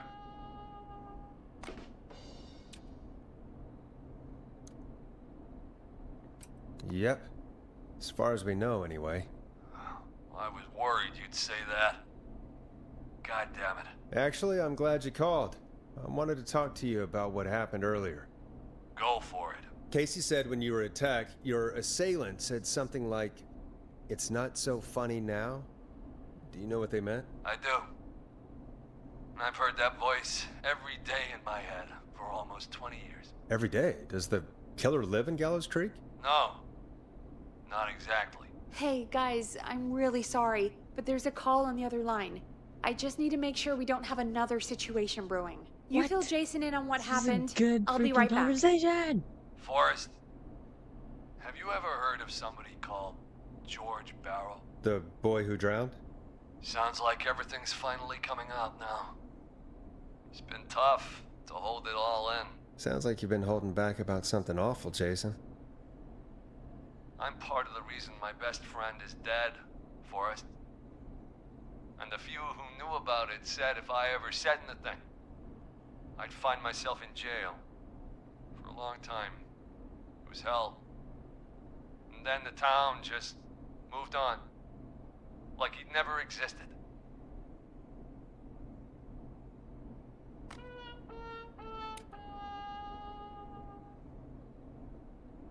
What happened that night? I went along with the stupid prank, that's what. Whistling night. Some of the guys on the football team had an idea for a way we could haze the newcomers. We decided to plan a party in the woods and have the whistling man crash it. It was stupid. We each had a role. I was the stabbed friend. At the party that night, I left the group for a second. Met our whistling man. Pretended to get stabbed in front of everyone. Started an almighty panic, those screams. That was the last time I saw or heard George alive. How did George die, Jason? I don't know. I was playing dead. But when I heard her scream... Her? Yeah. George's girl. Do you remember who she was? Yeah. He called her Bean.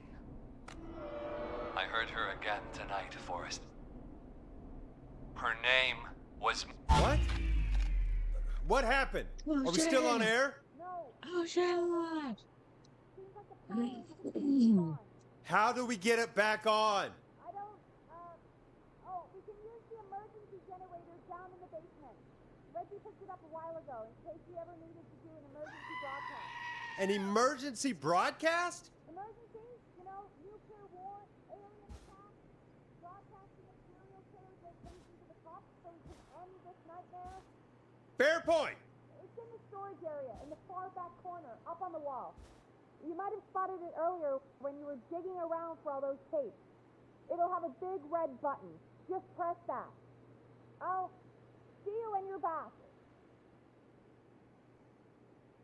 Okay.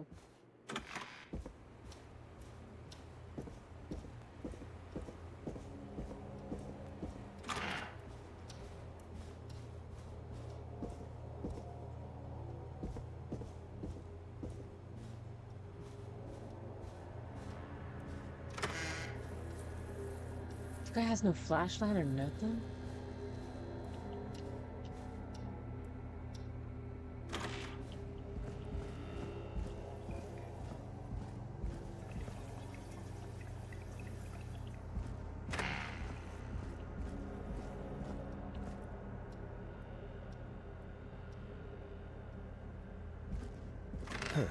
Far back corner. Why is this station so big?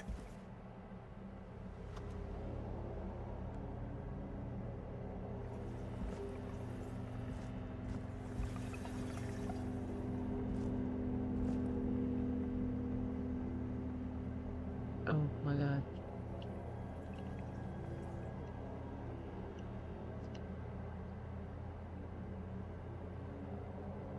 Oh no! I need a flashlight.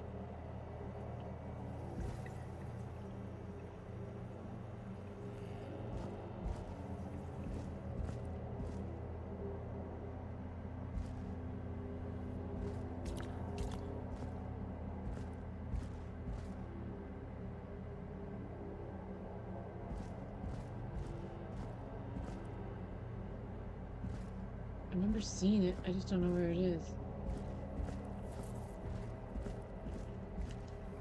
There it is. That must be it. Boom! We've got power. Oh shit. The whistling man. I need to warn Peggy.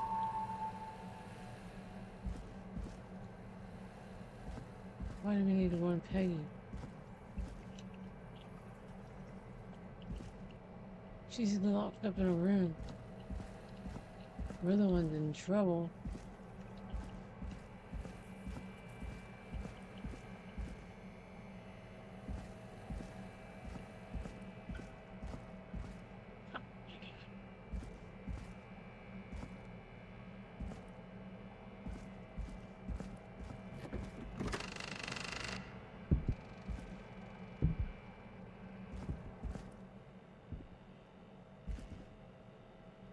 Peggy, are you there? Are you... Peggy! I need to get back upstairs.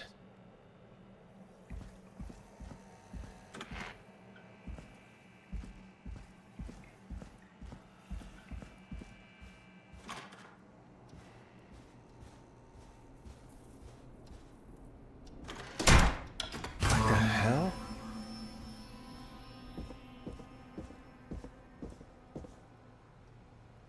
Power's back on.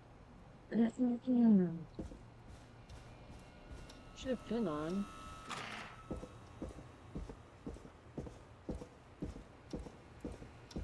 Oh shit. Oh no. Peggy! Where'd you go? Oh shit. What the... No way. This can't be happening. Oh shit.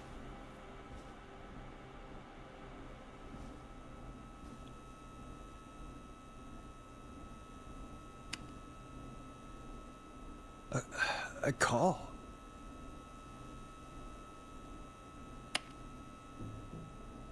Where's Peggy, Dawn?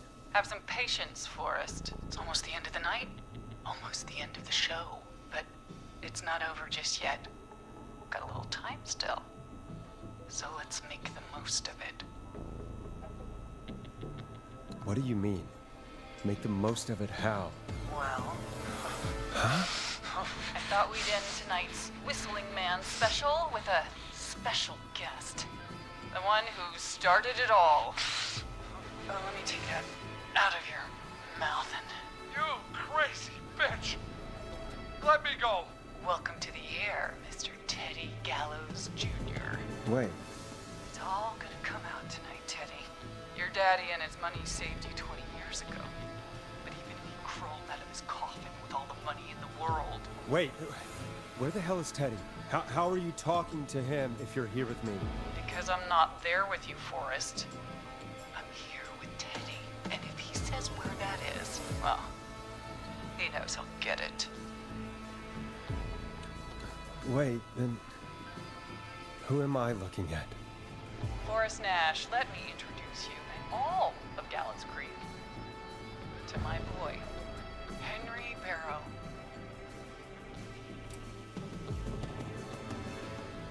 Your son? You mean you... Wait, that he... Yes, Forrest. He and I had a son. So there were two whistling men tonight. Of course. That explains how you were always able to get around town so quickly. And Murphy, he was right, wasn't he? He did fight a man. He did. I taught my boy to never run away from a fight. Hang on. Did you say... Barrow? Then... Are you... Let me just get this mask off. Damn uncomfortable thing. No wonder Mooney went crazy wearing this. There we go. Marie Campbell? George's old girl. Oh. Well, it sure has been years since I last saw it. Oh, God damn it. I'd be quiet if I were you, Teddy. But I'd listen to Forrest. Everyone's gonna know now what Teddy did. He killed George that night. This night. 20 years ago. Listen to me. You're gonna talk when I talk to you, and not a moment before. Meanwhile, Forrest, I'm gonna give you the chance to talk. You're gonna help me reveal what really happened to George all those years ago. Okay, Marie. I'll do it. Good. Then let's talk about the night George was murdered. Murdered? Listen,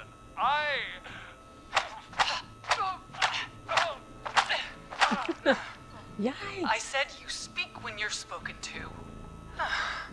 Now, I know you've done some good work tonight in piecing together what happened to George 20 years ago, and that's why I want you to interview us. Interview you? All right. I can do that. Thank you. I want you to help me and Teddy tell the story, Forrest. Do a good job. And hell, you might be the only one to leave here alive.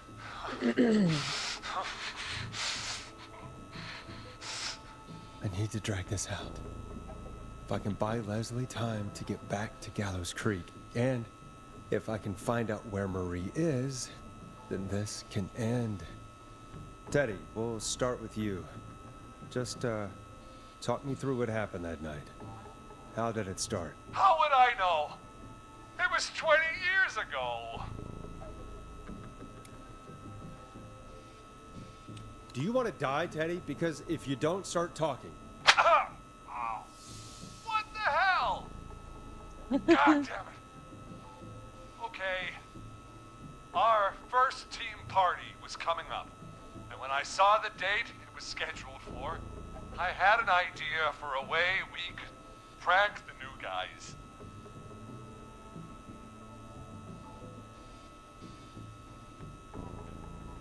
I understand that kids in Gallows Creek know tonight as Whistling Night. I'm guessing that's what you mean? Well, we didn't have a name for it then. It was just the night that Mooney went missing. But Whistling Night is what they'd call it later. Wait. You mean this was the first Whistling Night? Keep talking, Teddy. We went up near Whistling Point. God, who was there? Me, Jason, and George, of course. But George didn't come alone. He brought Marie. About midway through the night, we put the prank into action. We looked up at the trees and saw Jason there, bloody, like he'd just been stabbed. And the Whistling Man, screaming. George and I and Ricky, we got left behind. Wait. Ricky was there? Roller Ricky? He was. And he was in on the whole thing.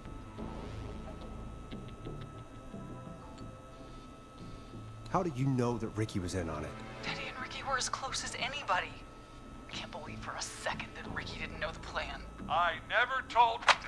Damn it! If Ricky had told us, if he just told us, he and George would both be alive still.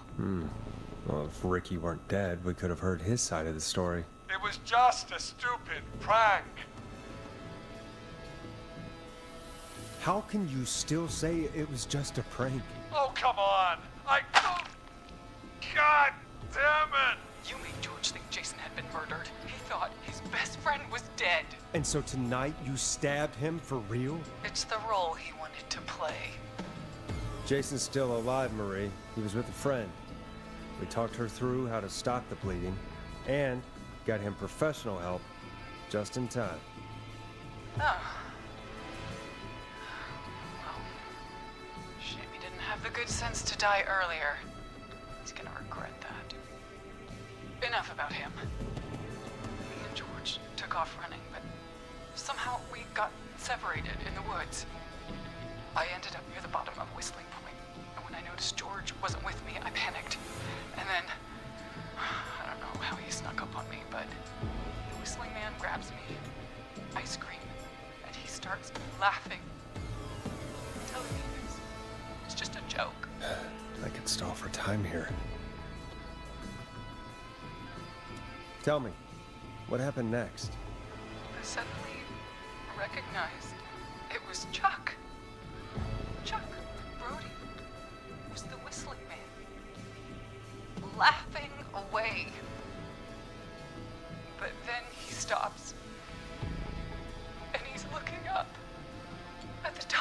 Whistling Point. What was he looking at?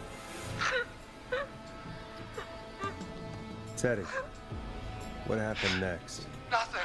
I mean, it was just... Teddy? George fell off Whistling Point. How do you know what happened? I saw it. You pushed him. You were up there. You were dressed as the Whistling Man too, and I didn't push him, God damn it! I just chased him up there, and he kept backing up. When I saw he was about to go over, I reached out.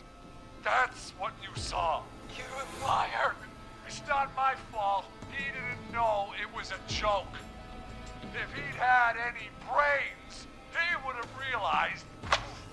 Ugh, you bitch. No one's going to believe this.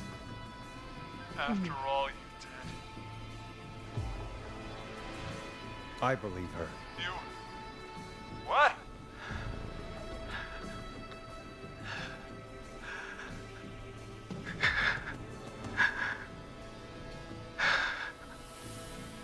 Why else cover it up? My future was at stake, Nash. You know what it's like.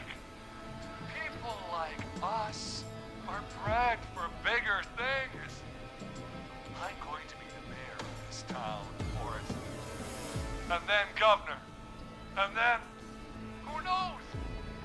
What happened that night was tragic. It should never have happened. But it was a mistake. It was just a stupid joke gone wrong. So my father sent Clive out to clean it up. Why should a blip ruin my future? George was a blip? That's an evil thing to say, Teddy. That's the way it is. My father agreed with me. Sandra found him the next morning while out jazz running. She found him in the river, but she lied about that to protect Teddy. She said something about her rent going up, unless she...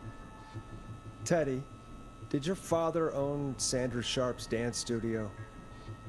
It's Gallows Creek, not Sharp Creek. I'd answer the question if I were you, Teddy. Yes, okay. We own most of the town. That's it then.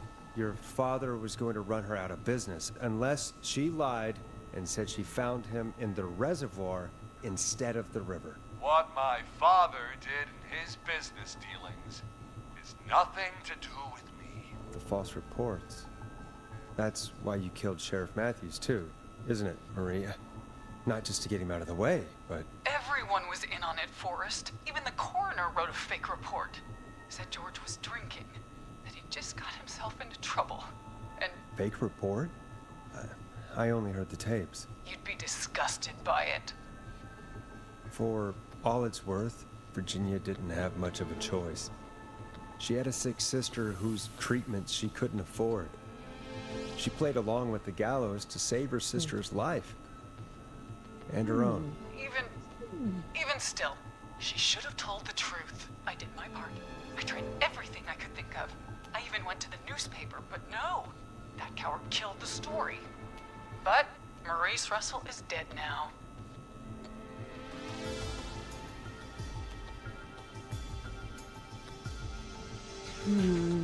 This has to stop, Marie. Never should have started. I shouldn't have pushed my George off a cliff. He should have been punished. But it's coming to a stop. At least for now. Here, where George and I first met, before he joined the football team. It was right after he shot the winning throw. Wait a sec. You're at the football field. Jesus Christ! Forrest, you idiot! We're in the gym at Gallows Creek High! I told you not to do that. Wait!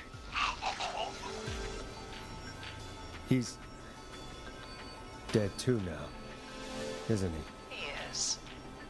Anyway, I think that about wraps up the interview with Teddy. So... Marie? Where? Oh my god. Peggy! Teddy! Peggy. It's been so long since I've seen your face. I worried you wouldn't come.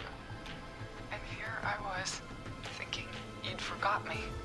I'd never forget my own sister. Sister? Sister? Peggy, what's happening? Why are you even there? Wanna explain, Peggy? Earlier, while you were speaking to Jason, I got a call. Peggy! Do you remember? Well, it was from Dawn. She said that my sister Marie was there that night George died, and that I should come to the gym for a reunion. And when you walked in, you found out. That my sister is the Whistling Man. Good to see you too, Peggy. Why didn't you tell me any of this? She said that it was my last chance to see my sister. I knew if I told you, you'd try to stop me or come with me when we need you on the radio. And I just... You should have said something. You should have told me. I know, okay? I should have. But I didn't imagine this situation then, so just... What happened to you, Marie? You just disappeared one day. Disappeared? I was thrown out, Peggy. I begged Mom and Dad to do something about what happened that night, but did they care? No, they told me to stay quiet. They only cared when they learned I'd been Oh my George. gosh, the plot thickens! And Marie, I'm so sorry. I never knew. it's not your Okay, looks fault. like Until Dawn. Really, it's Mom Kinda. and Dad I should be seeing right now. But since they're dead and gone, well, I'll have to settle for the next best thing.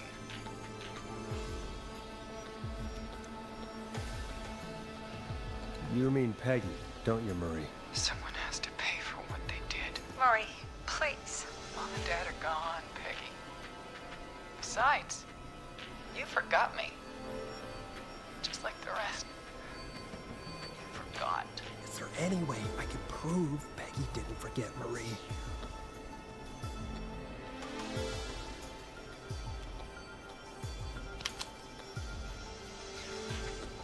Marie, Peggy never forgot about you. Keep your mouth shut. She kept a card from you. She kept it here on her desk. What card? The card you made me for my 8th birthday. What does it say then? Happy birthday, Peg. Now you're great and 8. Love, M. Well, I never forgot you. Well, no one's gonna forget now. Oh shit! Peggy! No!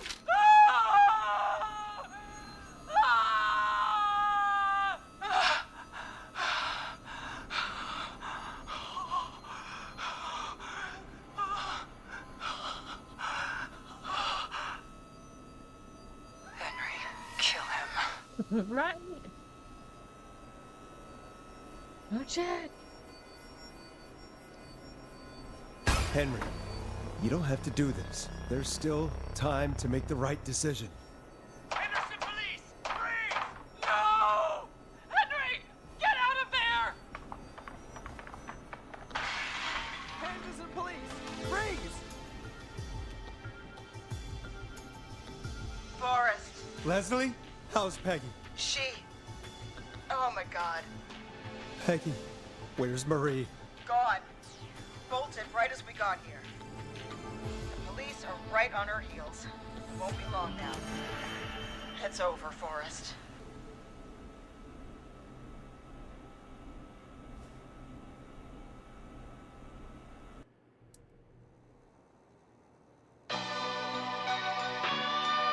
Oh shit!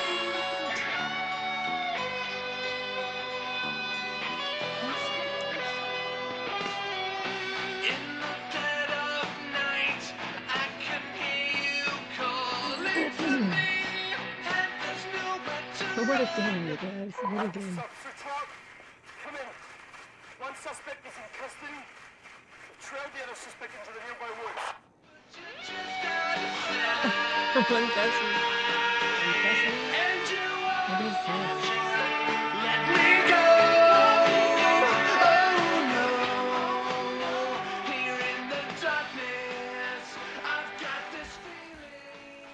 It's growing stronger inside of me. It's a killer frequency. These are the people we killed?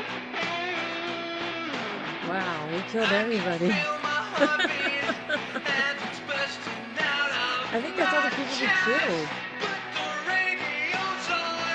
Yeah, because the Peggy's even left off up here.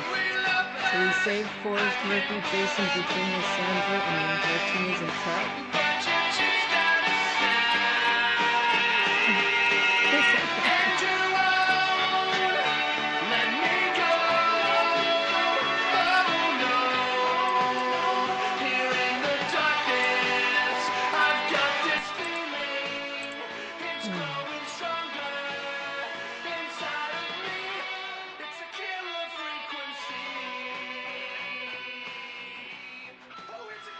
Well,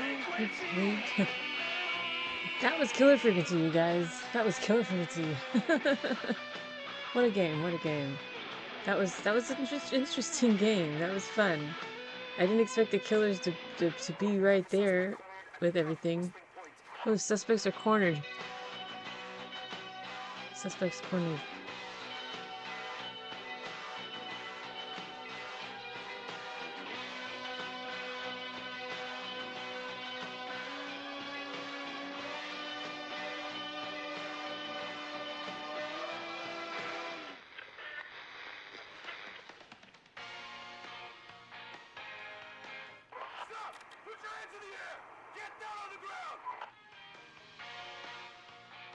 Where are they hearing this at?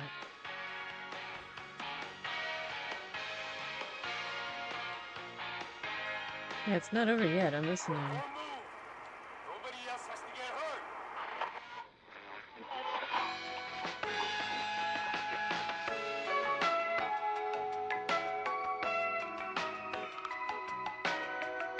No, stop!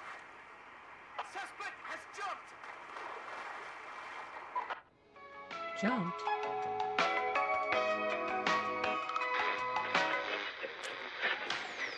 Officer Lugo, do you have a visual? Negative. No sign of the suspect anywhere. Oh shit.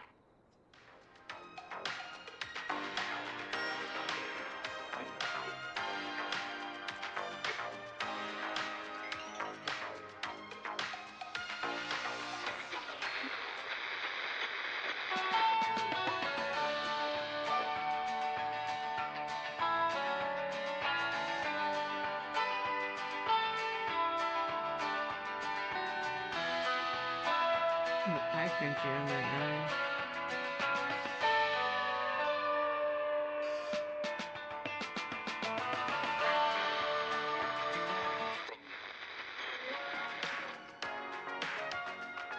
Part 2 coming up? I don't know. Right? Did they not get these guys?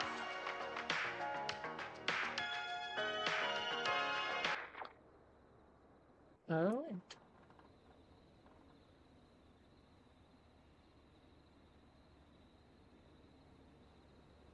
Was that the end? That was the end of the game? Hmm. And we got about 30 minutes left.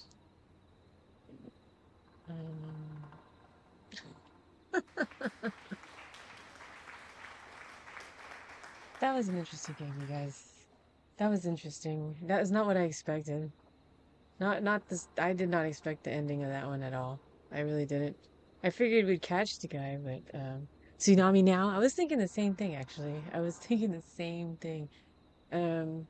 Yeah, that was definitely interesting. I enjoyed that. I did enjoy that. Good suggestion, Rated. Good suggestion. It got me enough where I couldn't even talk. I had to listen to what was going on because I had to hear it. So Let's see here. I gotta change the name of the game.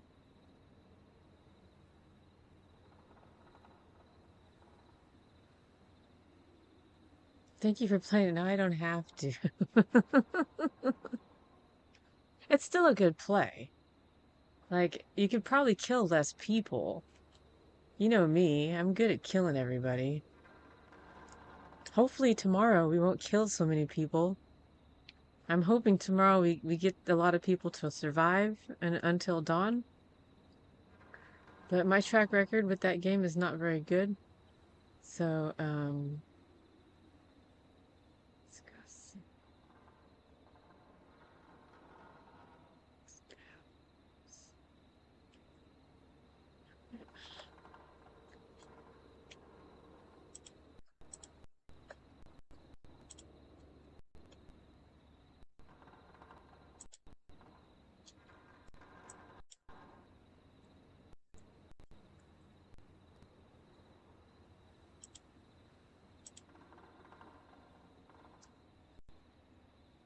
There we go. Okay, so I do recommend playing Killer Frequency if you haven't got a chance to play it. It's a good game to play. It's got a little bit of twists in there. I did enjoy that. Everybody dies tomorrow, right? Tonight. Everybody is gonna die tomorrow night. Oh, maybe we'll save a couple people. We might be able to save a couple people. Oh no. Oh no.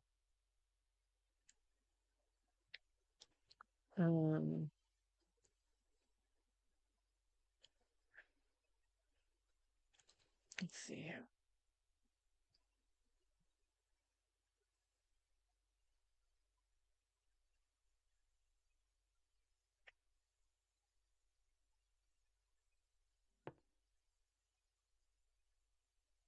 I wanted to see what my city looked like in the dark, so I played it and looked to see what it looked like in the dark.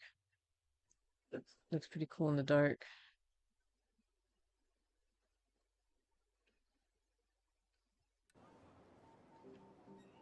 What the hell is that? Something extra? Looks like it.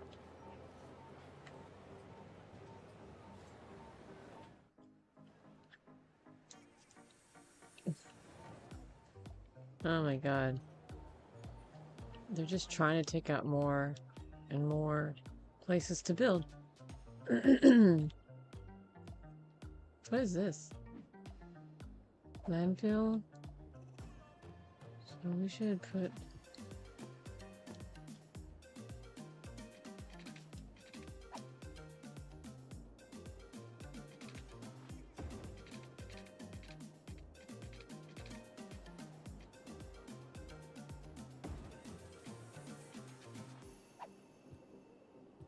I'll put some industry buildings here.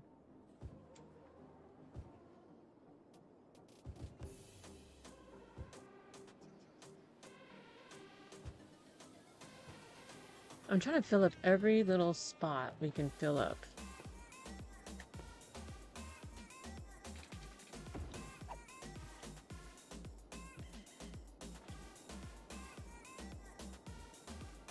I don't want any spot left that can be filled. Like this hole right here.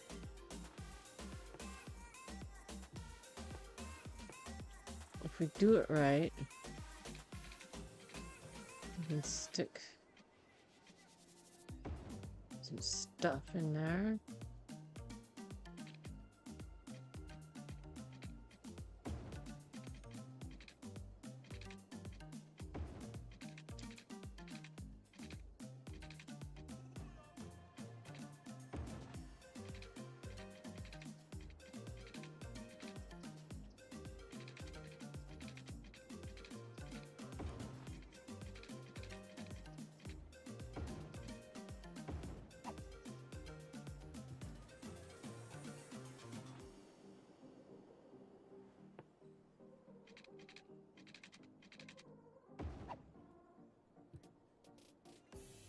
Okay. Stick some more buildings in there.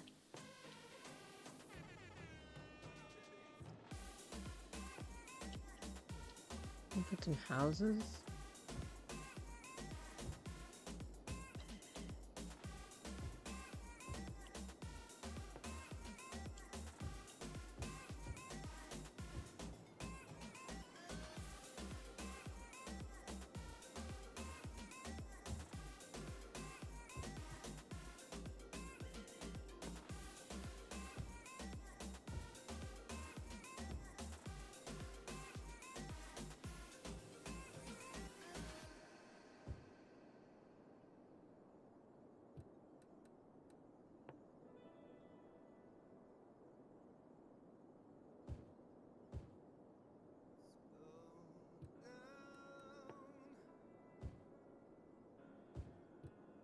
Go.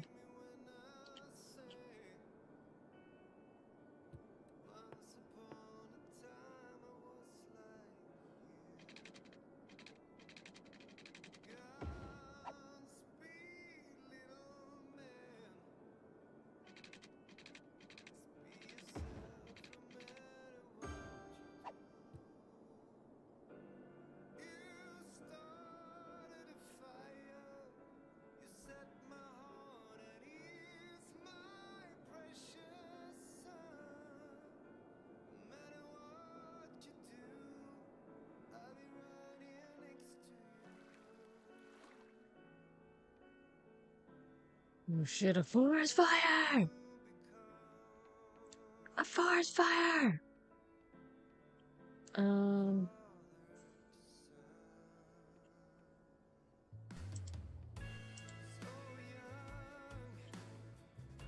It's like one tree. Maybe three. I wonder how much of this would be catch on fire.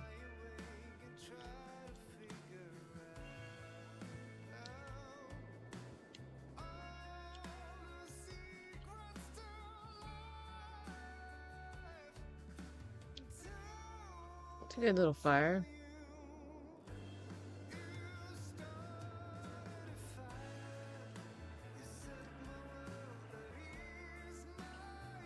What an just appropriate song this is. Started a fire?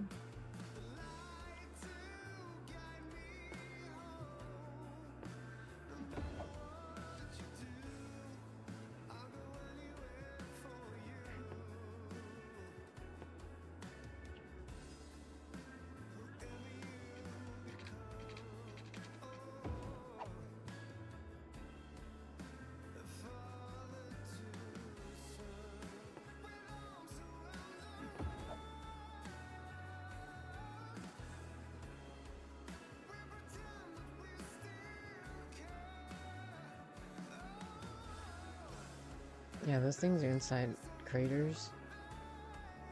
So, let's see here. I think this place looks really cool at night.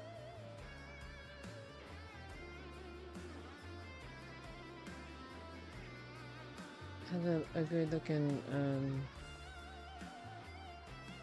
look to it. Nice looking city. If you're floating by on a boat, you'd be like, wow, cool little place. Big city.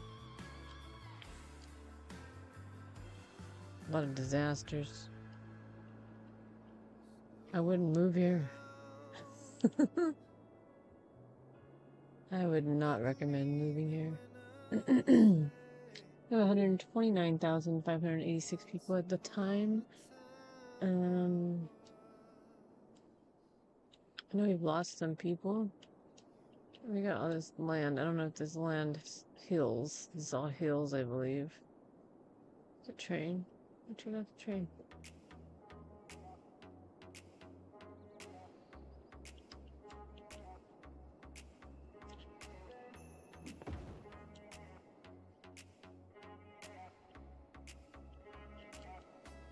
Alright. Daytime.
Just adding extra stuff to our city. I have another city that I started that we probably end up playing on after this. We were waiting for City Skylines. Let's see.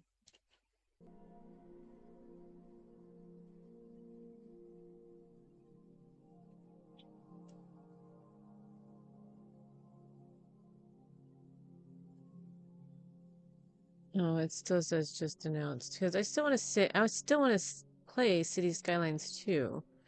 So I don't know when that's gonna come out.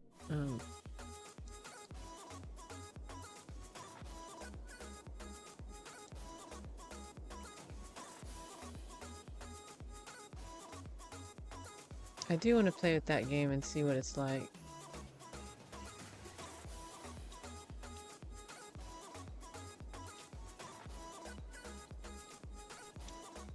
See if I even like it.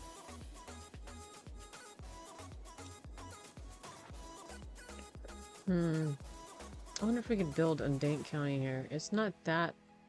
It is that steep. Look at the earthquakes that's come through here. Quite a few earthquakes. Well, that's part of the hill too.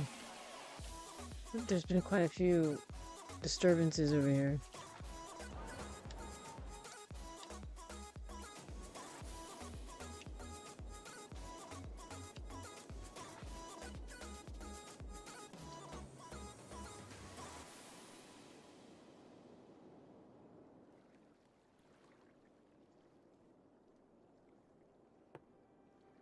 Let's see what we can't build here.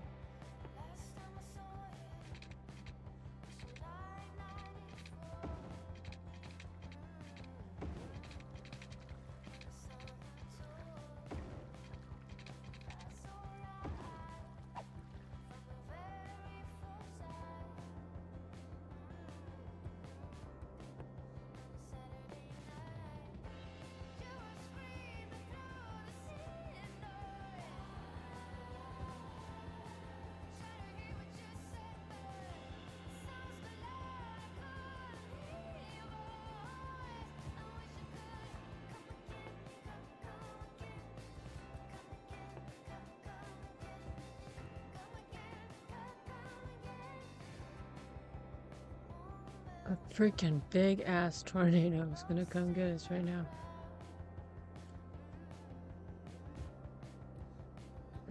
Let's see.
Oh no, not in the middle of our airport.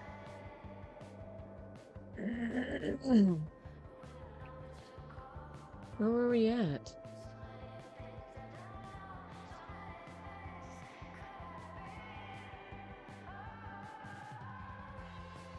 Big ass tornado.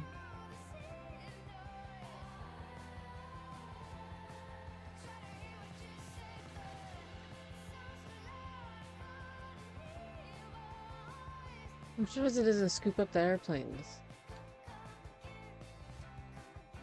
Scoops up the cars.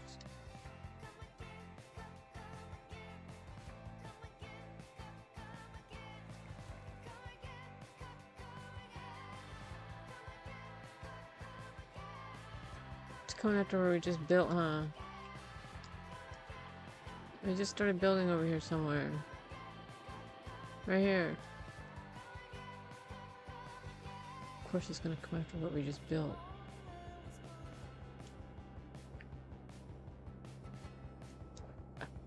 Dumb! Great flying weather. Worcester inbound. Dude, I ran over exactly what we're building right now. Like, it seriously did. Like, everything that we just did.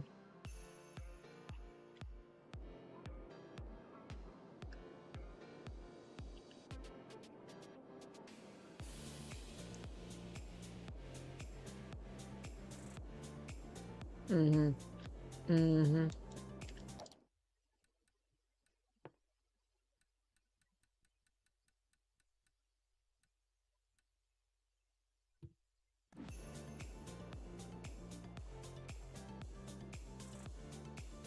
The road we just freaking built.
Alright. So we fixed all that. Let's fix our buildings here. At least they're fixable buildings. They're not tore up and that's it. Electricity, we're missing some sparks here. It's probably that. Easy fixes, easy fixes. Like this over here, I was trying to make a new road.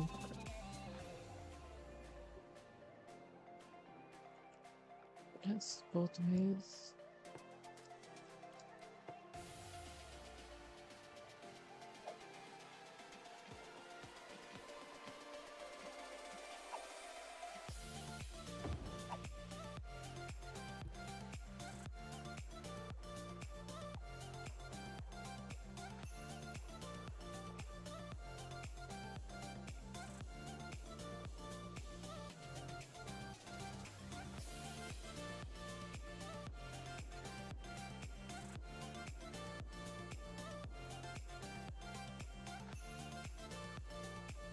Dang, where are these guys coming out of there for? Look at all these endless cars. Where are they even coming from? Just hella trucks piling out of there. Dang, that was all kinds of trucks. I think they're not coming out anymore. I wonder if this guy would bring a bunch of trucks like that. Oh yeah, look it. A bunch of trucks came out.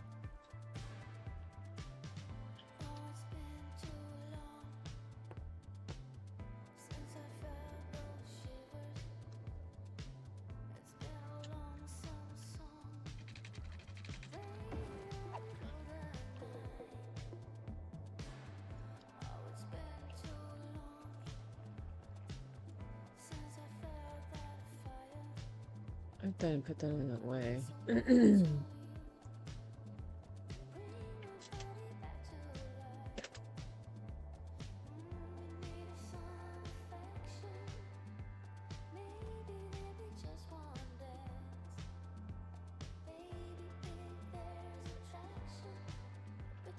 Fire! Fire! Fire! Speaking of fire, I wonder what happened to fire over here.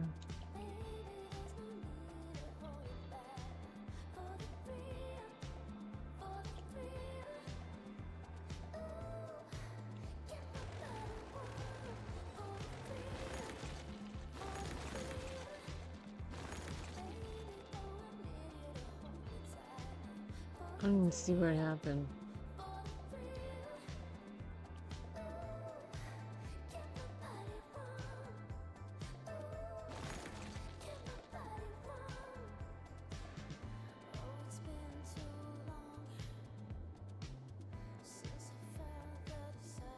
Oh yeah, look at all this area right here. We're gonna build in this area.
Let's finish building this piece of land right here, and then we'll call it a night.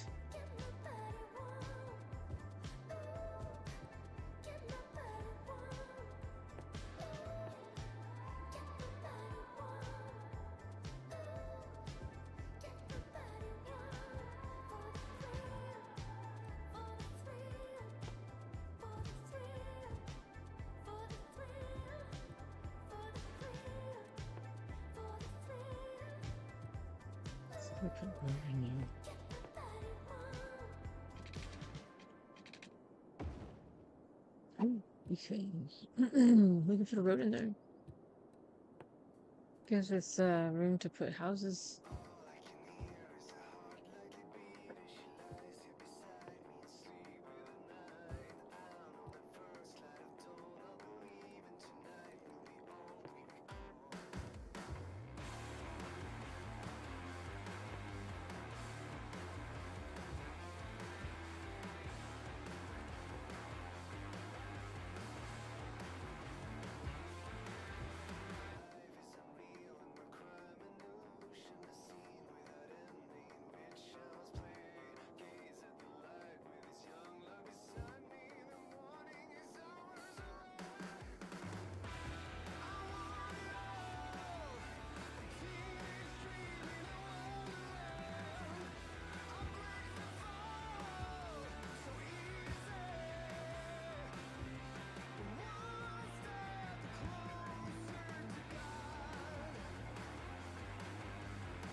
But that place already abandoned.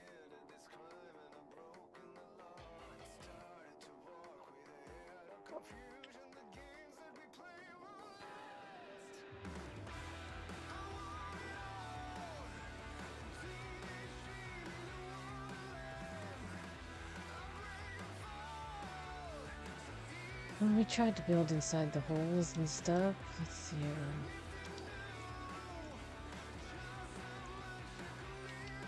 We got this area that we did build on. Hopefully it builds up. What's going on? An 8.5 tsunami!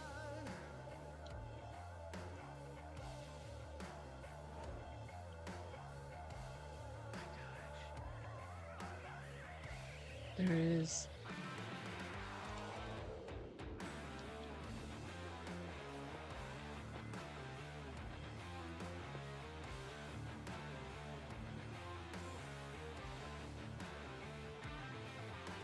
Everybody's already evacuated to the shelters?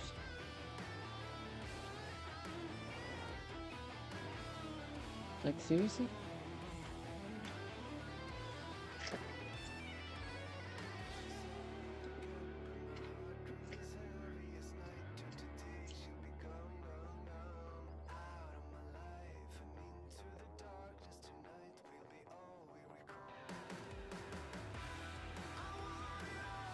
Well, everything that we have just done, we're gonna have to redo when we get back. That is for sure. Alright, you guys. Well,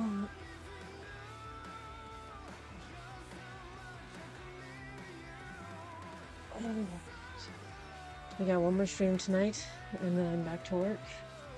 For the next couple nights, we're gonna join me for tonight's Halloween session. We're gonna have a Halloween special with a giveaway. Me and Richie Tech Guy are gonna figure out this giveaway thing before tonight, and then we'll do a giveaway, and then yeah, I'll figure out something how to do this giveaway. We'll figure it out, and then yeah, we'll figure out how to do the giveaway, and then we'll also figure out how to well, that's about it. We're just gonna have to figure out how to play the game. So yeah, we're going to do a giveaway, and we'll be dressed up. If you do dress up, post it in my Discord. I would love to see what you dressed up for Halloween. If anything, yeah, that would be great.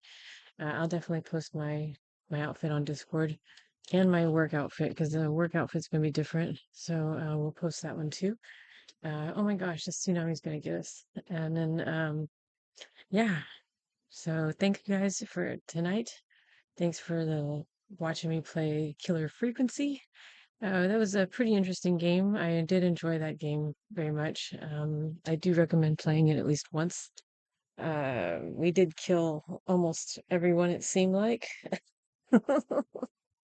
Did we expect any less? Did we expect any less? No. So yeah, that was a good game. And then yeah, so we'll play Until Dawn, the remastered version tonight, and see how far we get. That'll be cool. I'm hoping to finish it. We're gonna start at midnight tonight, and yeah, we'll hope we'll finish it. If we don't finish it, then we'll finish it the next stream, and go from there. And then we also have a few more coming out. We got Phasmophobia's coming out.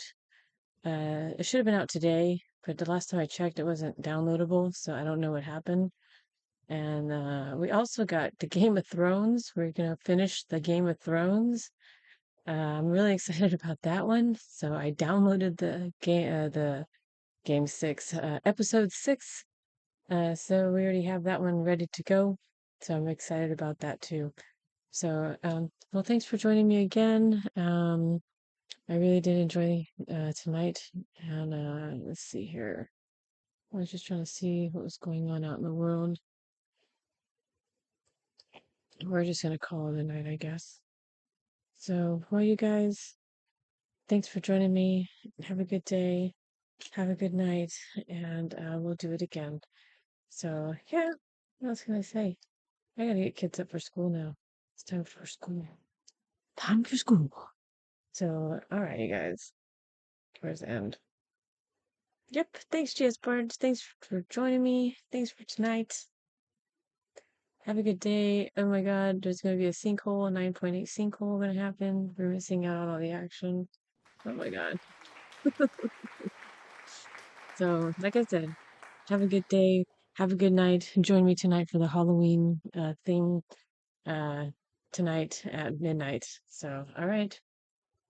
Bye.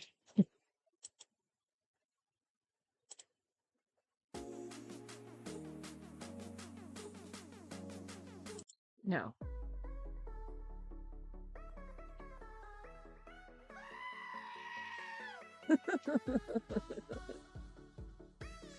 Oh my god. Ah.